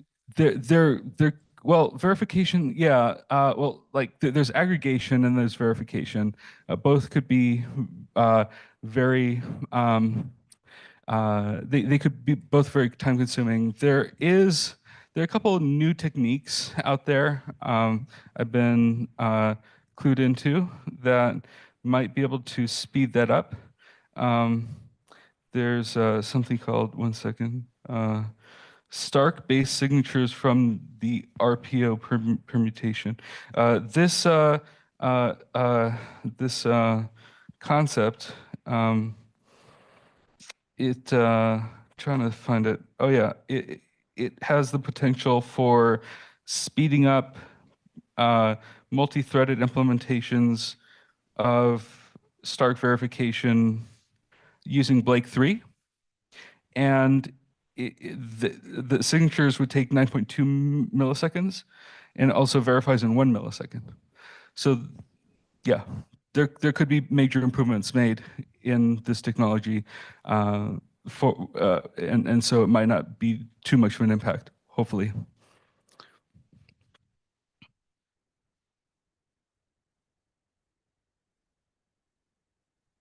Hey, could be an invalid question, so you can, if I do, address that. I know I believe like Frost roast kind of ideas. There's ideas of using Schnorr natively to create those signatures or to collaborate on there. Am I wrong about that? Because I'm wondering how that relates to using I guess you could say post quantum ideas where people are trying to collaborate before they make the transaction, stuff like that. Yeah, so BIP360 maintains Taproot compatibility the best we can while still hashing the public key. There's only one public key allowed. So if you want multi-sig capability, there will need to be some sort of signature aggregation mechanism. In particular, the one reason why only one public key is allowed is because it reduces ambiguity as to which is the Taproot one. And also there's the concern that it could compromise JPEG resistance if in some point in the future, somebody wants to encode a JPEG using public keys, using a quantum computer, they might be able to do that. And so essentially, yeah, there's still room for like Schnorr signatures and that sort of thing. In BIP360 is supposed to be Taproot compatible. But also just keep in mind that you need to sort of like place additional locks on these transactions that are post quantum for them to actually be kind of like quantum resistant. And if like when you talk about Frost and Roast and Schnorr, if those are used alone, then those are just based on elliptic curve cryptography, and those could be compromised. So you mentioned three protocols or algorithms or whatever. Signature algorithms. Signature algos. Was there? I'm just curious. Was there any idea? Because it seems like you're going to drop ECDSA completely. Well, no, that actually there's no so there's actually 4 total, which includes. Okay, so you're keeping SecP. Yeah. Got it. Yeah. Okay. And that approach is called hybrid cryptography, and that way you have no reduction in security assumptions. It's only just like additional security upgrade. Okay, sorry, I wasn't clear that. Okay, so you're keeping, so you're only adding, right? And then I guess if and when this gets implemented, the idea is you're always opting into all 3, or do you? It's selective. So in the BIP, I specify what's called a bit mask, and it allows you to kind of just use bits to like indicate which ones you want to commit to. And the bit mask is used both in what's called a like the witness program or script pub key, and also in what we call the attestation, which is a new field in a transaction that we're introducing with BIP360 that essentially could keep post-quantum cryptography signatures separate and allow more rigorous verification of that data, so that we hopefully maintain a sort of JPEG resistance. JPEG resistance is kind of like, it's the name came up with it. It's just what we're using. But the one reason why it's also kind of it's a bit of a tangent, but the one reason why I want to be JPEG resistant is because ordinals people don't really want to be debased also. So if we were to increase a discount or something, which may not be needed if we implement BitZip. So regardless, there should be minimal concern there. Did I answer all your questions? Yeah, but pretty much like the takeaway I think that's interesting is I'm a wallet developer, and I can choose like, hey, this algo is like performant, or this one is size cautious or conscious. You can. I want to say for my users, I'm only going to implement this single one, and for other people they implement all 3. And for Michael Saylor's 500,000, we're doing all 3 of them. For hot wallet, maybe it's just one. I mean, you can kind of, the wallet can sort of pick. And then in terms of you're saying you use version bits to let know how to unencumber these things. Yeah, essentially, yeah. And you essentially would add more signatures and even use multi-sig, the more value you're securing. So the assumption is that you'd be willing to spend more to spend your coins depending on the size of the UTXO. And if you're just a pleb with fewer than 50 Bitcoin, then you'd probably just use Falcon. But and the reason I mentioned 50 Bitcoin is because that was the original block reward. And a lot of those P2PK outputs are essentially average out to about 50 Bitcoin each. On that topic of maybe some of the original mining and the 50 Bitcoin going to P2PK addresses, can you talk a little bit about the way to incentivize upgrading to quantum resistant wallets and sort of what's your thought on what is the best path to do that, including for obviously some pretty big addresses that haven't been updated in a while? Yeah, so I mean, obviously, like the incentive to transition your coins to quantum resistant address is that you're protected, and like it's up to every individual to have the responsibility to take care of their coins and maintain good key hygiene. And there's a concept of not your keys, not your coins, right? And so if you have an exposed public key and there's quantum computers running about, then you may essentially, hopefully, come to the conclusion that you're at risk. And anybody who is a proper self-custody individual will want to adopt these wallets and move coins into them. And so any wallet that doesn't implement post-quantum cryptography will probably lose users. And so that might be one incentive. And what do you think of, let's say Satoshi's stack? Like, do you think that's just going to become a huge treasure hunt to get to sort of race to get his stacks? Or what is your thought on people who maybe just won't be able to upgrade at all? I'm questioning because I know in the mailing list, there's basically two schools of thought right now. Am I correct in that? Or yeah, no? burning and just doing nothing. Yeah. Yeah, that's why I kind of came into the discussion with Hourglass, because that sort of limits the throughput of liquidation into the market. So that might be a useful way to mitigate against that to some degree. If it still bears modeling and thought and research as to what the potential market impact of that could actually be. And so that's something that we're also spending some time on, and hopefully we'll have some more progress on that at some point in the future.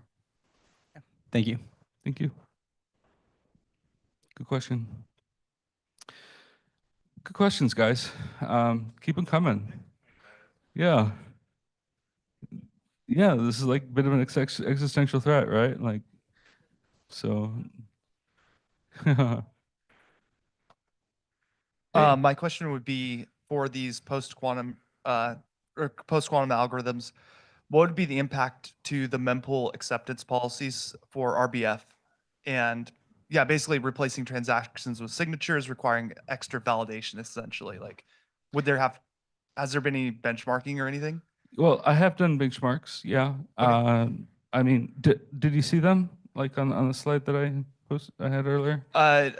Yeah, sorry. That's my fault. Yeah, right up here. It's a performance comparison, essentially. I chose not to use like milliseconds or microseconds because they're just not as meaningful as like a relative, 10x, right? And so this would be essentially what the effect would be. And so it's maybe to some degree like an order of magnitude, maybe almost 2 orders of magnitude more difference in signature verification. And so there may be a like kind of like it might be prudent to include some kind of DDoS mitigation mechanism. And also, if we do it, yeah, exactly. And so like there might also be just, oh yeah, so if you use Starks to compress the transactions, then you just need to verify the Stark. And if you're able to do that quickly through how the Stark is constructed, maybe it's using Blake 3, then there's a possibility that it might not take long at all. Yeah.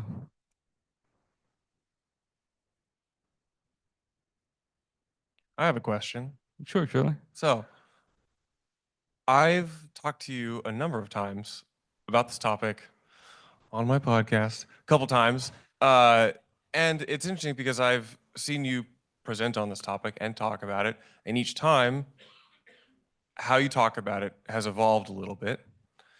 And this is not a technical question, but rather, could you reflect on like the genesis of you talking about quantum and how the BIP has evolved and how the community narrative about it has evolved? Because I feel like this discussion has progressed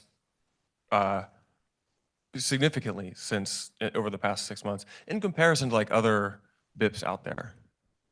Yeah. Well, what I can say is that it's the BIP draft pull request into Bitcoin BIPs has received over 300 comments, which is kind of high.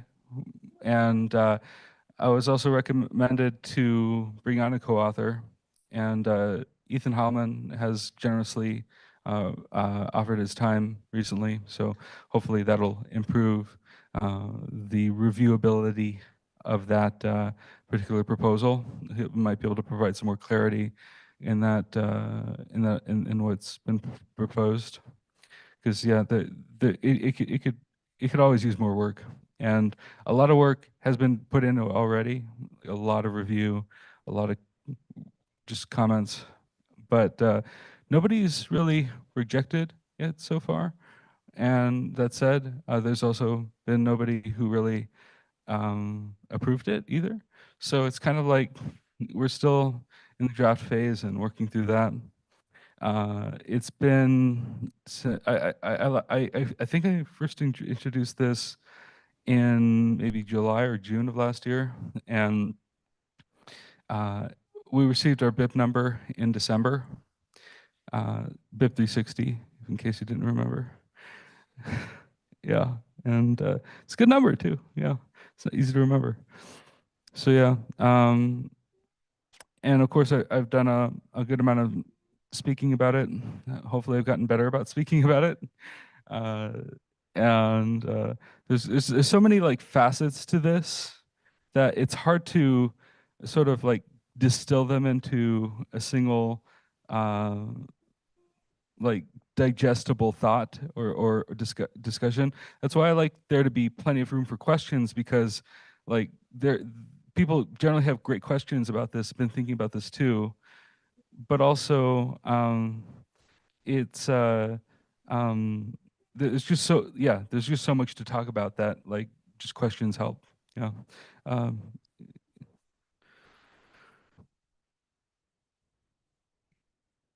So earlier when John gave his talk on BIPs, he did a good job giving a 10,000-foot view and then drilling in a little bit. One of the things he said was or one of the things he says is a lot of the draft BIPs, the onus is on the author, or the action item is on the author to respond.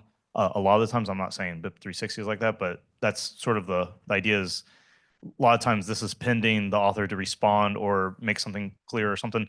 I know you said you brought on Ethan as a co-author, but what do you think needs to be done in order to, I guess the phrasing is, complete the BIP? Yeah, well, what's interesting is that I have gotten a lot of feedback.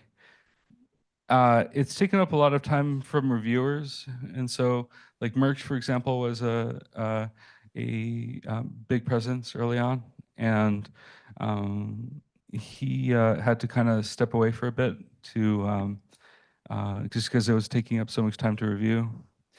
John Atack, who's also here, I think, he's been a huge help to moving this forward. So, and he's offered a lot of feedback. I've tried to do my best to address just about everything.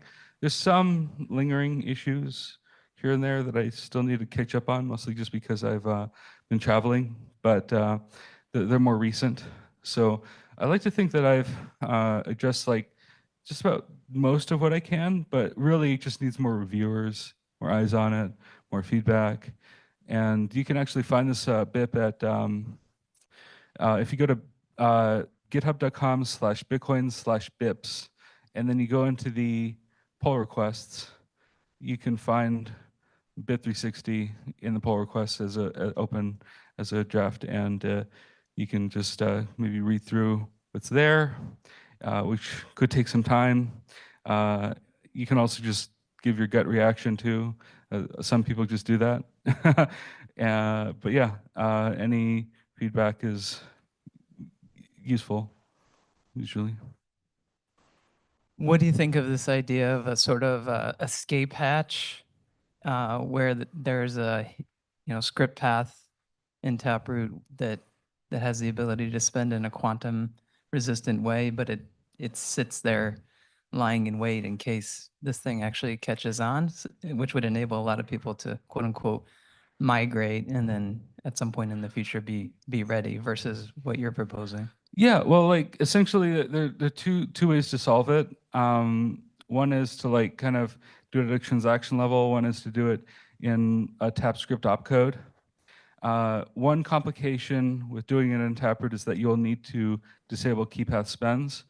I'm not in favor of doing that to existing Taproot addresses, but maybe a new address format that has keypath spends disabled might be more opt-in and less confiscatory to current users of all Taproot addresses. So yeah, I would say that it might make more sense to just like do that separately. But of course, if we're doing that separately, then in some ways that's what BIP360 is for. It's this new address output type that is called pay-to quantum resistant hash. It is so new, man. It is just like total alpha right here. Yeah, yeah. There is. If you want more about it, actually, there is a Bitcoin mailing list proposal that was recently, like within the last 2 weeks, on the Bitcoin Devs mailing list, put out by Ethan Heilman. So if you look that up, you'll be able to find a lot more written about this. It's not just like something I just pulled out of my hat, you know. So, but also, he didn't have a name for it.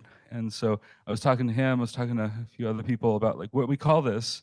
And we thought BitZip kind of rolled off the tongue, didn't seem too overused, might be. Actually, what's funny is because you weren't able to find anything on it, makes it sort of like a good SEO, right? Because once we introduce more about it, then maybe it'll show up.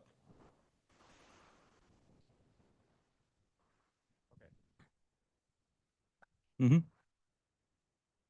Hey, Hunter. Did Ethan actually agree to join the BIP as co-author, or will you be adding him as a co-author? Yes. That's fantastic. Yeah. Okay. Yeah. Yeah. That's good news, I think. No, because it's not added yet. So. Right. Okay. I told him to make a PR, and I would of course help him through it and all that. That's good news. That's great news. Questions he has. Yeah. Okay. But we met in person at MIT. Yeah. Very and good. Just went through a lot of stuff and Fabulous. connected, and it was great. Yeah. Oh, So- excellent. Yeah. Yeah. He or someone like Jonas Nick, who has been reviewing, would be great assets, I think, in my humble opinion. Yeah. Okay, great. Joseph's contributions are also useful. Yeah. Yeah. Yeah. Thank you, John. Yeah. I guess, yeah, I had a quick question on, so Hourglass is supposed to kind of be a turnstile, right, to slow down the flow of, let's just say quantum cracking occurs and those funds do start moving, and it allows people time to like, oh, I've got, I need to go secure these coins or something. What happens if those folks don't have those keys anymore? For I think a lot of people here think Satoshi may not exist anymore. Those millions of coins, 1.7 million coins, those keys may not exist. So I guess in that case, like the quantum attacker, they would just have the benefit of time to just take those coins anyway. I guess if you have any thoughts on like what would we do with the coins if those people or the entities that control those coins no longer really exist? Well, yeah, those are essentially lost coins, and they'll get compromised by quantum computers because they can't move them. So there wouldn't be a proposal to say burn those coins or there could be like it's like submit a BIP, for burning them if it's something. No, I'm not proposing that. I'm just saying I don't really have the answer for like what you would do with those coins, but it seems like the majority of those coins are probably lost anyway. Yeah, it's a safe assumption. I mean, it's been 15 years, so it's almost like there are even laws over unclaimed property, and so that might also apply to some degree. Well, actually, to add on what he was saying, is I guess you would actually have a race condition if you have multiple quantum attackers. They'd be RBFing these coins, and eventually all the sats would go to miners because it would just get burnt into fees. Oh yeah, well that's not the worst outcome, right? As a miner, I approve that message. So as a miner, I will take all those coins. Yeah.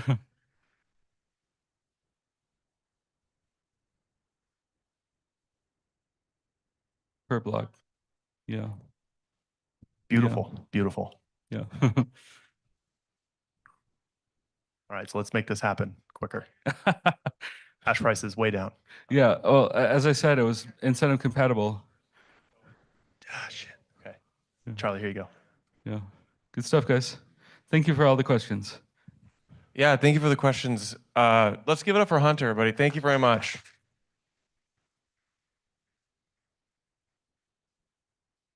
Our next scheduled presenter, Misha, could not be here, so we are fast forwarding to Instagibbs over here, skipping straight to Instantly. Yeah.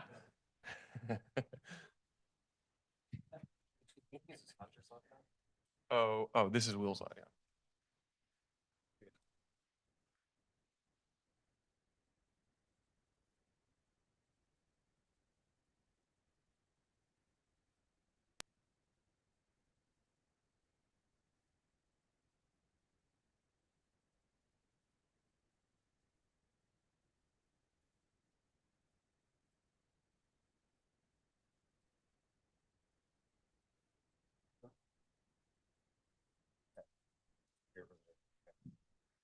Mic check.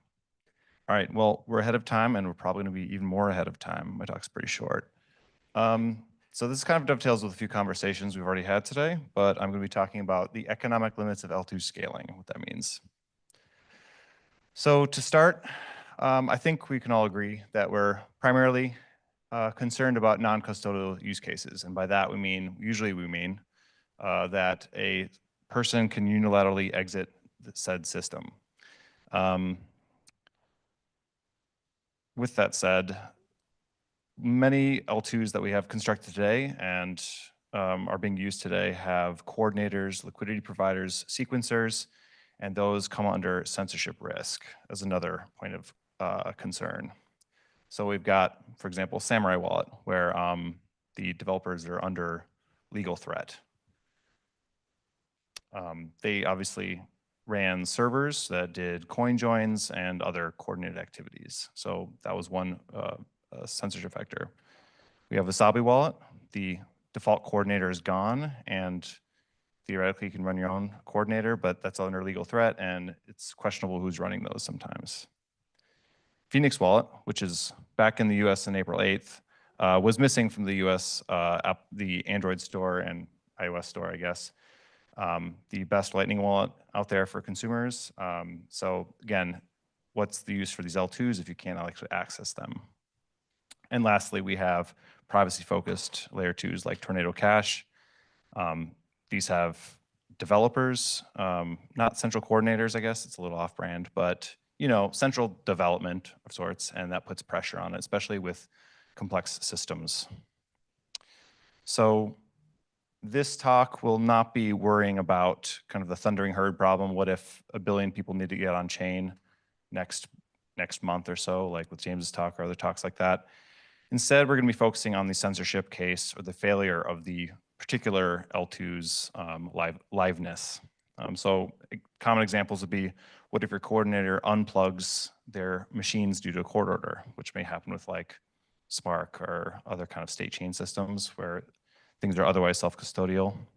And also just kind of, what if the coordinator hates you specifically, like your IP address, or you're some minority that's being oppressed? So what do you do then? And how do we think about self-custody in this premise? One digression is we also have to think about, in the background while we're thinking about this, is liveness. We generally seem to be pretty okay as a community with some easy to convey liveness assumptions. So I have some examples here of different degrees. So there's in-flight payments at risk with security parameter T. So for example, in 144 blocks, this HTLC needs to be resolved, or the forfeited ARC VUTXOs. There's risk of things like stale balance being posted. So like a challenge response, you can think of this as a fraud proof and this timing out. There's also just whole balance risk, where ARC and timeout trees, if you have a VUTXO inside some kind of structure, this L2, and some time passes, even if there's no malicious things happening, suddenly money is handed to another person. That's like another class of risk. I'd say it's qualitatively different. It's not just in-flight payments, but whole balance, and also doesn't involve any act of maliciousness, right? It could easily see cases where a hacker only has limited permissions in the system, and they just wait until the rollover happens to the now custodian. Now the money's gone, right? This is a different class of problem. And there's also, in a lot of these systems, like ARC, timeout trees, Lightning Network, so on and so forth, probably BitVM, where there's this tension, the security parameter tension, where you have how long liquidity is locked up during contention period, contest period, whatever this liquidity is providing, right? And so I think for a lot of people, we can just set it kind of longer and wait because we have small time preferences. So for that, we can just kind of put this aside and think about, come back to, assuming we're okay with liveness constraints, what can we do to remain self-custody? So I think, and others I've talked to think that we should have probably a stronger definition of self-custody in some ways. And one way of talking about it is calling it economic self-custody. So in this construction that you're in, whatever construction you're in, how many Satoshis are needed to become kind of economically relevant for your self-custody? So you can think of this as like some napkin math here. Number one is you have X V bytes required for unilateral exit. I'll get to concrete examples in a second. There's a fee rate in Satoshis per virtual byte, Y, and then you're willing to burn up to some fraction of your balance to exit, right? So you could imagine, let's just go to the specific case, kind of the base case. You want to send a payment, right? You're on L1, you're not doing anything special. You have a payment, a change output. That's with Taproot, that's about 154 virtual bytes. Let's say the mempool is empty, like today. And you're okay burning about third, which is kind of this dust output kind of threshold people talk about is roughly this. And so the kind of economic self-custody amount is 462 Satoshis, or about 37 cents. And so, we're not going to do much better than that. Because if you want to exit your system, which is exiting the current UTXO you're in, this is the best you're going to do. We're not going to be able to, given these ratios and these Bitcoin prices, we're just not going to do any better, right? We're not going to be able to trustlessly, economically self-custody a cent, a tenth of a cent. It's just not going to happen, right? So that's kind of the gray pill there. Now, obviously, fee rates can increase. And so as this increases in monetary amount, and this is something you really can't control, right?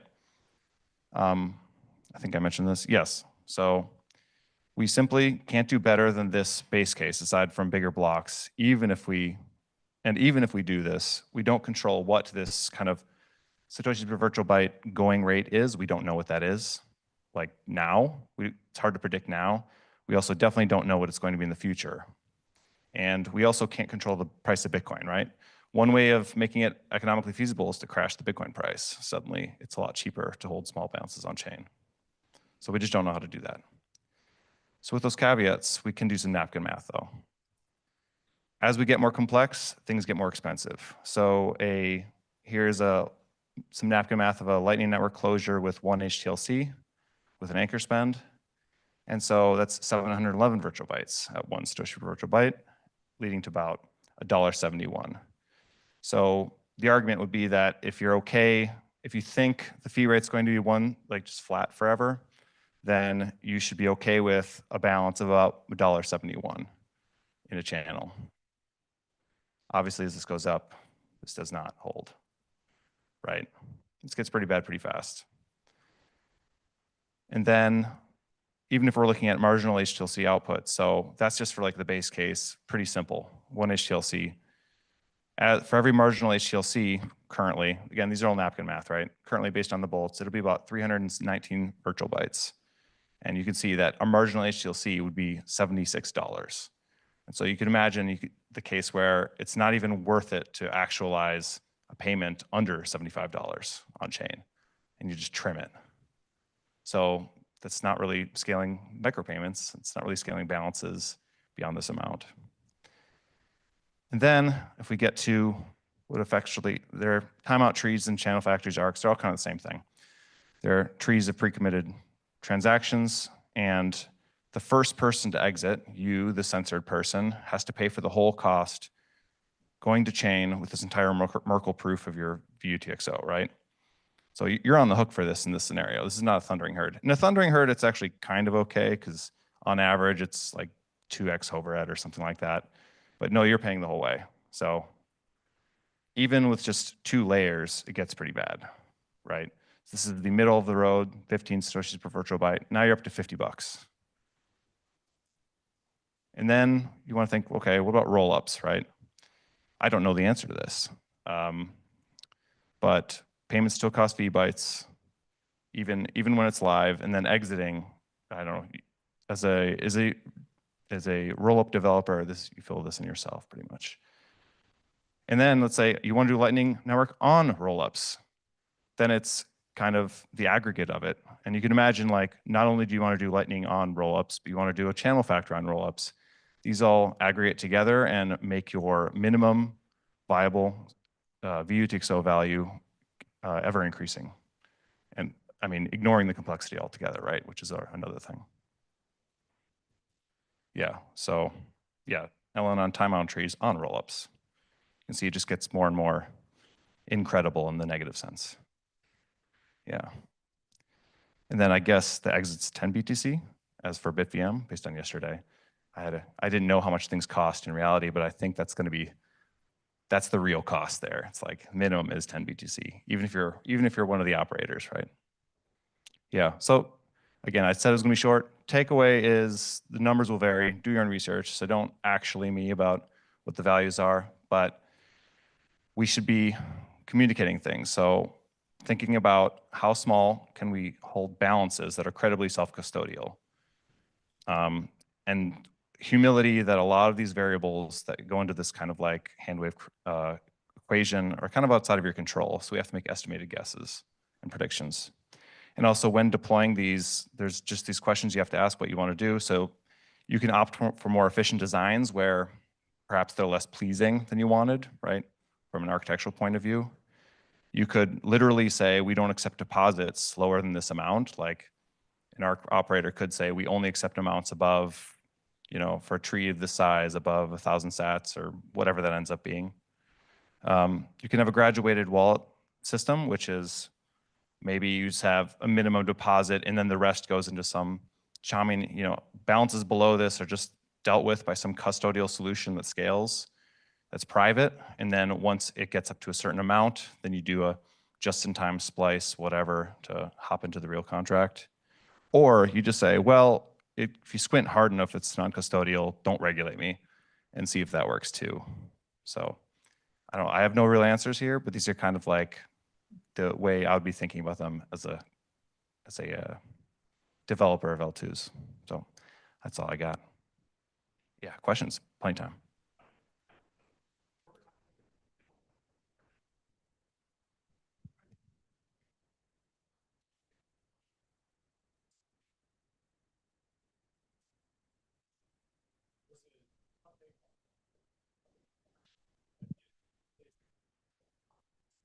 Yeah. It ends up going to the miners.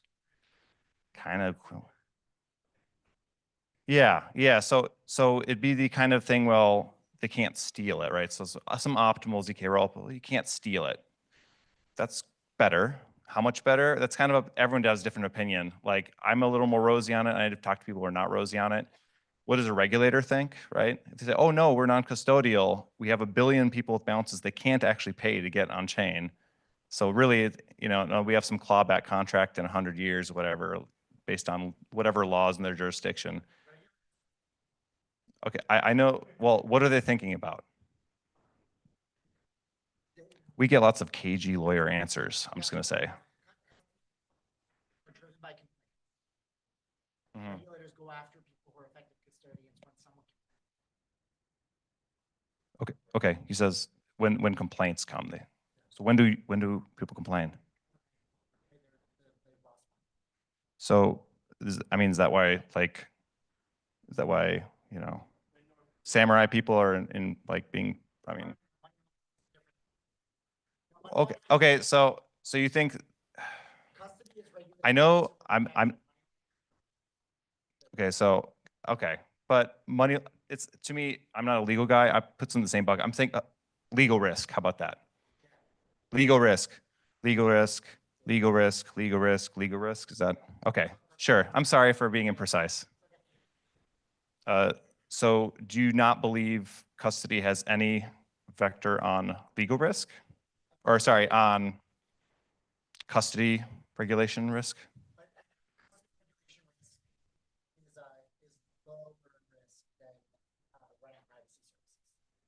Okay.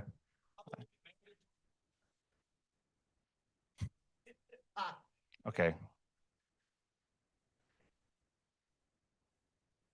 So I guess your point would be, you don't think it'll ever be a risk. Everyone can have 10 billion people can have one Satoshi V2XOs in the same arc, and the regulators just won't care. Yeah, it's going to take 10 or 20 years before they're.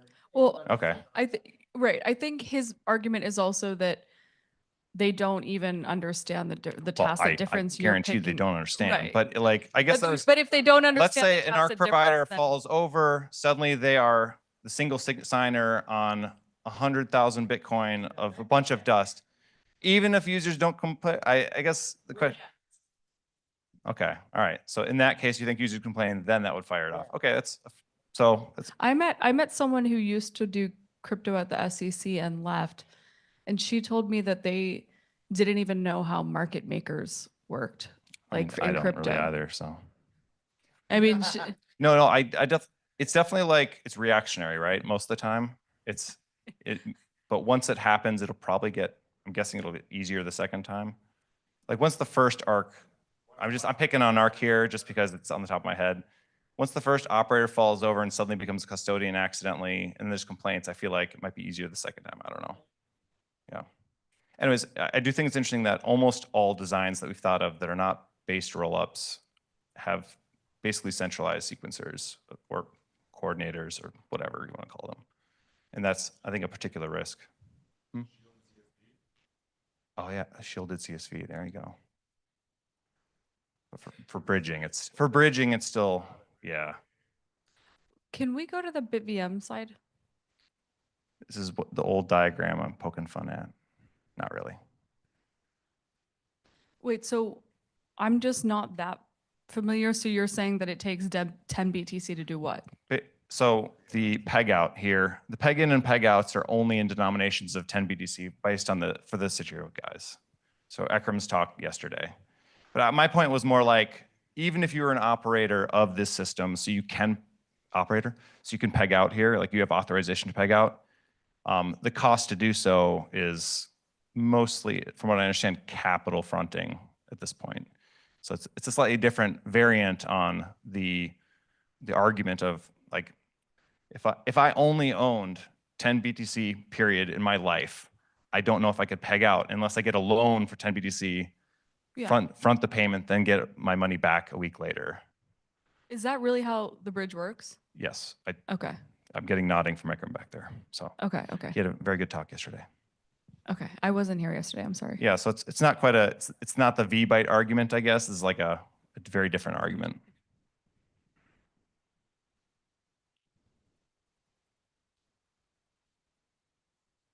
You look like you have a question. What is your company? Sorry, I didn't. Spiral.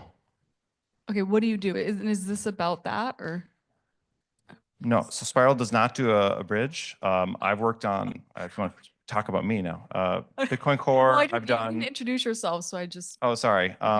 Yeah, I'm a Spiral wizard, which is before Taproot Wizards, by the way. Got hired before that was a thing. And I work on Bitcoin Core, like mempool policy, interaction with L2s. I've done Lightning work, but not Bolt work. And then I've done element symmetry and things like that. So kind of, yeah. Hey, Greg. Is that you, James? Yeah. Somewhere? Nice talk, honest talk. One of the things that Antoine Riard harps on, as I'm sure you remember, is this issue with some exits in layer 2 that are time sensitive, like in Lightning. There's this, sort of idea of an attack where if you can basically bribe a miner and say like, hey, I'll pay you out the funds that I'm confiscating if you just ignore, the redemption transaction that's time sensitive. Like, how do you price that risk? Like, I guess you could tack on another variable or something. Like, how much do you think about that issue? I think about it a bit, but generally my answer is we should just make lock times longer. You look at it's a function of like the value at stake, right? So maybe usually payments are small imbalances. So I'm a little less worried about small HTLCs in like Lightning Network sense. But I would say generally I'd like security parameters longer, pick a T that's longer. Pretty much like all fraud proof kind of things fall prey to this at some level. And you're just relying on either myopic or honest miners to just take fees off the table up front, right? 1 BTC in fees now is perhaps better than 2 BTC in half a year, and gradients within that, right?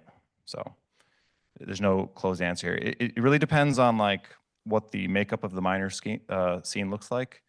If you have a bunch of 1% miners versus a bunch of 10% miners, all these calculations change. And so you also have to kind of think about the health of the mining industry as it pertains to that. Or you just say like, I know the miners and they don't care about this stuff. They're not going to do that to me. I mean, that's an answer too.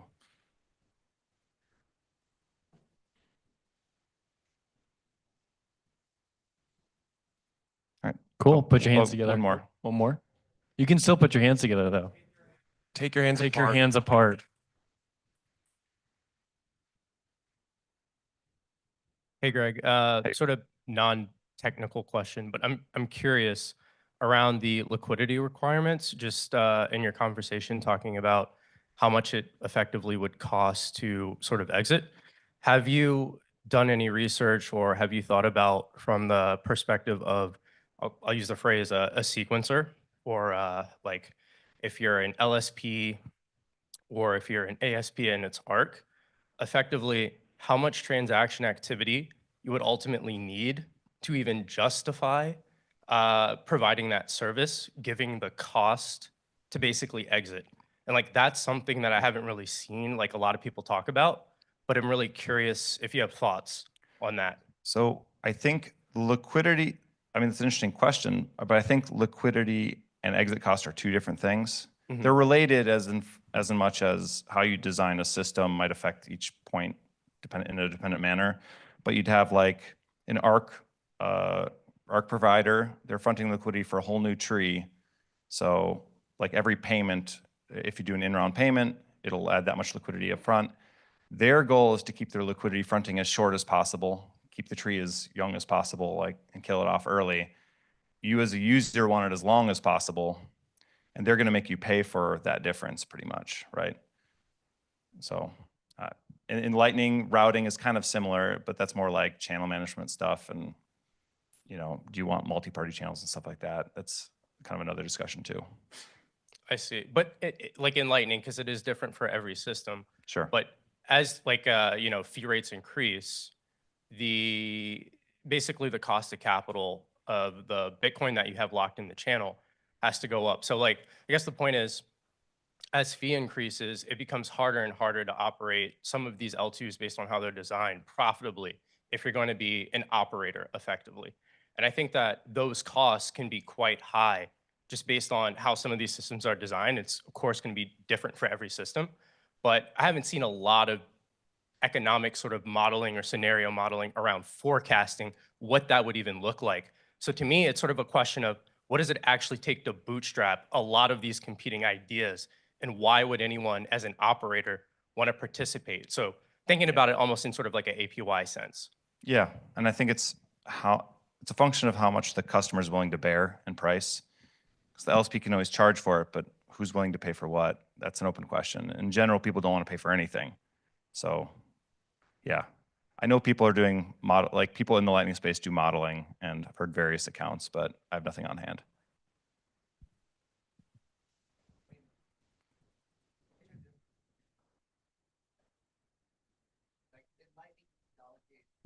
I mean, in Lightning, you do need to allocate liquidity to channels without ever being really sure if people are actually going to use it, which creates kind of like this capital allocation problem. Whereas in Arc, if you lock out, it's because someone paid for it, basically. And like, sure, I mean, so it's a different problem on both. But it feels to me like you're not going to put outputs, like it's like you're not going to put out Arc outputs on chain unless you have users paying for it. Whether or not they're willing to pay for it is the question, I guess. But you don't have that problem of just like guessing where the liquidity demand is going to be, if that makes sense. Yeah, some of that can obviously be mitigated by splicing and other constructs. But yeah, if we're talking about today's systems, yeah. All right, thank you. Cool. Now put your hands together.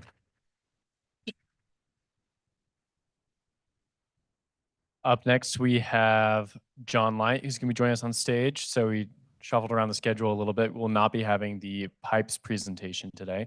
We'll have John move ahead, and then after that, we'll be doing our break, and then we'll finish today with one more presentation from the Lightspark team, and then finish with a panel before we head upstairs to the 7th floor for happy hour provided by Strategy. We'll give the floor to John.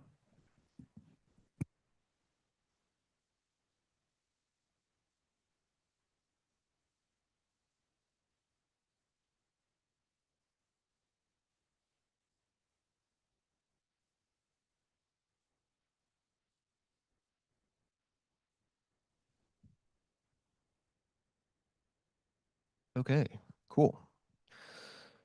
So thank you all for staying for my talk. Thank you to Blockspace Media for organizing this, and to Strategy for hosting. This is really cool. So in November of 2024, I had the honor and pleasure of attending Bitcoin Research Week at Chaincode Labs, where we had a week of sessions from learning from each other and pushing forward the state of the art of Bitcoin research. And towards the end of the week, we were prompted to start a project that would carry on beyond the walls of Chaincode Labs and Bitcoin Research Week. And so one of the things that I heard kind of repeating throughout the week as we were talking about these different soft fork proposals that are floating around is that wouldn't it be great if we had some kind of resource where people, developers in particular, but the community broadly, could easily compare the different soft fork proposals and see what do they enable, what are the new capabilities, what are the new use cases, maybe what risks come along with them. If they help with scaling, how much do they help with scaling, and all these different kinds of facts and figures you would want to know about these different soft fork proposals.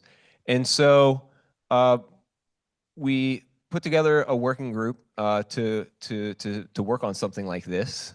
And today, I'm happy to share for the first time publicly the results of that effort.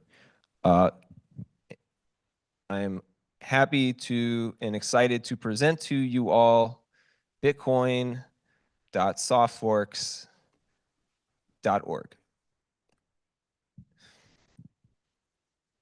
Ta-da!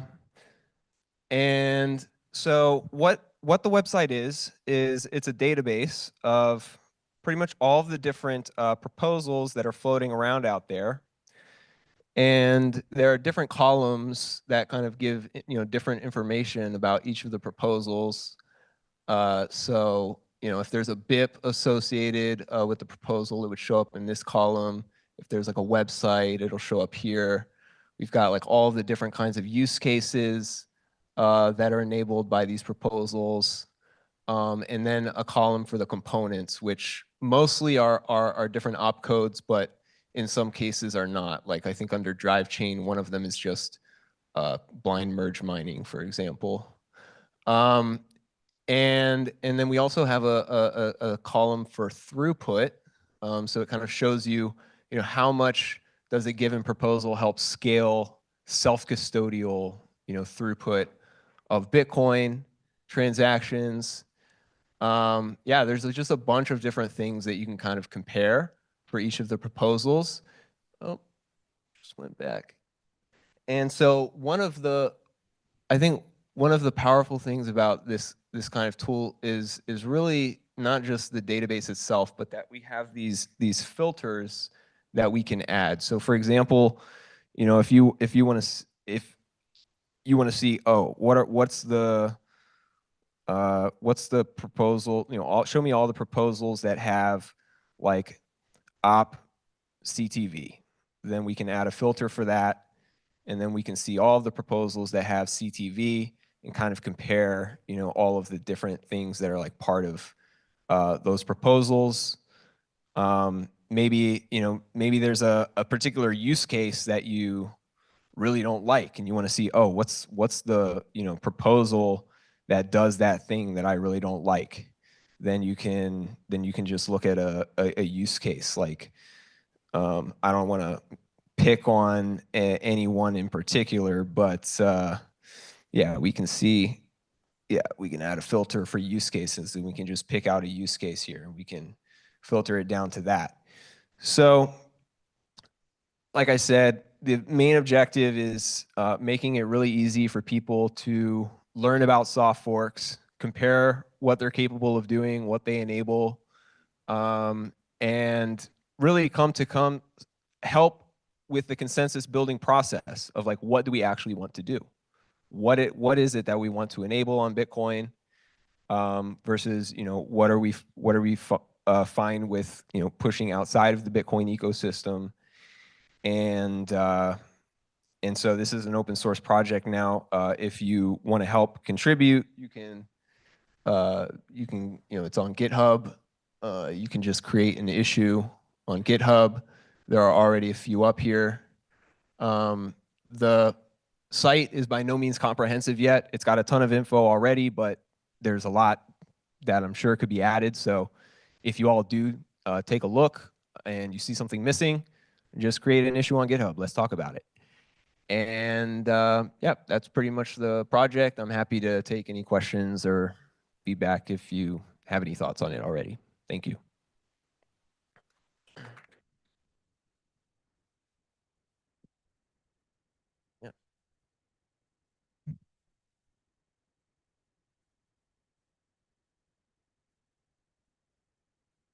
One of the columns is throughput multiple. So 35 meaning like 35x what's currently possible? Yes. So if, let's say Paul opens up a pull request for drive chains and makes it infinity, yeah. For throughput multiple, would you merge that PR? Yeah, that's a good question. So drive chain is on here, and currently that is blank. And the reason is because, and I'm sure Paul would take, Paul has opinions, would have an opinion about this, but I guess there's a question of how do you define self-custodial, right? And I think right now the way that we're just thinking about it is like, do you at least have the same level of custody as you would like with a Lightning channel, where you can unilaterally, if you can get a single transaction confirmed on chain, like get your coins out of the system. And with Drive Chain, you can't do that unless you have 51% of the hash power, I guess. But that's a different problem, maybe. So I think it's questionable whether that would fall under self-custodial throughput. Although, to Paul's credit and to other L2s that aren't quote unquote perfectly self-custodial or whatever, maybe there should be some kind of recognition that they do improve throughput if you're willing to accept some trade-offs.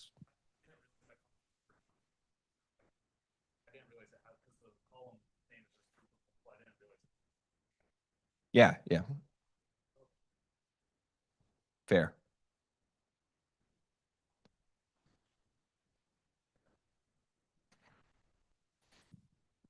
Same question as this morning. Can you add a mevometer? Yeah, that's actually one of the open issues right now is MEV quantification. Can we add a Mevel probability score? Like, how likely is it that something adds Mevel and in what quantities? So yeah, I think that's something we want to do, but there's an open question of like, how would you even start to quantify such a thing? But yeah, would love to brainstorm on that if you have ideas. That's cool. That's fine too. The Corallo index. Yeah. All right, I was wondering, as you're building this, are you also thinking about ways to visualize it? I see you have a ton of information there and you can filter it. But at least for me, it's hard to digest this. That's why I kind of make these little color-coded, poorly sometimes, charts about these things. Yeah. I don't have any direct plans to do something like that, but perhaps somebody could take this data set and build interesting visualization tools on top of it. But yeah, for right now, it's more like for people who have like spreadsheet brain, I guess. It might make sense.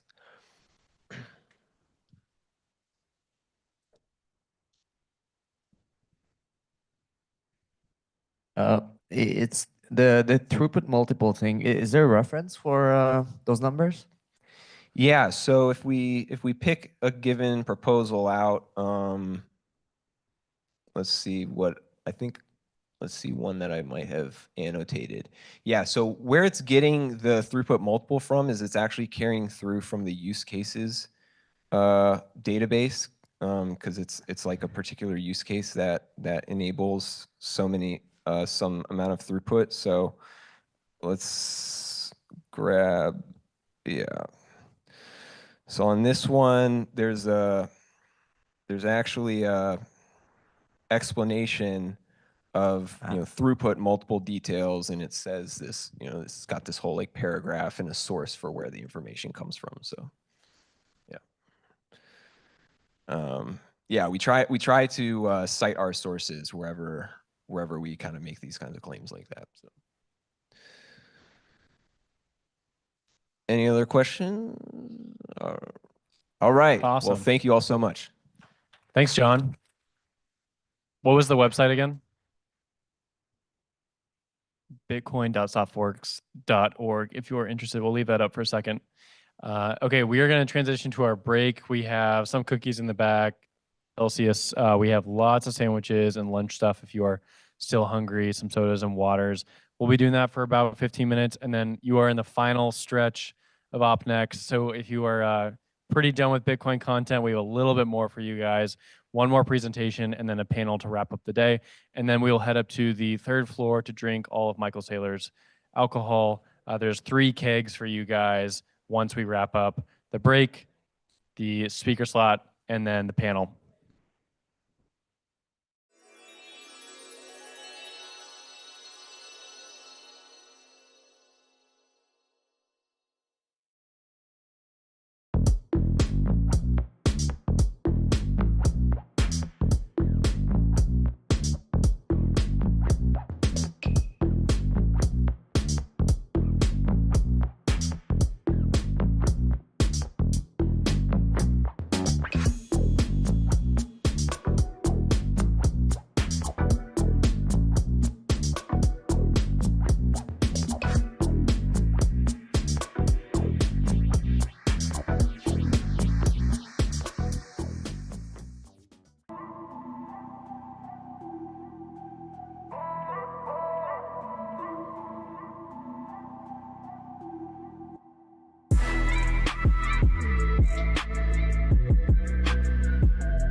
Hello, hello.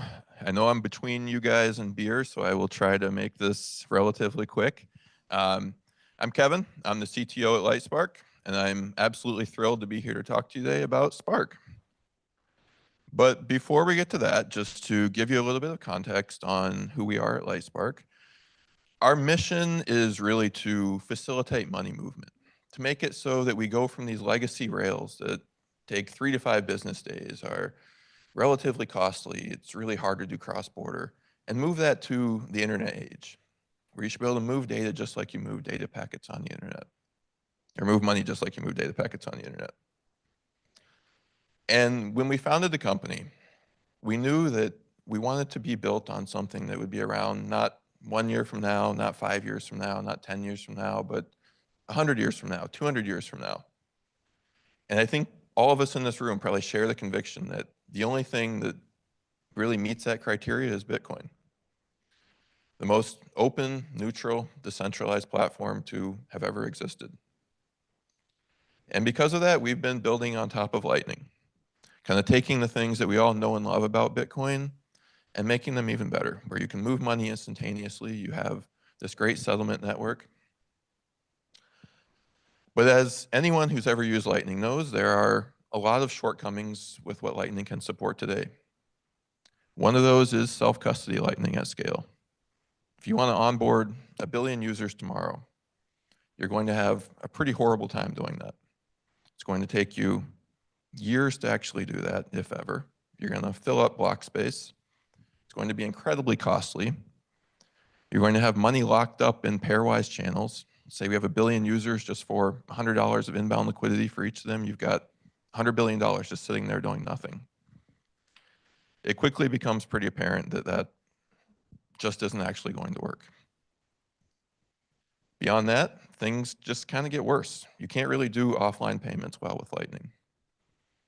Unless you're running a custodial node or a node that's always online, you're going to be able to not receive money. Let's say I go on vacation, I turn off my phone, I'm in an area where I don't have cell reception, I'm not going to be able to receive money.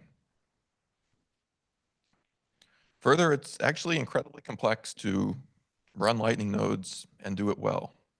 You have to figure out who you should connect to, how much liquidity to get in these channels. How do you get enough inbound liquidity?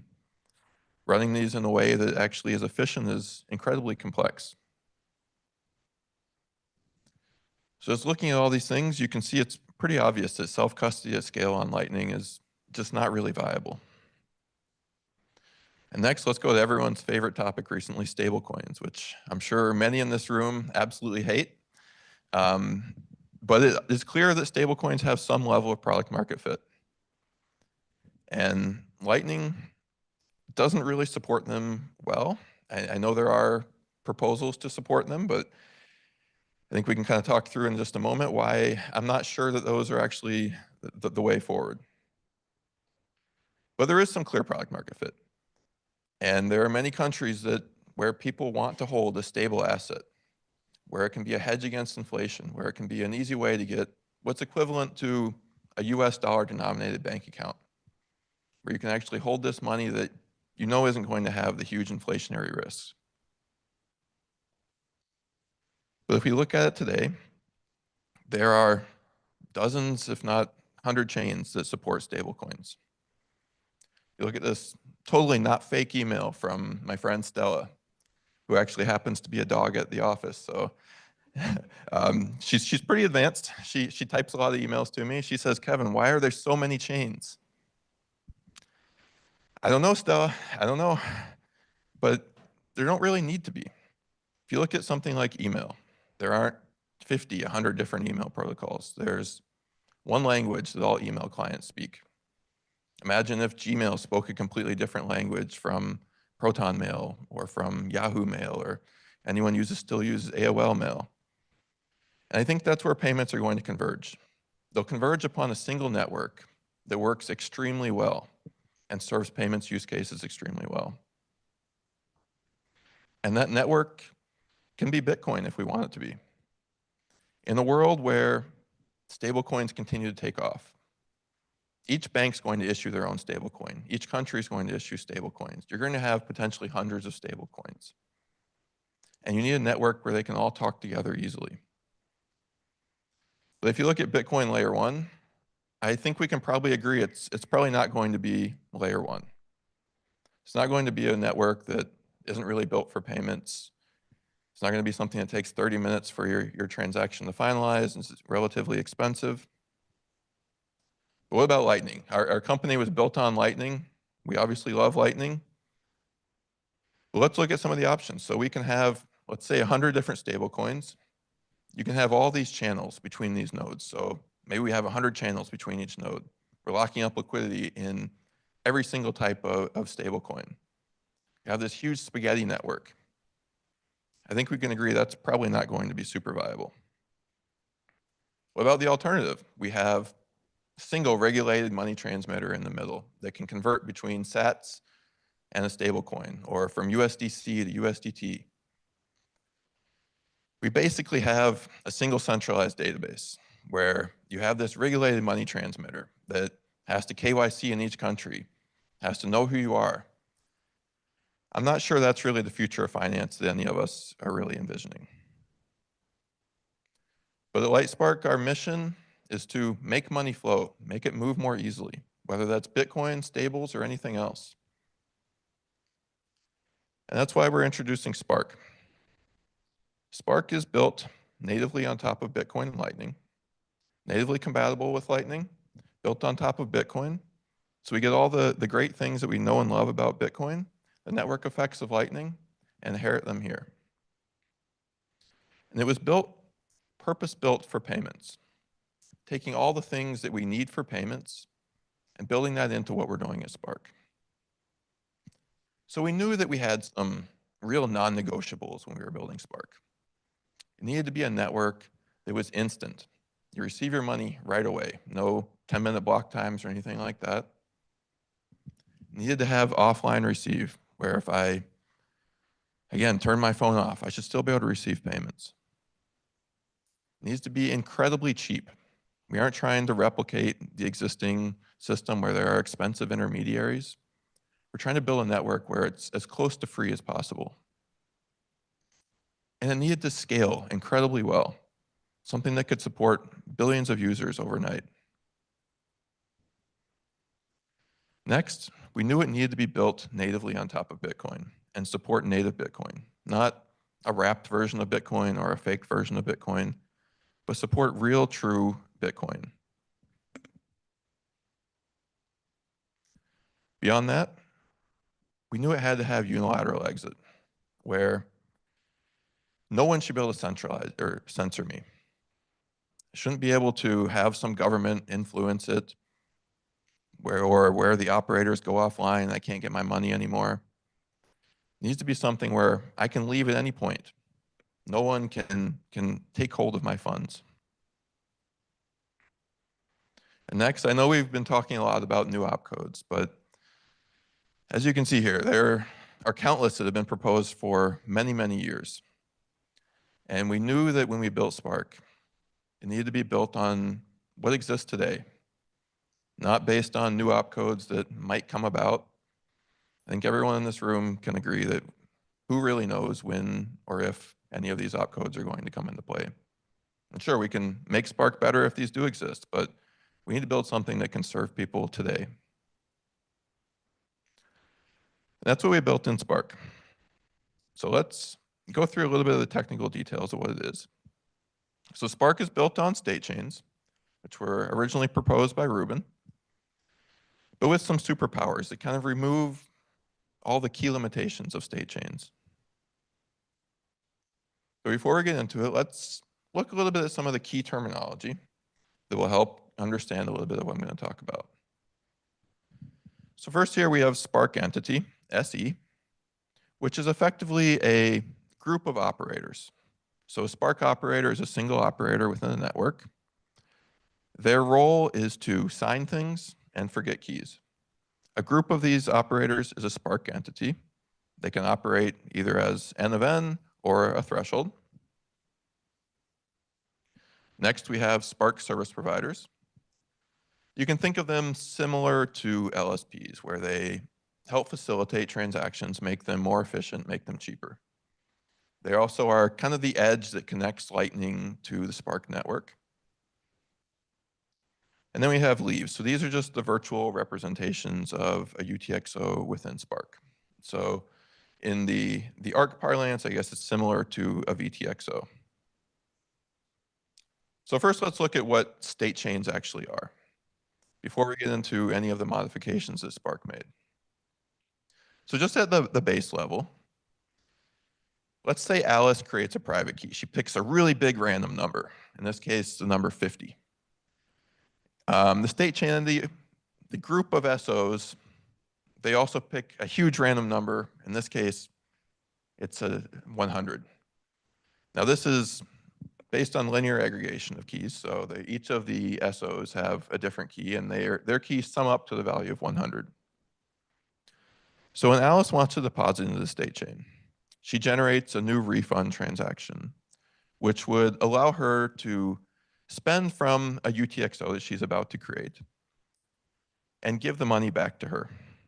Both her and the state chain entity sign off on this using the combined key of 150. Now Alice can safely deposit into this address because she has a signed refund transaction that allows her to claim the funds. The funds are now locked by this new combined key, which sums up to 150. So Alice now wants to send these funds to Bob. So Bob creates another new really big private key. His random number is the number 40. So Alice and Bob work together without revealing either of their private keys or revealing the SE's private key to tweak the SE's key to a new value that still sums up to the total amount 150 that the UTXO is encumbered by. So to do this, as you can see, the SE's key is tweaked by 10, which was the difference between Bob and Alice's key. So the SE's key is now 110. So when you add these together, obviously you still get the original 150 value. So a signature now between Bob and Alice, or between Bob and the SE, still sums up to 110 for the overall key, so they can sign something to spend from that same UTXO. Now the job of the SE is to forget the old key that they had. So each SO within the SE, their job again is to sign things and then forget old keys. So as long as one of them forgets their key, they no longer can sign anything in collaboration with Alice because they no longer have the original key that summed up to 100 on their side. So if they try to add something together with Alice, their 110 plus 50 is no longer summing to 150. So that's the basis of state chains. In a state chain, for each of these new refund transactions that you generate, you create a lower time lock. So originally we had Alice plus the SE. The refund transaction was valid after 50 bucks. When you then transfer it to Bob, you tweak the SE's key. Bob's new key would be this A2. SE's key would be SE2. They create a new refund transaction with a lower time lock and so on. You keep decrementing that time lock. Now you'll notice a few things here. One is this only allows you to transfer whole UTXOs. So if I wanted to transfer, I had a UTXO of 1 BTC, I can only transfer that whole 1 BTC to someone else. Beyond that, I'm really limited in the time that this can exist. So these are effectively absolute time locks because they're relative to the deposit transaction. So after, in this case, 30 blocks have elapsed, transaction 3 needs to be published on chain. So you have a pretty limited window when you can actually transfer this to other people. So first, let's take a step to kind of alleviate some of that. We'll just insert a transaction between the deposit transaction and the leaves that we're creating, which means that the only case the time bomb actually occurs is if this transaction 1, the intermediate transaction, is published. Beyond that, we can keep creating these leaves with decrementing time locks, and you no longer have an absolute time bomb. From there, let's try to solve the issue of being able to only transfer whole UTXOs. So to do this, we actually split keys and break them into a tree-like structure where you can structure the leaves of any amount that you want to. And when doing this, we actually split the amount. So if our whole value here at the output of transaction 1, or the actually input of transaction 1 was 150, the keys encumbering transaction 2 might be 80, the keys encumbering transaction 3 might be 70, such that they still sum up to 150. You continue splitting these keys in a way that the summation of all the leaves actually sums up to the original value of the input. And the reason you do that is so that you can actually recombine these things to more efficiently do on-chain exits. So let's take transaction 8 and 9 here. The keys that encumber these, again, were split from the parents. So they actually sum up to the same keys that encumber the input to transaction 2. So now if you own the keys for transaction 8 and transaction 9, you can actually replace transaction 2 to do a unilateral exit where you can exit now based on a new transaction at transaction 2. This allows for more efficient exits where you no longer have to have the whole tree to actually exit, but you can exit at a higher level if you own multiple leaves. So now let's look a little bit at tokens on Spark. So again, this is trying to solve some of the key issues that we feel are going to be pretty difficult to solve on other paths. And actually take tokens from something that is kind of a burdensome thing on Bitcoin right now, move them onto Spark so that you aren't filling up layer 1 with bloated things that exist today. And be able to do this in a much more efficient manner, where you can now create tokens dynamically on Spark. You can transfer them any amount, and do it super efficiently, no locked liquidity amounts, no having to go through a regulated money transmitter. You can just transfer tokens like you would be able to on any other chain. But now we can kind of get rid of the 50, 100 other chains that exist because we can actually do this on top of a Bitcoin native chain and have the advantages of, again, that open, neutral, decentralized platform that exists in Bitcoin.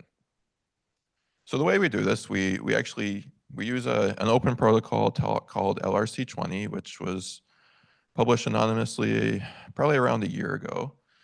It's not all that dissimilar from Taproot Assets in a lot of ways. What it does is it effectively hashes a set of token information and then tweaks the key based on that. You then have the LRC20 nodes that gossip this information among themselves. And the transactions, if they were to ever go on layer 1, look exactly like any other transaction on layer 1, where you're just going to a key. But the LRC nodes actually know that this means something different because they gossip it among themselves. So in this case, you have a transaction here that exists on Spark. You can split the amount any way you want to. And what you're effectively doing is just creating a blob of data that ends up getting gossiped among the LRC nodes. It is a top-level transaction within Spark, so you don't actually even have to have the tree structure for this type of transaction, which is one of the useful things within Spark. But it effectively just X's out the first one because you're handing away a revocation key whenever you transfer it to someone else. You then have these top-level transactions you can unilaterally exit with at any point that are just based on the LRC tweak. But if someone has replaced it, you then have the revocation key, in which case they can claim the bond that you put up, and it marks it as invalid from the LRC perspective. Okay, so how about Lightning interoperability? So Lightning interoperability on Spark works through atomic swaps of pre-images in exchange for the equivalent amount of leaves in Spark. So you effectively create an invoice where the pre-image is held by the party who wants to receive it. And when the SSP receives a Lightning payment to their node, they have to ask for the pre-image. You do an atomic swap of leaves of the equivalent amount for the pre-image, which allows you to atomically receive money on Spark. And it looks just like a normal Lightning transaction from a usability perspective. So enough of me talking about it. Let's see what kind of this looks like in practice. So here we have a Coinbase wallet where it's just going to pay a normal Lightning invoice, but it's going to pay it actually to a self-custody wallet on Spark. So you'll see here it looks just like any other Lightning invoice. Coinbase user has no idea that this is anything on Spark. They're just paying a Lightning invoice. The user on Spark has no idea that the other side is paying natively on Lightning. They just receive money to their self-custody wallet, and they receive it over Lightning. Next, so here we have some stable coins. See, we have $100 of stable coins on the left in a self-custody wallet. Let's send those stables to another self-custody wallet. But let's ramp up the difficulty a little bit. Let's actually send it directly to a phone number. So in this case, we're going to send it to a phone number. They'll get an SMS, and it'll spin up a self-custody wallet right on the fly. So a user is now able to send their stablecoin or sats to anyone in the world as easy as just typing in their phone number and sending the amount to them. And they're able to now have this wallet created on the fly. You don't have to have complicated network of creating Lightning accounts and creating invoices. You're just able to get a wallet spun up immediately. Next, so at LightSpark, we've been working on an open protocol called UMA, or Universal Money Addresses. So within UMA, the goal is really to connect fiat accounts that are glued together by Bitcoin and Lightning. So in this case, I'm going to send from my self-custody account some Bitcoin, send it directly to an UMA address, which is tied to a bank account. I'm now actually paying over Lightning and having the funds received directly into my bank account. This really broadens the scope of what you're able to do with Lightning, because you're now able to directly connect Lightning to bank accounts. So what's coming next for Spark? We are planning on launching pretty soon here. We'll have a stablecoin issuance platform built on top of it so that issuers are able to easily issue their tokens, be able to do the things that they need. We've gotten a lot of feedback that stablecoin issuers have really had a headache in the past where it's a pain to integrate with other new solutions, so we're trying to make it as easy as possible. Next, we are also working on a wallet as a service solution. So we aren't launching wallets ourselves, but we are trying to make it as easy as possible for others to build on top of Spark, and to build in ways where it's more of a modern wallet experience. Instead of having to remember seed phrases, you can have a modern wallet experience where you can have recovery, you can have passkeys, you can have kind of the more modern experience. So let's look at where we are today versus where we want to go. So today, Spark is not 100% trustless. It's what we call very trust minimized, so it can be as low as 1 of n honest operators.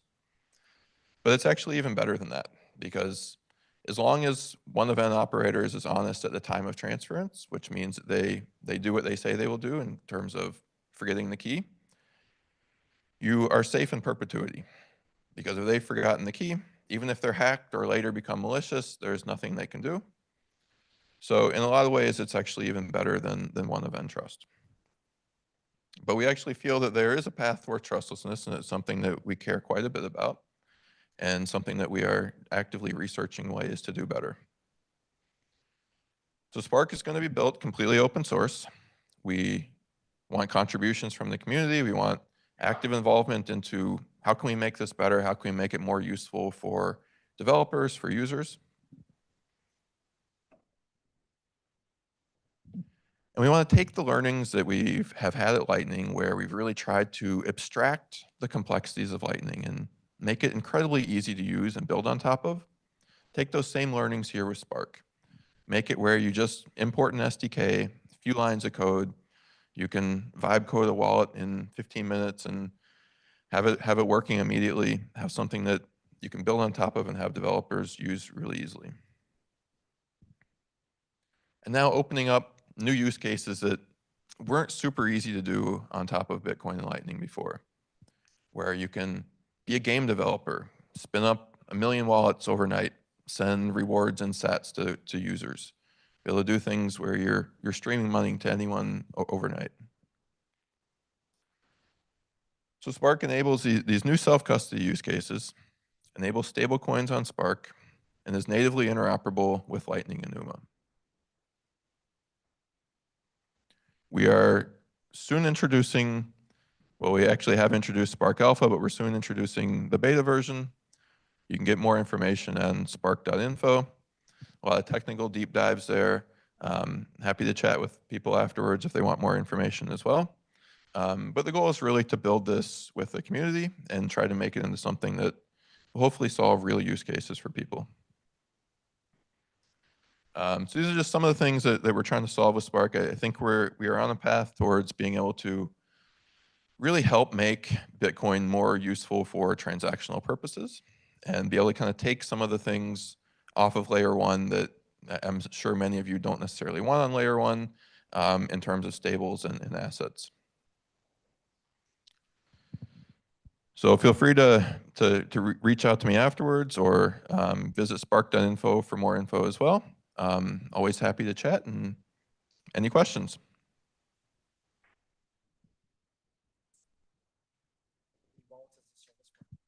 Okay, the question was, what's the timeline for wallet as a service stuff? Very soon, so we aren't publicly announcing the timelines for any of this yet, but I think the plan is for it to be very soon.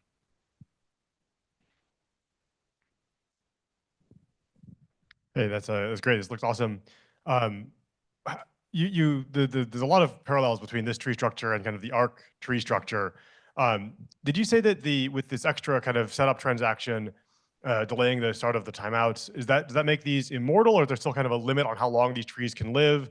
And how do you do the rollovers if these trees are not immortal? So the trees can live forever. The leaves themselves are the ones that have the time locks on them. So if you look at the tree structure, like all the branches no longer have any time locks at all. The leaves themselves have time locks, but you can extend them indefinitely if you want to, at the cost of basically an additional on-chain transaction in the unilateral exit case. So like, let's say my first time lock is 2,000. I could actually branch off of that immediately and go down and branch down to the next one, go down. You can keep branching effectively indefinitely. So there's no reason why it has to ever go on chain. If a user wants to go on chain, they will probably typically use an SSP because it's a cheaper approach. You don't have to worry about publishing the whole tree. You can just do a swap between layer one and the leaf node, between an SSP and the user, and then you get your funds directly on layer one immediately, and it's going to be cheaper and more effective. But if the state chain entity went away, or there are no SSPs, or you just don't trust anyone, or they're trying to censor you, you can always unilaterally exit as well. Cool. And what made you build this versus ARC? Like, what was the benefit and specifically? I mean, I see some of the differences, but what was your most central reason there? So I think there's a lot. I think ARC is great. I don't have any problems with Arc. I think it's a really cool technology. I think we had different trade-offs that we felt were important than maybe what Arc felt was important. It's not to say one is better than the other. I think we really wanted to focus on UX and DevX. I think we weren't super comfortable with like the 30-day window in Arc. I think that we weren't super comfortable with some of the liquidity constraints that I know they're working on improvements on as well. But I think there were different trade-offs chosen. Nothing wrong with either approach. I'm a big fan of Arc and some of the people working on it. So different trade-offs.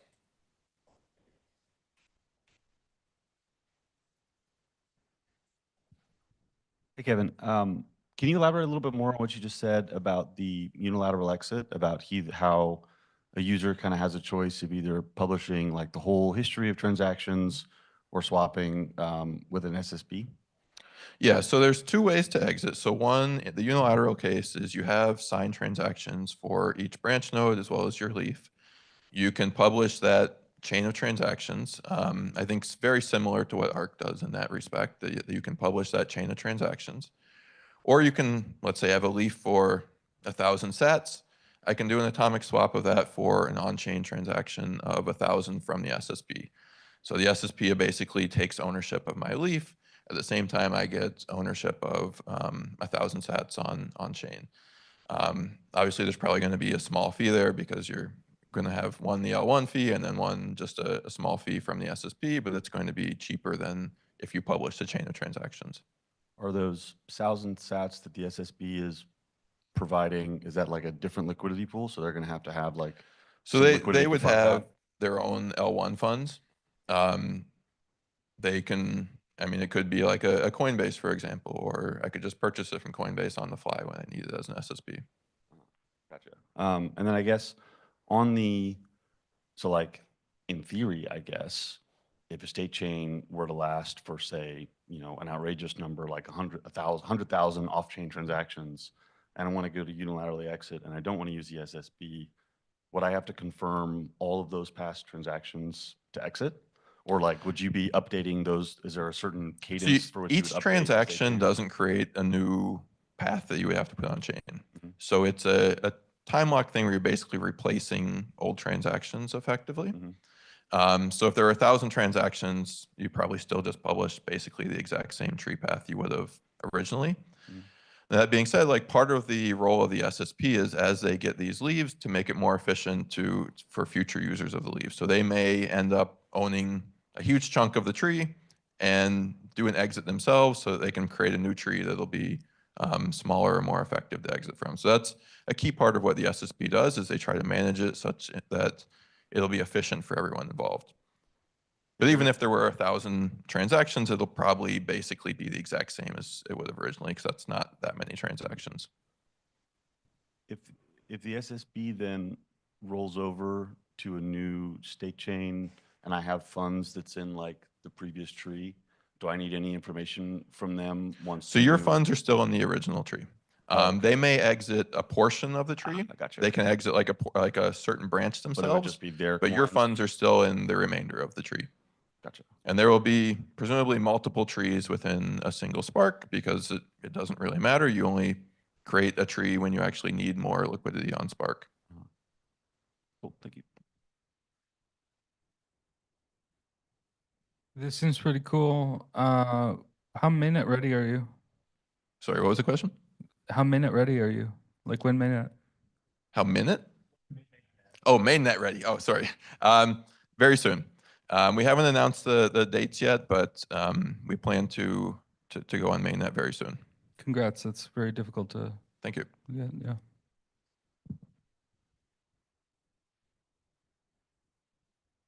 You've been waiting for a while, so I'll just be quick. But are you MIT licensed?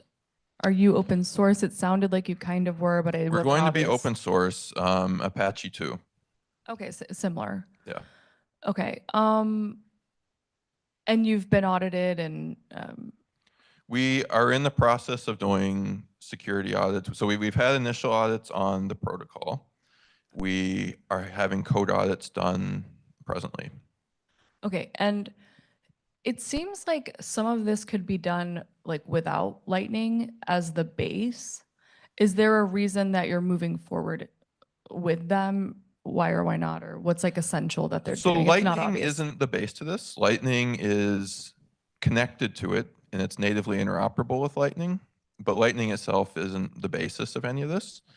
We feel there's a lot of value in Lightning. There's a lot of network effects on Lightning, and we wanted to be interoperable with it so that we continue to support the customers that are already on Lightning. And also be able to have anyone that can send from Lightning now is exposed to an even broader audience because they can now also send to billions of self-custody users. So it really just broadens the Lightning ecosystem and makes it so that you can do new use cases you couldn't have done previously.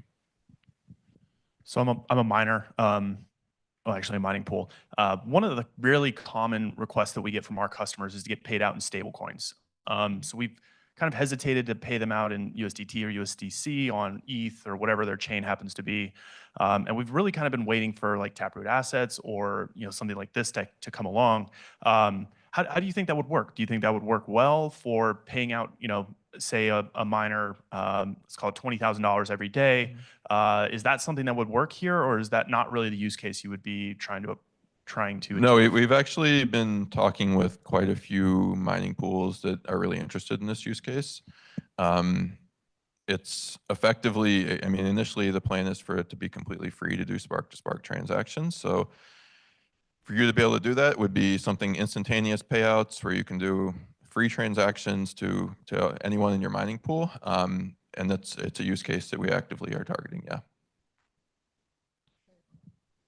Can you explain how how UMA works and what the flow of funds are? Is it just like an off ramp, or how are you connecting to fiat? So UMA it's based on LNURL and Lightning addresses. It's kind of an extension of those.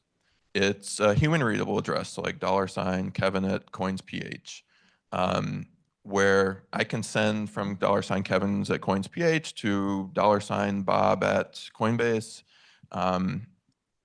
And it effectively goes from fiat to sats, streams over sats, converted back to fiat on the other side. So it's kind of a replacement for a lot of the existing bank rails that take a long time to settle, or where there's correspondent banking where you're locking up huge amounts of liquidity at different banks. And it's a way to really glue together these disparate fiat networks. So you could have something like Pix in Brazil, which is like an instant bank account transfer, to UPI in India, which is India's version of an instant bank transfer. And it's glued together with Lightning and sats. And the reason we're doing that is kind of what we call like an infrastructure inversion, where initially, for example, like the internet, there were phone lines that were used specifically for phones. You start to put the internet on top of that. And then eventually the internet kind of eats the phone lines and the phone companies. We think it's kind of similar with fiat money here, where to support most people, you kind of have to meet them where their money is today, which is on fiat rails. You then start to bridge that together with better technologies like Bitcoin. And eventually it completely inverts and everyone is just on the new network. But you kind of have to originally meet them where they are so they start to get comfortable with it and start to show the use case and show the benefits of it.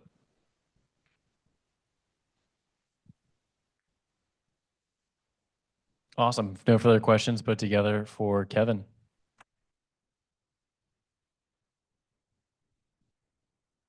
Okay, we're going to wrap the day up with a panel called Where Do We Go From Here? And welcome Ryan Gentry of Lightning Labs to stage, Jameson Lopp of Casa, and Jay Beddick of Foundry Pool. And basically, this is like the panel that we want to leave everyone with, like the question, what's next for Bitcoin from a few different perspectives. Obviously, Ryan is with Lightning Labs. They have a vision. Jay can barely see through all his OPSEC gear, but he's with a mining pool.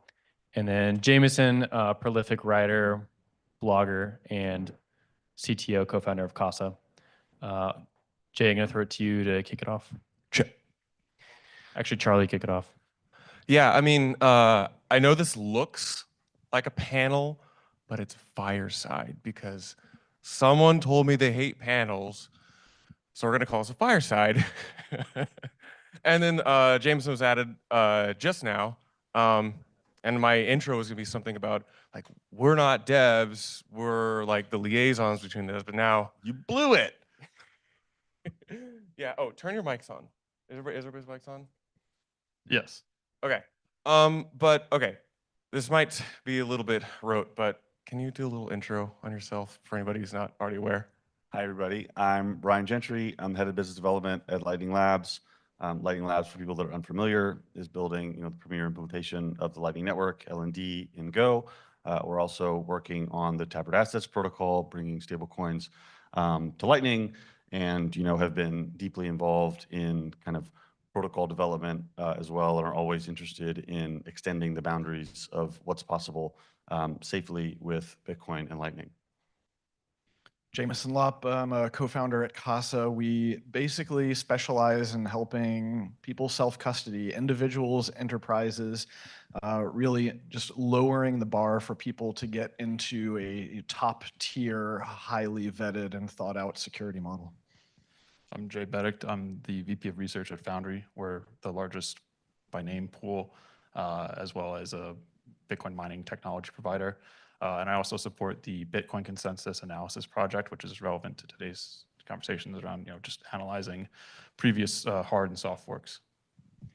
That's pretty cool because you guys represent a pretty broad cross-section of, I would say, like fairly technically consensus familiar Bitcoin stakeholder organizations and participants.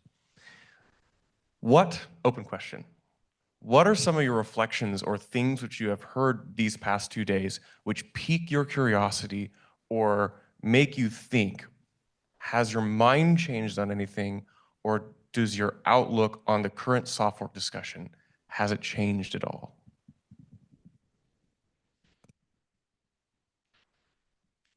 I'm gonna caveat this, thoughts still forming. But I'm generally fairly conservative with my views on altering Bitcoin protocol, very conscious of it as a miner. Historically, that's been a little bit dicey. I am openly and avowedly pro Stratum v2, but having talked to Shinobi, I think that check template verified check sig from stack is going to do more for decentralizing Bitcoin mining than Stratum v2. And I think Stratum v2 is a necessary step to get to that even more decentralized state. But now I know what I want to work on when we're done with Stratum v2. So I think that's been pretty cool to see that. What do you guys think when you hear him say that?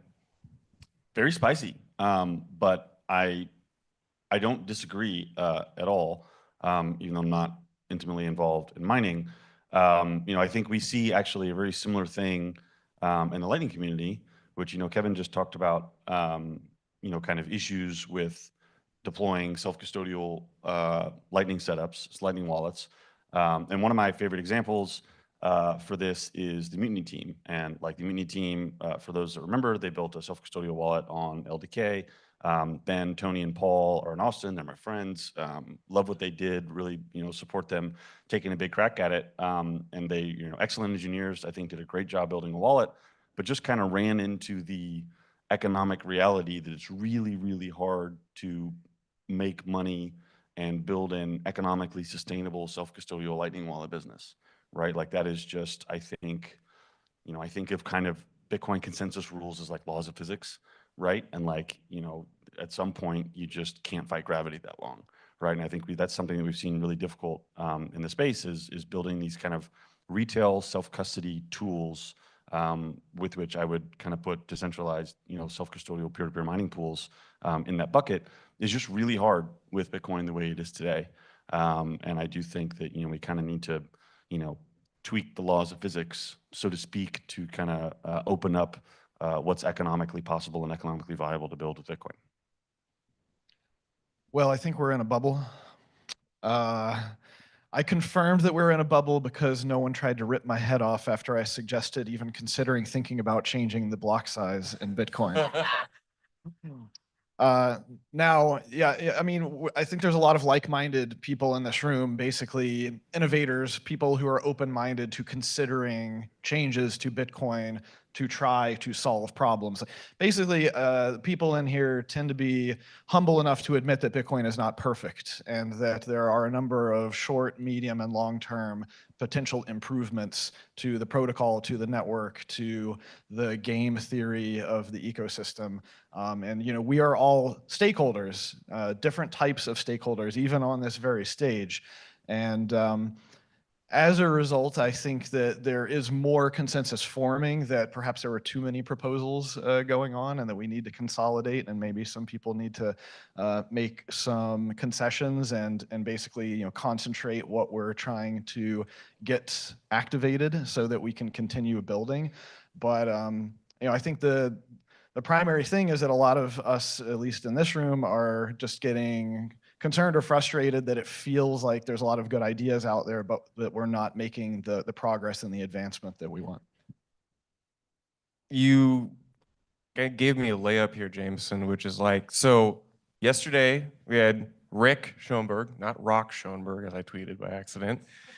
Rick Schoenberg, head of Coinbase Custody, talked about, he said, we would listen to our clients. If our clients want to request something, like if they request us to advocate for a soft fork or provide a feature, we'll do that.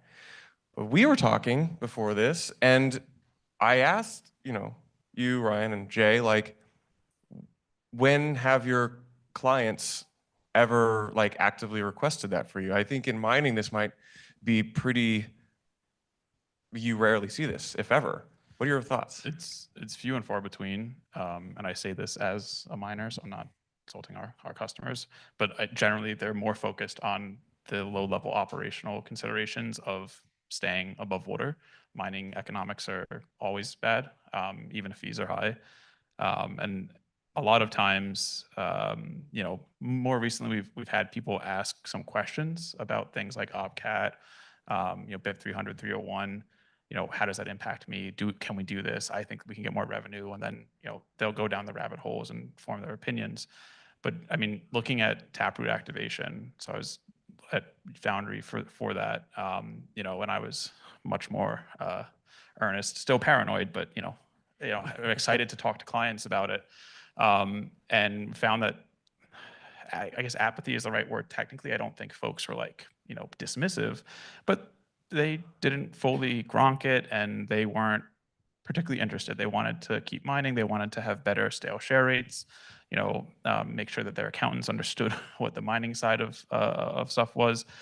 And going through the Taproot upgrade, certainly less contentious than some of the stuff we're talking about now, and absolutely less contentious than another block size change. I think that was a different time. And I think now we'll probably see more interest.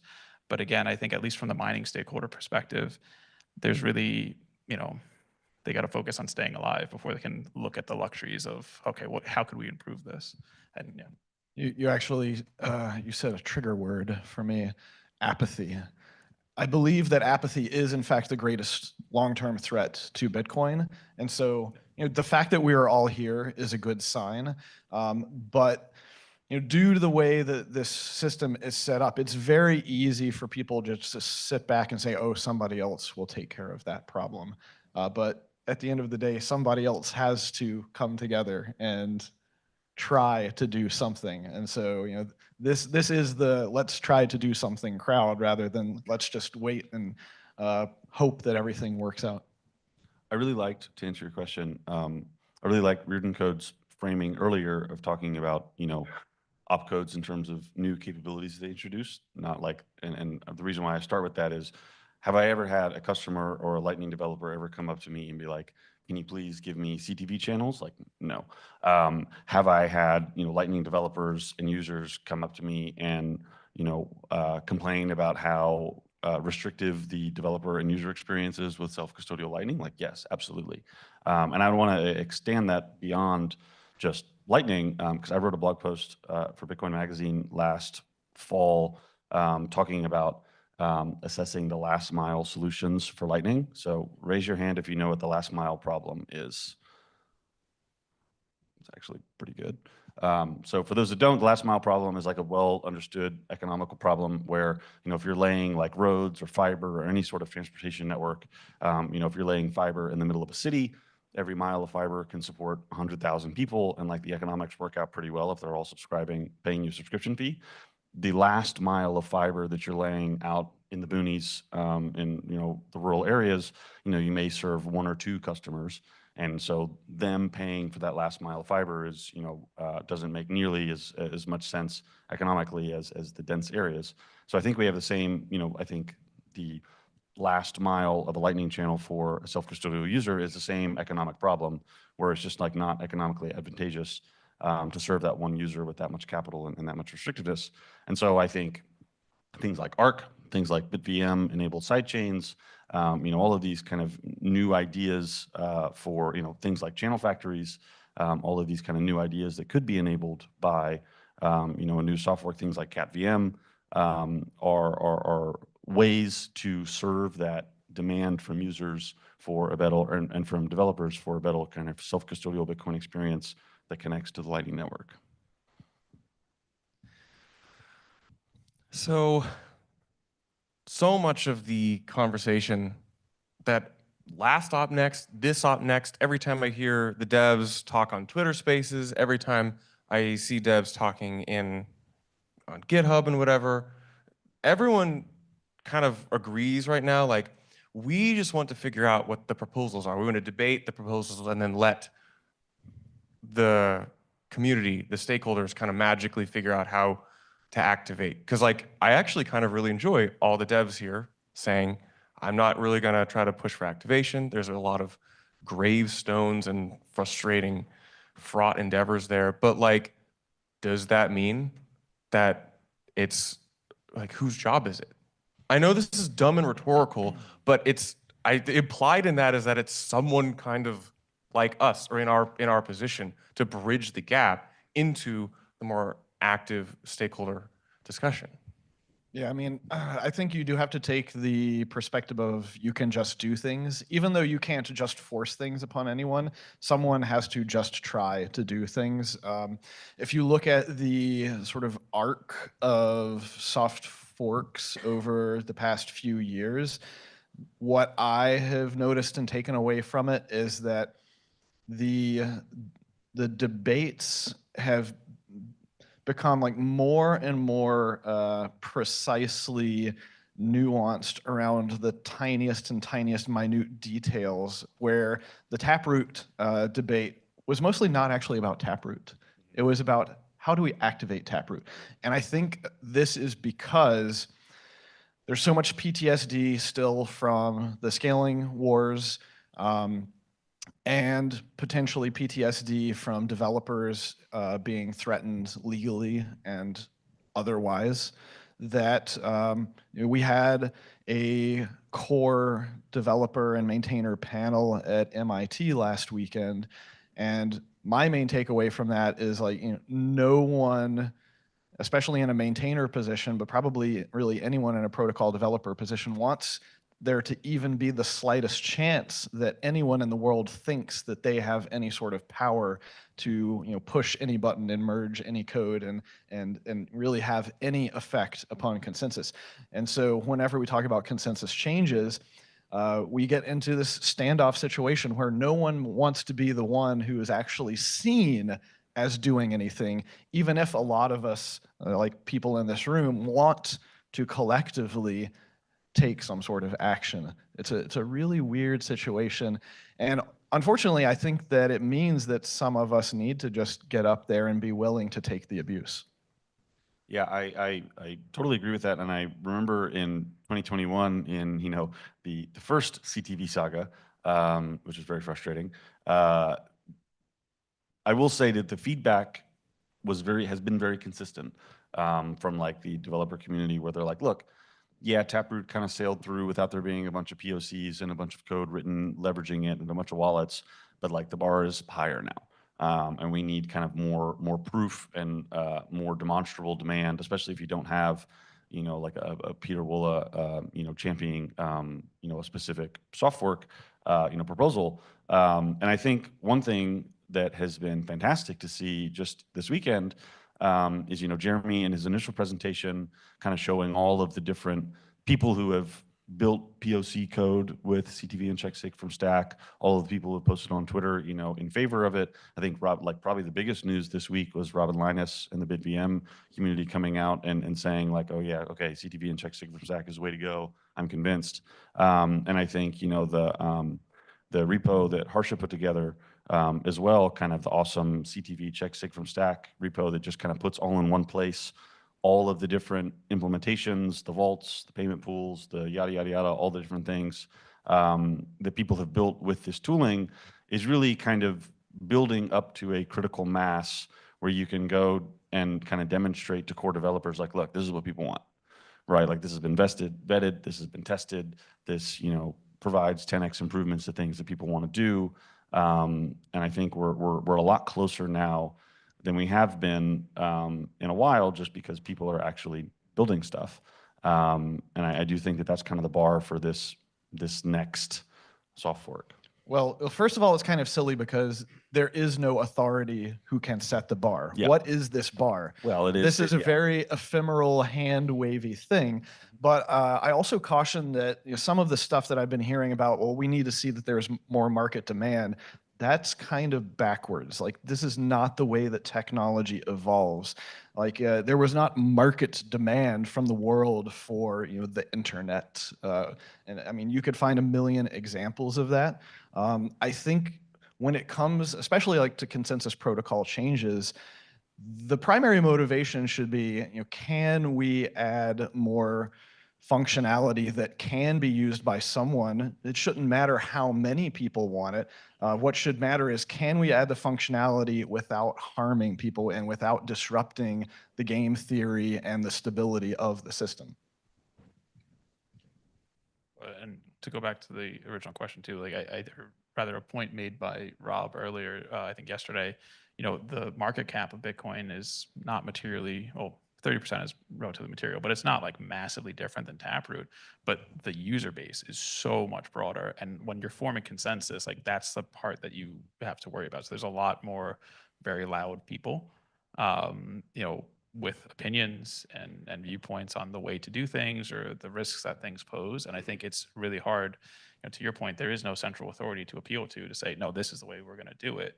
And that's like the job of the community. And it's decentralized stuff is very hard for that reason.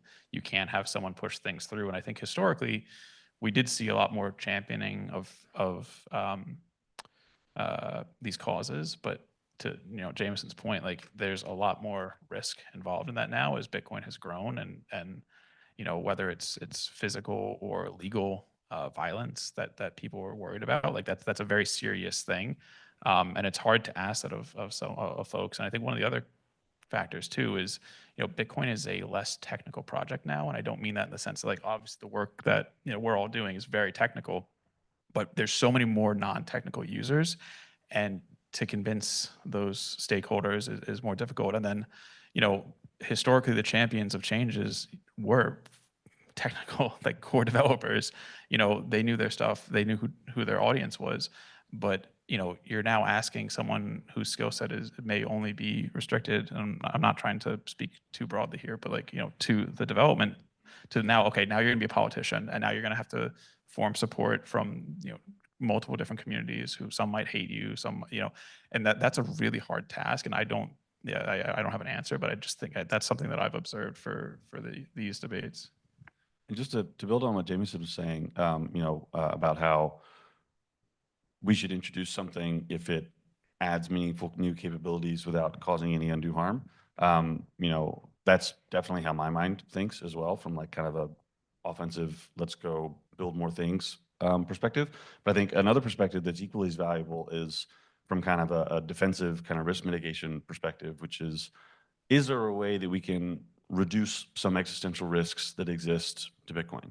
And I think kind of like the two kind of removing tail risk from the Bitcoin protocol, and kind of the two that pop into my mind when I think about tail risk to Bitcoin is, it's not super urgent, but at some point we do need to have a functioning fee market. I am very anti adjusting the block size. Thank you for your presentation earlier. But like, I do think that there are additional capabilities we can add to Bitcoin script that would meaningfully, increase block space demand. The more that you can do with it, the more that it would be demanded. So I think that's kind of like, one risk that a Covenant soft fork would definitely help mitigate. And two, the other one that's always in the back of my mind is, there's a lot of coins that are being hoovered up by custodians, with ETFs, Coinbase custody, big exchanges, et cetera. 6102 is, a risk vector that could absolutely happen, in the event of a malicious government or malicious governments around the world. And so building kind of safer tools to provide the same custodial experience with vaults, but in self-custody, and pulling some of those coins out of custodians, I think also is something that, is in our power, and we have the agency to mitigate that risk. Yeah, I mean, 6102 attacks should always be talked about, though I think that there are other cases that are more likely that aren't as extreme. And let's look at our current government. They're getting very interested in Bitcoin. And yes, it's, I would say, overall a better environment than the previous administration. But let's not forget that one of the scariest phrases in the world is, "I'm from the government and I'm here to help." And if the government is getting really interested in Bitcoin, especially if it gets more interested in holding and acquiring more Bitcoin, then you should take this to the logical conclusion that the government may very well be more interested in the governance and evolution of the protocol. And where are all the Bitcoin again? How does Bitcoin governance work? Something, economic nodes, something. We're worried about the wrong layer twos. Is a more scarier tweak on "I'm from the government and I'm here to help"? I'm here with the government and I'm here to pump your bags. Right.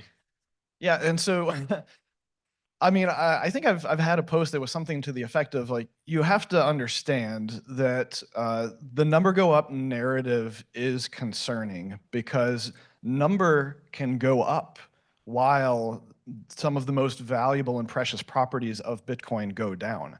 And that is a very scary proposition, just from thinking through the game theory and how that incentivizes people. I would hate to see a future where everyone is cheering that we're all getting richer while we're basically being shackled by our golden handcuffs. Do you think activating a soft fork would be a step in a direction which reduces that scenario or that path, even temporarily? I mean, there's no silver bullets, right? This is a multifaceted problem, but I do think enhancing capabilities on chain to, self-custody, I think is something that's just so critical. And like, it's, I'm sure everybody here has tried to get a normie friend or relative, onboarded. It's a pain, and it usually ends up in, Cash App or Coinbase, God forbid, and no offense to Rick, I think Coinbase has done a lot for the space. But that experience is difficult. And, there are good self-custodial wallets, but there's, people make mistakes, and, things like Miniscript are improving, and Miniscript exists today, but augmenting that with some of these other capabilities, I think could be quite helpful, to empower people to, to take the custody of those assets. Because again, I do think that there's a real risk of, the large economic actors can throw weight around, and whether or not they mean well, they have an obligation, both, fiduciarily and to, their regulators, to perform in a certain function. And so like that's a risk that, like, we can't control at the protocol level, but like if we can build tools and exit doors to help with that, I think that's important. And I mean, from a mining perspective, again, I say this as someone representing, one of the largest pools, but payment pools and like these tools to remove additional centralization risk out of the mining stack, I think is hugely important, because you can do that without negatively impacting the economics of the folks who are mining too. Like those are some powerful tools that I think, we didn't we didn't consider early on, and now it's starting to become a little clearer. Yeah, so it is a very complicated problem. One other thing that concerns me is that whenever we're talking about protocol level improvements, I keep coming back to this issue, and it relates to my block size talk and the fact that there seems to be lower demand for block space than we've seen in a long time. And what that really means is there's lower demand for using Bitcoin in a self-custodial, permissionless fashion. Even as the price has gone up, I think that's mostly because it's been easier for people to onboard through various trusted third parties. And if that is the trend that continues, and then we're talking about like, what is governance? How do we convince the market that it needs these things? The market doesn't care what the protocol can do if they never interface directly with the protocol. If everyone is using trusted third-party custodians, there is no need for them to have improvements at the protocol layer. And then who are the people you're convincing? You're convincing the handful of custodians, and they probably don't care that much either, especially if they're custodying a million different assets and they don't want to have to do like Bitcoin specific things. Yep, I would only add, I think, 2 things to that. One is that, I think a great quality of the Bitcoin community is being so passionate about like education and culture. Unfortunately, I don't think that education and culture scale nearly as well as economic incentives, right? Like if all of a sudden it is cheaper, it is a better user experience, and you have some additional incentive for self-custodying your coins, like more people will do that rather than being like harangued by their friend to like take your coins off Coinbase, take your coins off of Cash App. So I do think that the only way that we can adjust those really is with a soft fork, with kind of those incentives and introducing new tools. And so I think that I'm certainly very bullish on that. And the other thing is to Jameson's point, I gave a presentation a couple of years ago and I talked about like I think the big value add of Bitcoin, like what I really hope it can become for the world, is to give everybody and anybody the freedom to save, without being debased, the freedom to spend, and the freedom to earn. That's like the real hope.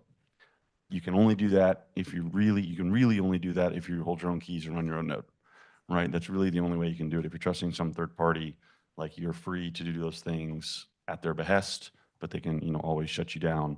And so I do think that that's, it's really important to get that done and expand those freedoms and those capabilities, sooner rather than later. Each of you guys kind of represents, I would say, almost a different pillar of the like various kind of stakeholder universe. Are there barriers in your particular vertical that you see that could be reduced to a participant, say a pool or a self-custody provider or a Lightning development company? Are there barriers that could be reduced that you see that would let you be a little more forward in activation discussion? It's a spicy question, but I don't hear other people ask these things. Well, I think from an education perspective, folks are actually understanding how this has been done historically, right? There is no single path to activation, and it's kind of a crapshoot every time. But one thing that we've been seeing is a lot of discussion on BIP8 and BIP9 activation, and like people saying, "Oh, the pools are going to block it. They won't let it. It's all up to this. It's not up to us. That is the last port of call. Like you have to have an activation client, or you have to have worked it into Core or some other, mainstream distribution. I mean, Core." But it needs to be there for us to signal, right? Like BIP8, BIP9 is not us voting and saying we want this or that. It is miners signaling that we recognize this change is coming. We recognize this transaction type will be somewhere in our mempool, and yes, we will include it in our next block. You won't get knocked out. It's as simple as that. And I think there's been a lot of confusion. And I think also this kind of goes back to the scaling wars too, of like what that even means. And I do think with the Taproot activation, we saw a little bit more of a healthy and balanced debate on like activation methods and approach, optimistic versus versus not. And I think that's been an improvement, but I still think there's a lot of confusion and almost this sort of default answer in people's minds that, oh, well, miners are going to vote on this, and like that's that. And it's just like, take that from your mind, please, if you take nothing else away from this conference. You're saying you don't like the way that pools are. It's not a responsibility that I think pools should have. I think pools do need to signal to the market that, hey, yeah, we recognize this change is coming. You're not going to get booted from this block because of what you're transacting on. But there's a conception that like the pools are determining the course of Bitcoin development. And I think that's incorrect. The biggest barrier for us is protocol developers getting their shit together on what proposal they want to activate, right? Like, and I say that a little bit tongue in cheek, but seriously, as a company, and not speaking for the whole Lightning Network, but being familiar with how the Lightning companies think, right? Like, a lot of we are downstream of the capabilities available in the Bitcoin protocol, right? So like when Taproot was like, obviously everybody at Lightning Labs was very interested in following the Taproot, discussion and activation and everything. And when, but we weren't actually actively developing Taproot into BTCD and LND because it was kind of like, well, it might not happen and we don't want to waste effort doing this stuff. We have other priorities, blah, blah, blah, blah, blah. But like literally the second that Taproot locked in and activation was assured, like we started building with it immediately, right? Like LND, I think, had on-chain Taproot wallet support, within like a couple months after activation. Like I think it was the next release, right? That was like a huge priority and something that we, moved on immediately, and then built the Taproot Assets protocol based on that, did Taproot channels. Like we are, we're fully on board with everything. And I think the same thing is kind of true with, a Covenant soft fork. Like we are watching very closely. Lalu's been talking about it, tweeting about it, giving presentations about kind of the stuff that he would like to do with it. But we can't really do anything until it's like, okay, this is coming, right? But once it's locked in and it's like, this is actually happening, we're going to push the boundaries as far as we possibly can, and we'd be really, really excited. Yeah, shoot. So we have the bits. I'll repeat this. James has opened, I believe you've opened one for both PTV on Bitcoin.org, so open PR, and for Stack. Mhm. These PRs are open. Yep. What's happening? Yeah, I mean, These so PRs open for review. What's happening? Until like the 18th of December, we had a $900 billion lawsuit over our heads. Yeah. Oh, I totally get it. Mhm. So I'm still going to look at it, but there's some people who don't want to for reasons like that. Yeah, and I apologize if what I was saying. Okay, I didn't mean to come off as being like we're waiting. Okay. Okay. Okay. But to the extent that you guys do have any protocol developers not named in the lawsuits on board, like Lightning Labs has Oliver, he's great. Oh yeah, huge fan. Great guy. Mhm. I have enjoyed hanging out with him. But if these guys can just nudge review line, Mhm. these things need review. We still have a technical hurdle to get over Mhm. before we actually deal with that. Yep. And once we are to the activation step, I agree. Taproot was a big mobilization. I think some strong, good actors from the OpTech community and Spiral for the time. AJ, Steve, I think you might, I'm not sure. They organized a big Yep. mobilization. Yep. I remember I participated in one of them. Huh? Yeah. That was great. Mhm. And to the extent you have any spare protocol developer bandwidth, Yeah. you could get one protocol developer, and give them the courage to look at it if they see other people. Yeah, no, I totally get your point. Okay. Yeah, I mean, I totally get that I think, trust me, within the L&D ecosystem, we understand more than anything else how the scarcest resource is review time and review hours on PRs. Mhm. Yep. Will suggest that I ask, say, someone close to core, who would you suggest look at it? Well, so there's multiple problems, right? For one problem is no one is obligated to do anything. So if none of the protocol developers are interested, this is one of the more common things. Like one of the, I think, worst reviews you can get on something that you propose is, that's just not interesting to me. You know, I don't even want to look.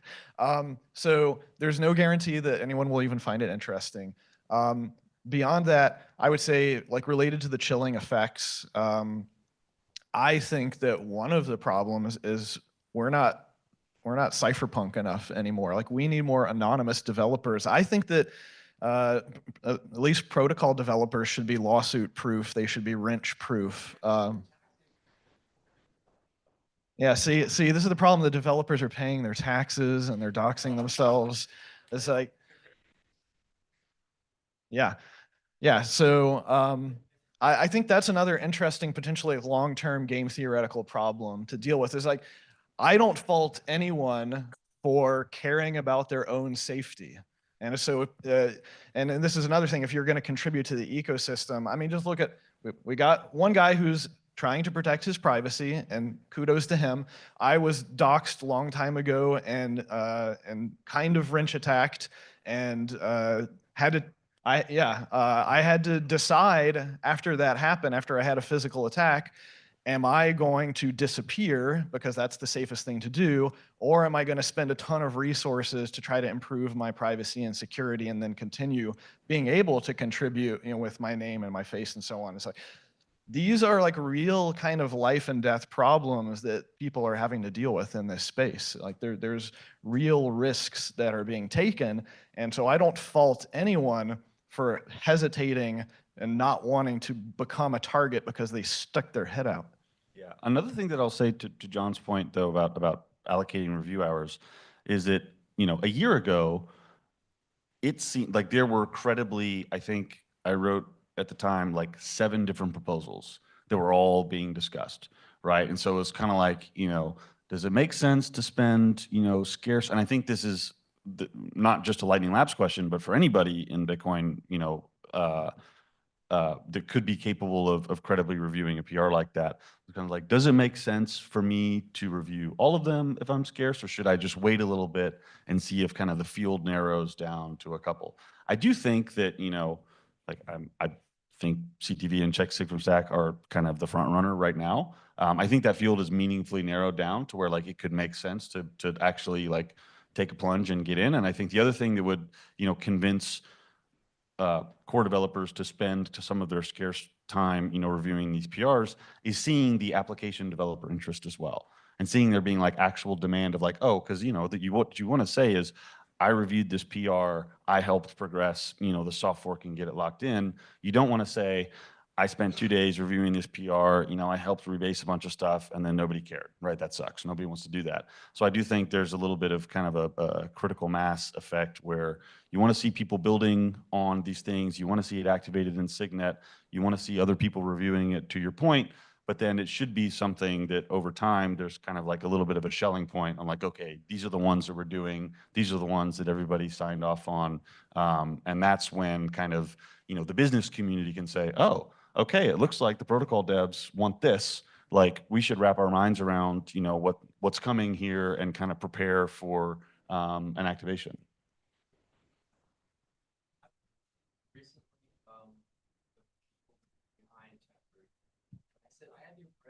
Just bring them up here. No, it's okay. And I was talking to some people who are proponents of Taproot, and I said, you know, it seems like people in the community is in a way waiting for you guys to position yourselves in signal support.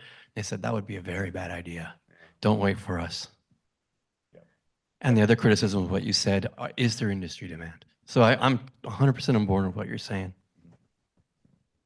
Will tells me, because he moved to New York recently, and he been going to the New York Bit Devs, and he says a common topic there is who should review these PRs. Yeah, actually, it was timely. It's Chatham House rules, so can't say who, but you merged the PR for CTV, and there was a conversation at that Bit Devs was who merged it, and then who was in the comments. And so just to kind of jump on your point there, John, like who is going to be taken like seriously in the eyes of the people that seem to be like hard power for moving forward with a potential soft fork. Because based on some of these conversations, like James, for example, not to give your whole like pedigree, but like your former core, former chain code, like pretty strong pedigree there. But it seems like I think there's just a dissonance between like who's allowed to merge things and work on things and who's not. I think anyone who's been a long-term established protocol developer can weigh in. For example, that's why I mentioned Olivier at Lightning. Yeah, anyone who's been around the space longer, the better. And that's why I mentioned with the BIPs that co-authors can help lend credibility to new BIPs for the same reason.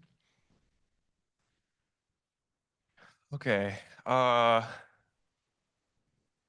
would say counterpoint Yeah, though go for that it. that shouldn't matter at all, and Yeah. I would actually prefer that BIPs be submitted anonymously.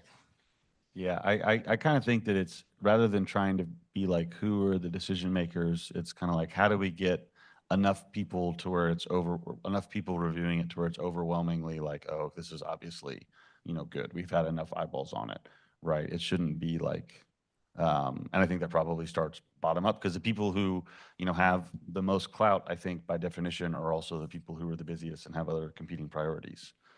And the most at risk. I mean, Bitcoin is about solving a coordination problem at the end of the day, and I think it extends to this here because, to that point of course, you want folks with pedigree and a reputation is the way I think of it. Writing good code and bringing in good criticism to that of others. But to Jameson's point, like there needs to be some room for new blood in that sense. That will get just as critical views on them as well. I mean, our community is not known for being warm and fuzzy, but I do think that there's an element too of like, especially as we grow larger and the risks to changes to Bitcoin, both economically and from an OPSEC perspective for those who are doing it, grow. I think there does need to be some considerations around that, and it's tough because I think we're also kind of under the gun for some changes as well. As Bitcoin grows, it only gets like faster and further away. No, ossification is real. Yeah, Like I don't like- think anyone debates whether or not ossification is inevitable. We only debate whether or not it's already happened. Yeah, and certainly like I should hope that ossification does not happen for a while. This is software; you always need to be maintaining it. But there will come a point in which it goes into maintenance mode, and I hope that is not soon because there's a lot of work to be done, and the project is not near to completion. But I do think that like right now we're feeling a lot of pressure that we hadn't previously felt with ETFs and a lot of serious big dogs in the room, from other spaces that we used to. I mean, I remember posting on forums, much younger than now, of like, oh man, what if the government does this? And it's like, oh shit, like what if the government does this, dude? Like, and that's a very different feeling when you're working on these things. And from our side, especially on the mining stuff, we interact with energy utilities and stuff like that. And so we definitely feel it.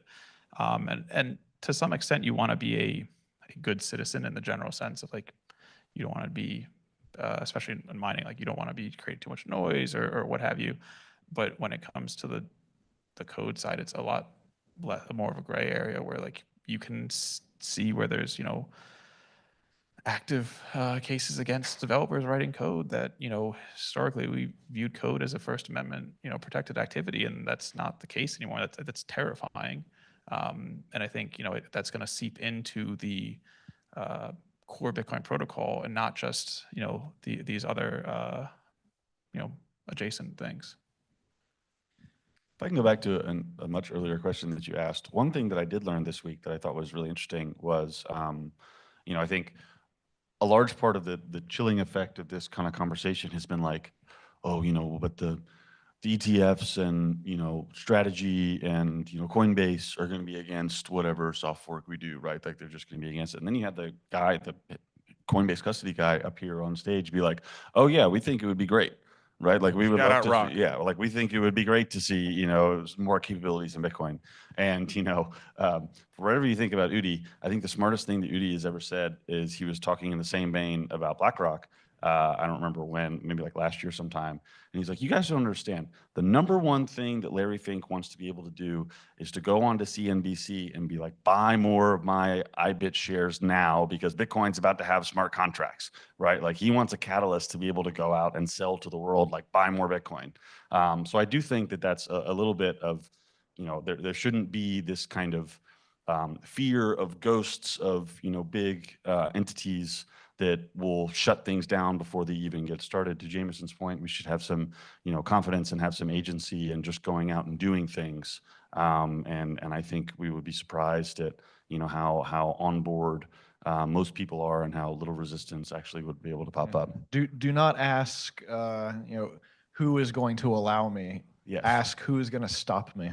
Powerful. Very based.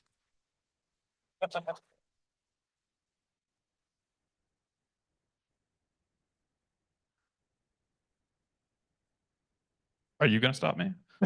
Yeah. What? That's just sitting there. You've got experienced coders all up in this room. Somebody just look at it. Okay, what are you guys actually afraid of? Just merge it in your own client. Work it. It's open source. Go run the client. Okay, look, we just ran this poll in the chat earlier. 4% of people in this room who responded to that poll said if CTV were to be activated on December 1st of this year, you'd all be for it. What are you afraid of? When you're right, you're right. It's the bubble talking. Yeah, it is the bubble yes. talking. Who's like I said, I think pretty much everyone in this room wants to see innovation continue. And what are we afraid of? I think the answer has kind of been percolating. Like we're afraid of everyone else. What are they going to think? What are they going to do? You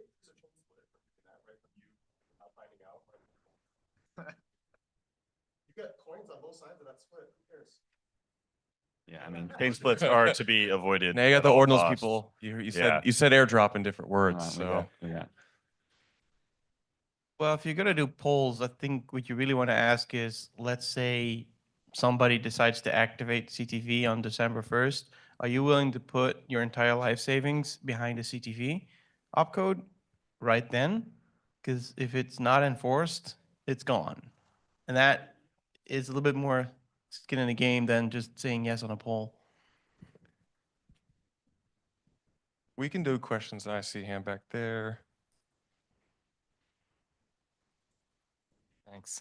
Actually, that's funny because speaking of echo chambers, I'm just looking at, Charlie, your post where you're accidentally typed in rock. One of the things I couldn't help but notice was that, Luke-JR, which is, very, very notable person in the Bitcoin core space, apparently thinks, like this conference is run by scammers and attackers hijacking Bitcoin. So I'm just kind of curious, like this is not some random nobody, as we've seen to have heard. He's very involved in the bit process, talking about all this improvement. So what exactly is the strategy to reach out to people that's outside of this bubble that we're all trying to push for all these changes for? I don't know. I'm in the business of trying to make the top of funnel to Bitcoin as big as possible. That's been my view. I do, I say, Jameson, you say this is a bubble, but that also makes me wonder, like, if someone were to just do something, then like, what actual technical capabilities or actual real pushback outside of this bubble do you think we'd actually see? Like, would we just see more mean tweets for like a month or two? Well, I mean, like in general, especially if you're pushing a soft fork, I would say Jeremy Rubin probably had the worst experience. So Here we are championing CTV though. Yeah, I mean, it's Jeremy season. Yeah, it's Jeremy season. The worst thing is that you spend years of your life trying to champion an improvement, and everyone just tells you to fuck off. And then you fuck off, and then you come back. You come back and you get to open the conference. For a good answer to that question, I would recommend looking up Christian Decker's Bitcoin++ talk from last year in Austin, because he talked about the experience of trying to push APO and like what to learn from it. And I thought it was instructive and well done. Yeah, I mean, I think you also have to realize that the vast majority of efforts to improve Bitcoin are rejected. And I'm not just talking about the protocol. The vast majority of pull requests, last time I checked, get rejected to Bitcoin Core. And probably the vast majority of BIPs, get rejected and never get implemented. And so that's why we need people who are willing to just do things, and they're willing to get rejected and fail and hopefully continue trying. Otherwise, the developer ecosystem will eventually wither. If all the developers who are interested in building on Bitcoin and extending the protocol functionality eventually come to consensus that there's no point even trying, then they'll move on to other things. Good question back there.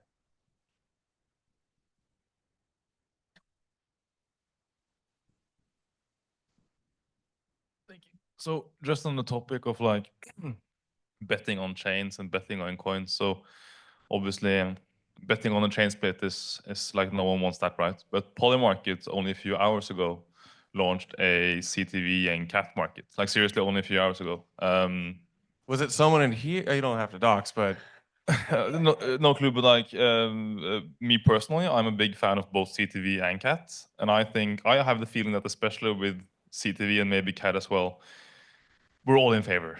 But like no one wants to really push. So at least me personally, I think the Polymarket market coming up is a great thing. I'll be betting, and I'll be curious to hear what you guys think on a non-destructive way of betting money on which soft fork talks it. Is that MEV?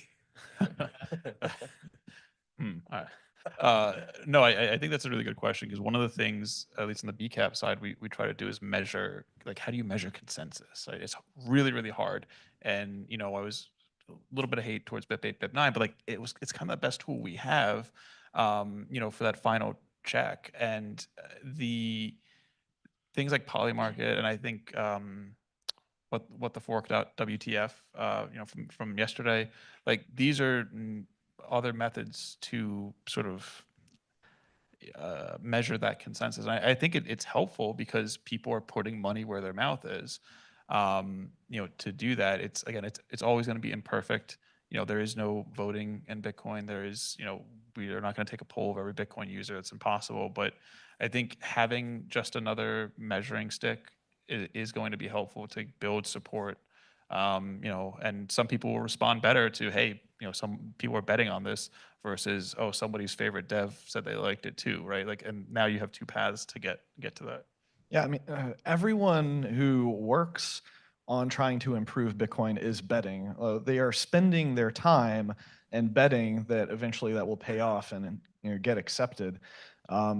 Also, kind of going back to one of the other questions about scammers and attacking Bitcoin, everyone who tries to change Bitcoin is attacking Bitcoin. Everyone who tries to prevent change to Bitcoin is also attacking Bitcoin. Really, like, this is such a multifaceted ecosystem with so many different perspectives of its participants. There is no global consensus on what Bitcoin is. Wasn't that a question? I forget if it was this weekend or last weekend. Like, what is Bitcoin? It was someone over here and asked the GWART panel. Yeah. What is Bitcoin? I don't know. We're trying to figure that out. This is the process of us trying to figure out what Bitcoin is. And it's a messy process, but I find that like the governance aspect and the continual evolution or attempt to evolve this protocol is how we try to figure out what Bitcoin is, because it's very clear that there's not consensus on, is Bitcoin digital gold? Is Bitcoin peer-to-peer cash? Is Bitcoin a distributed database for my JPEGs? It is a sufficiently complicated enough protocol and network that people use it for different things, and people are able to come up with their own narratives that may conflict with other people's narratives of what it actually is. And that's why we all argue about how it should or should not change. But that's part of the fun, right? To the betting market question, that's a big effort in measuring, before we actually go and try and activate something, like measuring consensus and measuring, how many people are in support. And that's obviously a really tough thing to do with a global online community. And like, there's a bunch of efforts in terms of making that measurement Sybil resistant.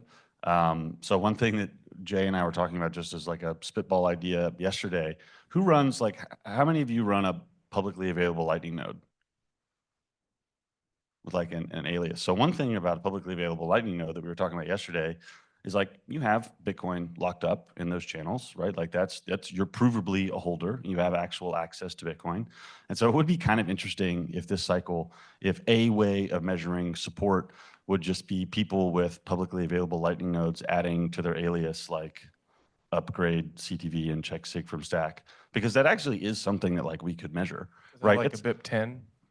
Yeah, right. Or I don't even know what number it would be. There's just like a spitball idea, but like that is the hardest question, I think, is, and something that consistently is seen from core developers is like, how do we know that everybody wants this? How do we have any idea? And then there's all the kind of circles of like, well, how do we know that this mechanism is actually trusted and can't be spoofed by people that we don't like? And how do we know this one? At least then it's like, we do have, tens of thousands of provable holders and active Bitcoiners running public Lightning nodes. And to your subversion, the same thing. Yeah, but proof of node isn't a thing. I mean, Yeah. you can have those proxy fake nodes that just query from Right, other because nodes. at least with the Lightning node, like you have like a provable UTXO that's like been around for a couple of years or something. in the Yeah, channel. but I mean, I'll push back and say once again that I think that's the wrong question. It shouldn't be how many people want it. It should be, is this useful functionality that won't harm the people who don't care about it or don't want it? Now, from the protocol level perspective, I think the question is going to be who cares enough to review the code, and what I've been hearing more recently, even long term, is who's going to, at the protocol level, buy in to maintain it. I think that that's one of the bigger questions, within Bitcoin Core at least, is if we're taking on essentially new technical debt that we have to maintain in perpetuity, is this change simple enough for us to be willing to pay that, or is it complicated enough that nobody is willing to raise their hand?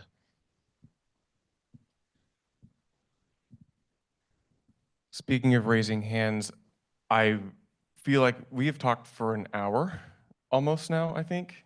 And this has been a long ass conference. We had a very aggressive programming schedule. And I feel like we can probably drop it here and go drink beer upstairs. And debate what Bitcoin is with alcohol. Yeah, with alcohol off camera, because we can only say so much on camera, and then we can have a few drinks and give what we really think. And yeah, so anyway, give it up for these guys, the participants, yourselves. Will and I and Colin, who could not be here, have absolutely loved organizing this conference. Thank you all for coming. I'm going to toss it to Will. Yeah, really quick. If we can have Alex come to stage really quick. Alex did a lot of work this weekend to make this possible. He is looking for a Bitcoin internship. So we just want to thank him. We're going to send him some sats for his help this weekend.